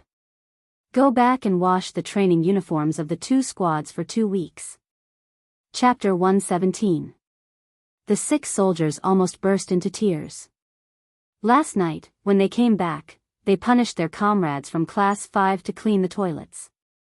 Today, when they came back, they punished Class 2 to wash their training uniforms. They might as well have run 10 laps around the field. It was 9:00 in the evening. It had been 13 hours since the ambush began. Finally, about 400 meters away, the leaves rustled softly. It was very soft, like the sound of a wild rabbit running through the forest. But Yi Qian knew that it wasn't the sound of a rabbit. It was her target, the other sniper, who was moving. During the day, Yi Qian could accurately hit a target within 370 meters if he had a wide field of vision. But sniping in the forest at night was much more difficult. Half an hour later, the leaves rustled softly again. Yi Qian moved his eyes closer to the scope. In that green world, it was still quiet, without a trace of movement. Xia Jinyuan, who was hiding behind a tree, gently pulled back his camouflage helmet. A gunshot came from his 4 o'clock and hit his camouflage helmet. In a split second, Xia Jinyuan moved his sniper rifle and shot at a tree about 6 meters away from his 4 o'clock. There was a faint smell of chemicals in the air. Yi Qian's shot had failed, and at the same time, his counterattack had failed. The guns in their hands weren't real sniper rifles loaded with bullets. They were sniper training rifles designed to be identical to a real sniper rifle. Similarly, the bullets weren't real bullets either. There was a sound like a snake slithering through the leaves. In a flash, Xia Jinyuan jumped and dodged Yi Qian's first sneak attack.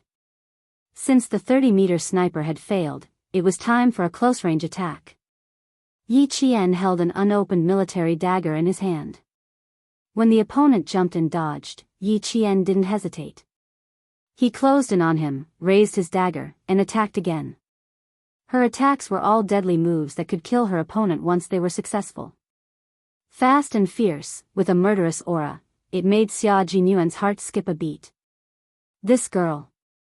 The energy in his body was as if he had killed countless enemies. There was a faint bloodthirsty aura around him. Yi Qian, who was less than 1.6 meters tall, was up against Xia Jinyuan, who was 1.86 meters tall. She played to her strengths and avoided her weaknesses. She was as nimble as a sly fox, and when Xia Jinyuan attacked her with his bare hands, she was forced into a situation where she couldn't retreat. As she counterattacked, her slender and nimble body, in the blink of an eye, she slipped between Xia Jinyuan's legs, turned around, and appeared behind him. What an agile girl. Even this was avoided by her. However, Xia Jinyuan smirked and turned around. His tall and straight body transformed into a beast pouncing on its prey as he reached for Yi Qian's throat with one hand. This was an extremely satisfying fight. Yi Qian's fighting spirit was completely aroused. She stepped on a tree trunk with one foot and let out a soft cry.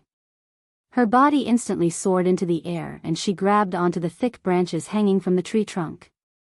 Her slender body seemed to have transformed into a bird in the forest, but her legs were sharp and fierce as she kicked straight at Xia Jinyuan's chest. Bang! Bang! Xia Jinyuan, who had kicked his chest twice, raised his eyebrows and dodged for the third time. His lightning-fast hands were like iron pliers as he grabbed onto Yi Qian's slender ankles. Then, with a forceful pull, Yi Qian was pulled down along with the vines. Then, with a twist, Yi Qian was pinned under a thick layer of withered leaves. He purposely chose the ground so that Yi Qian, whose chest was on the ground, would fall on the thick layer of withered leaves to reduce the pain caused by the impact. Chapter 118. Little girl, you're the first person to kick me twice in the chest in recent years. Xia Jinyuan chuckled softly. His clear voice broke the atmosphere of the fight. You're very strong too. I'm afraid there will be 2 bruised footprints tomorrow. During the fight, Yi Qian felt like Xia Jinyuan. However, he thought that it was unlikely that Xia Jinyuan would practice with him, so even if he had doubts, he didn't say anything. When he heard Xia Jinyuan's voice, he let out a long sigh. Captain Xia, are you trying to bully me? It's a waste for an all-round soldier to fight me. She was still struggling, trying to escape from under his body. Xia Jinyuan looked at her youthful face through the night vision goggles. The smile in his eyes deepened. For now, no one can escape from me. Save your energy. You're a bold girl who defeated 5 of our soldiers in one go. Hey! Could it be that he had specially come here to seek revenge? Shouldn't you be more grateful to me? The feeling of being pinned down in the dead leaves was not an ordinary kind of uncomfortable, especially when his iron arms were holding her hands. He was so strong that if she moved a little, he would tighten his grip. Look at this little fox. She really knows how to talk. She hit the nail on the head. They were indeed thanking her. That was why the 5 soldiers had to clean the toilets every day to reflect on themselves. Xia Jinyuan raised his eyebrows and smiled. Indeed, we have to thank you. That's why I came here personally. Do you admit defeat? Even though he felt that he had an unfair advantage, he found it interesting when he saw the bright and beautiful expression on the little girl's face. Admit defeat? Why not admit defeat? Yi Qian didn't struggle and sighed. I admit defeat. Of course I admit defeat. It doesn't matter if you're an all-round soldier or not. I didn't win against you. This is the difference between our abilities. Every time she met him, she would see the difference between them. The little girl had always been able to accept her shortcomings and didn't avoid them. He admired this very much. The difference between our abilities is a few years of training. It's the difference between an underage girl and an adult man. But little girl, you can kick me twice in less than half a year. That's enough to make the soldiers in the army blush with shame. There are a lot of ants in the dead leaves. Get up first. Xia Jinyuan loosened his grip and pulled her up from the dead leaves. Yi Qian, who was about to get up, suddenly chuckled and launched another sneak attack. He jumped up and wrapped his elbows around Xia Jinyuan's neck from behind. He stepped on Xia Jinyuan's knee with one foot and pushed Xia Jinyuan, who was 186 meters tall, to the ground in an extremely valiant manner. This time, their positions were reversed. It was Yi Jian who straddled Xia Jinyuan's muscular waist. The dagger in her hand was directly placed beside his throat. Captain Xia, all's fair in war. Are we even? Xia Jinyuan's voice was cold. What do you think? With the dagger at his throat, Xia Jinyuan smiled warmly. His gaze slowly slid down Yi Qian's face and stopped between the two of them. Look down, little girl. Yi Qian lowered his gaze. Oh my God. A black pistol was pointed right at his chest. Putting away the dagger, Yi Qian shrugged and said in a carefree manner, I still lost. But. He blinked his dark eyes and smiled. It feels good to have an all-round soldier under me. Chapter 119. After saying that, Yi Qian even raised her hand and patted him lightly on the chest. She repeated, it feels really good. In front of him was a 14-year-old girl who didn't know anything. What she said, at least, wouldn't make adults think otherwise. As a man, Xia Jinyuan couldn't help but laugh bitterly after hearing her words. Although he knew that she didn't mean anything by her words, when they fell into the ears of a man like him, he couldn't help but feel a little like an adult. And because he knew that she didn't mean it, it gave rise to a different meaning. What should he do? This girl who doesn't know anything, but can always provoke a man's thoughts. Xia Jinyuan's eyes darkened slightly. He looked at the beautiful face in front of him, which was enough to make a young man's heart flutter, and his thin lips slightly pursed. At 14 years old, she should know a little. Otherwise, she would definitely be at a disadvantage in the future. When she stood up from his body, he wrapped one of his hands around her slender waist. With the purest strength of a man, he pinned the beautiful girl tightly onto his body. Not only did the unforeseen event happen suddenly, but it also happened inexplicably. The world spun, and Yi Qian was once again pinned to the ground. This time, she was pinned on her back. Suddenly, she felt as if she was carrying the weight of a man who was more than 186 meters tall, and she almost died. As she took deep breaths, the refreshing minty scent on his body enveloped her. The man's scorching body temperature even seeped through their clothes and rushed toward her body. This was no longer a simple fight. This sudden change made Yi Qian, who had never been so close to a man, instantly feel uneasy. Not only could she smell the masculine scent on his body, but as a woman's intuition, she also felt that the development of the situation was a little unusual. Xia Jinyuan, get up. Just as her fist landed on his shoulder, he grabbed her hands and pinned them above her head. Yi Qian, who had never been so close to a man of the opposite sex, was a little flustered. She simply couldn't understand why Xia Jinyuan was acting so strangely. "Get up," she said through gritted teeth. Her dark eyes shone with a cold light as she stared at the man whose handsome face was covered by oil paint. "I'm very, very angry right now." Xia Jinyuan. Not only did he not get up, but his elegant and handsome face slowly inched closer. The man's slightly heavy breath was all over her face. Yi Qian's body tensed up, and she felt a sense of danger. "Girl, when you straddle a man and say it feels good while taking advantage of his chest, do you know what your actions represent?" he said in a deep voice. His voice was low and pleasing to the ear, full of sexiness and magnetism. "Do you know what it means?" "Huh." The last syllable was as intoxicating as red wine. "This is an invitation, you know. You're inviting this man, no?" After living for 2 lifetimes, this was the first time Yi Jian heard a man say such explicit words to her. Even someone as calm as her couldn't help but panic at this moment. "No. I don't mean anything else. Xia Jinyuan, you're too close to me. Your lips are almost touching my nose. Get up, get up." "But how can I tell that you're inviting me?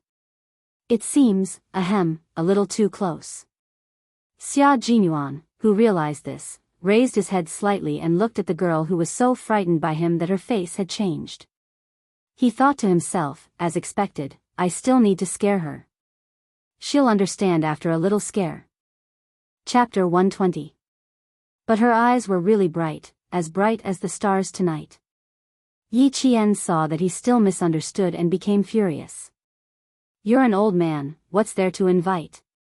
Not only was he 6 years older than her, he was also very dangerous.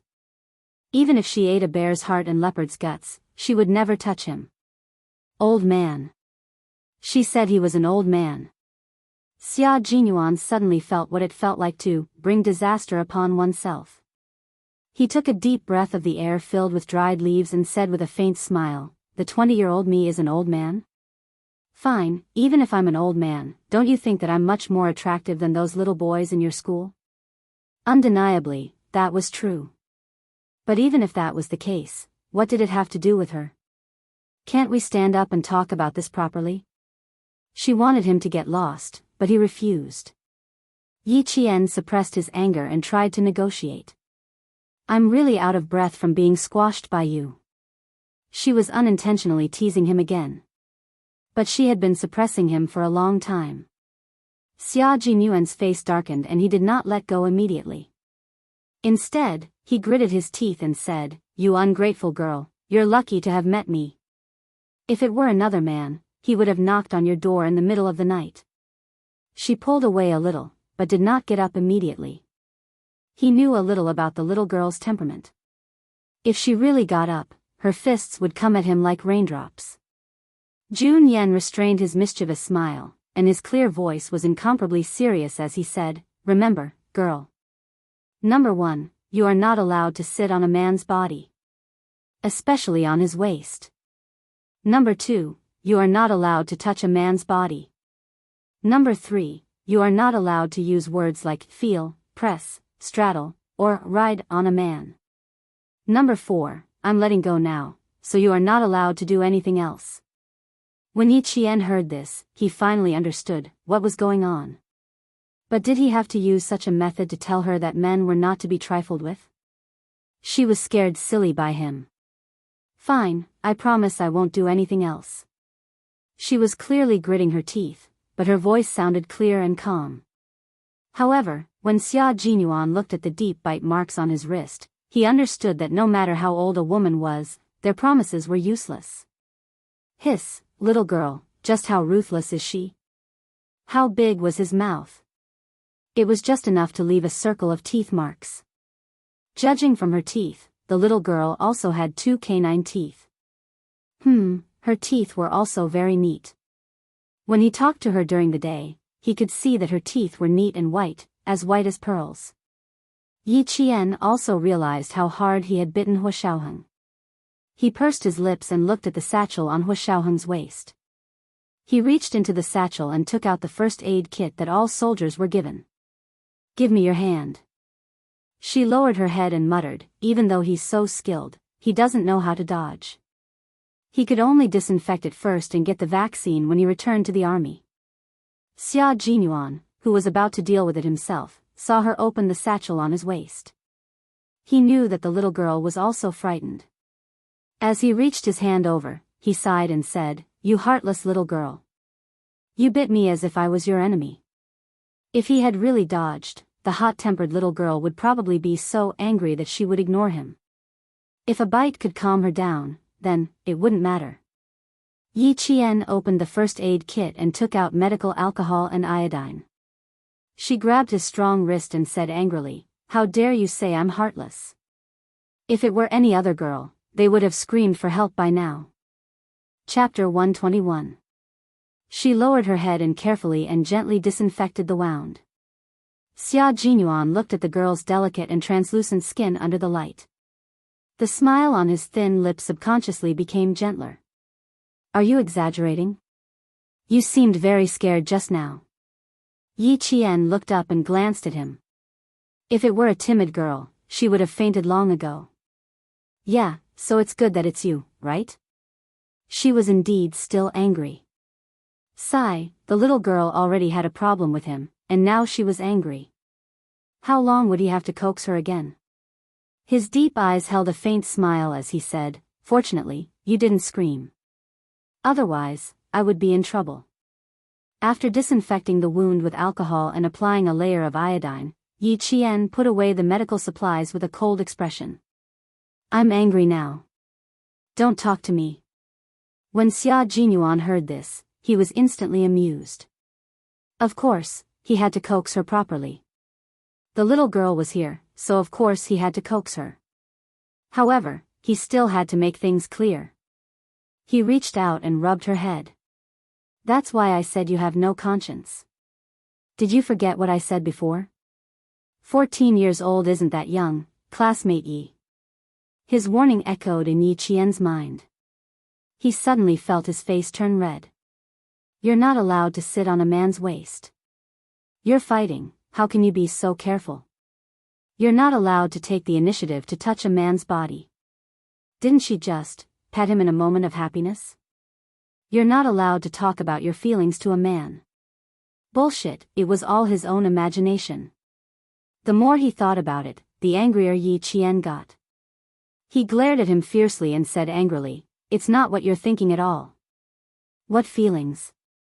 "I'm referring to the feeling of winning." "What nonsense are you thinking? Come. Drink some water first. Don't be angry. Xia Jinyuan looked at the little face in front of him. It was as if his heart had been soaked in spring water on a hot day. It felt very comfortable. He took out the military bottle and handed it to her. "It's clean. You didn't drink a single mouthful." When the little girl lost her temper, her eyes, which were originally as bright as stars, were now so lively that he wanted to touch them. If he really touched it, he was afraid that he would have another bite on his left hand tonight. Yi Jian took a look at the water bottle that he handed over and rubbed her temples as if she had a headache. Sometimes he was cold, sometimes he was deep, sometimes he was elegant, and sometimes he felt very close to you. Such an unpredictable man made her feel danger and wanted to stay away from him. However, his charm was that you wanted to get close to him and learn from him. Yi Qian didn't take the water bottle he handed over and glared at him unwillingly. He didn't want to continue this topic that wasn't suitable for him to discuss with her. After calming himself down, he said calmly, "I'm not angry. I know what you said. Don't mention it again. I'll be careful." Xia Jinyuan had taught her this lesson today, and it left a deep impression on her that she still wanted to hit him. She gradually walked out of her embarrassment and anger, but in Xia Jinyuan's eyes, it seemed like she was still shy. After looking at the little girl who was in a dilemma for a while, his thin lips curved into a sexy smile. At this moment, her usually cold eyes seemed to have a color that they didn't usually have. Although they were beautiful, they weren't seductive. They were like a blooming lotus, but also like peach blossoms. She no longer had that faintly discernible aloofness. Her cold eyes were bright, making her even more attractive. As if he had been staring for too long, Xia Jinyuan calmly looked away and casually changed the topic. What are your plans for the summer vacation? Will you be in the military?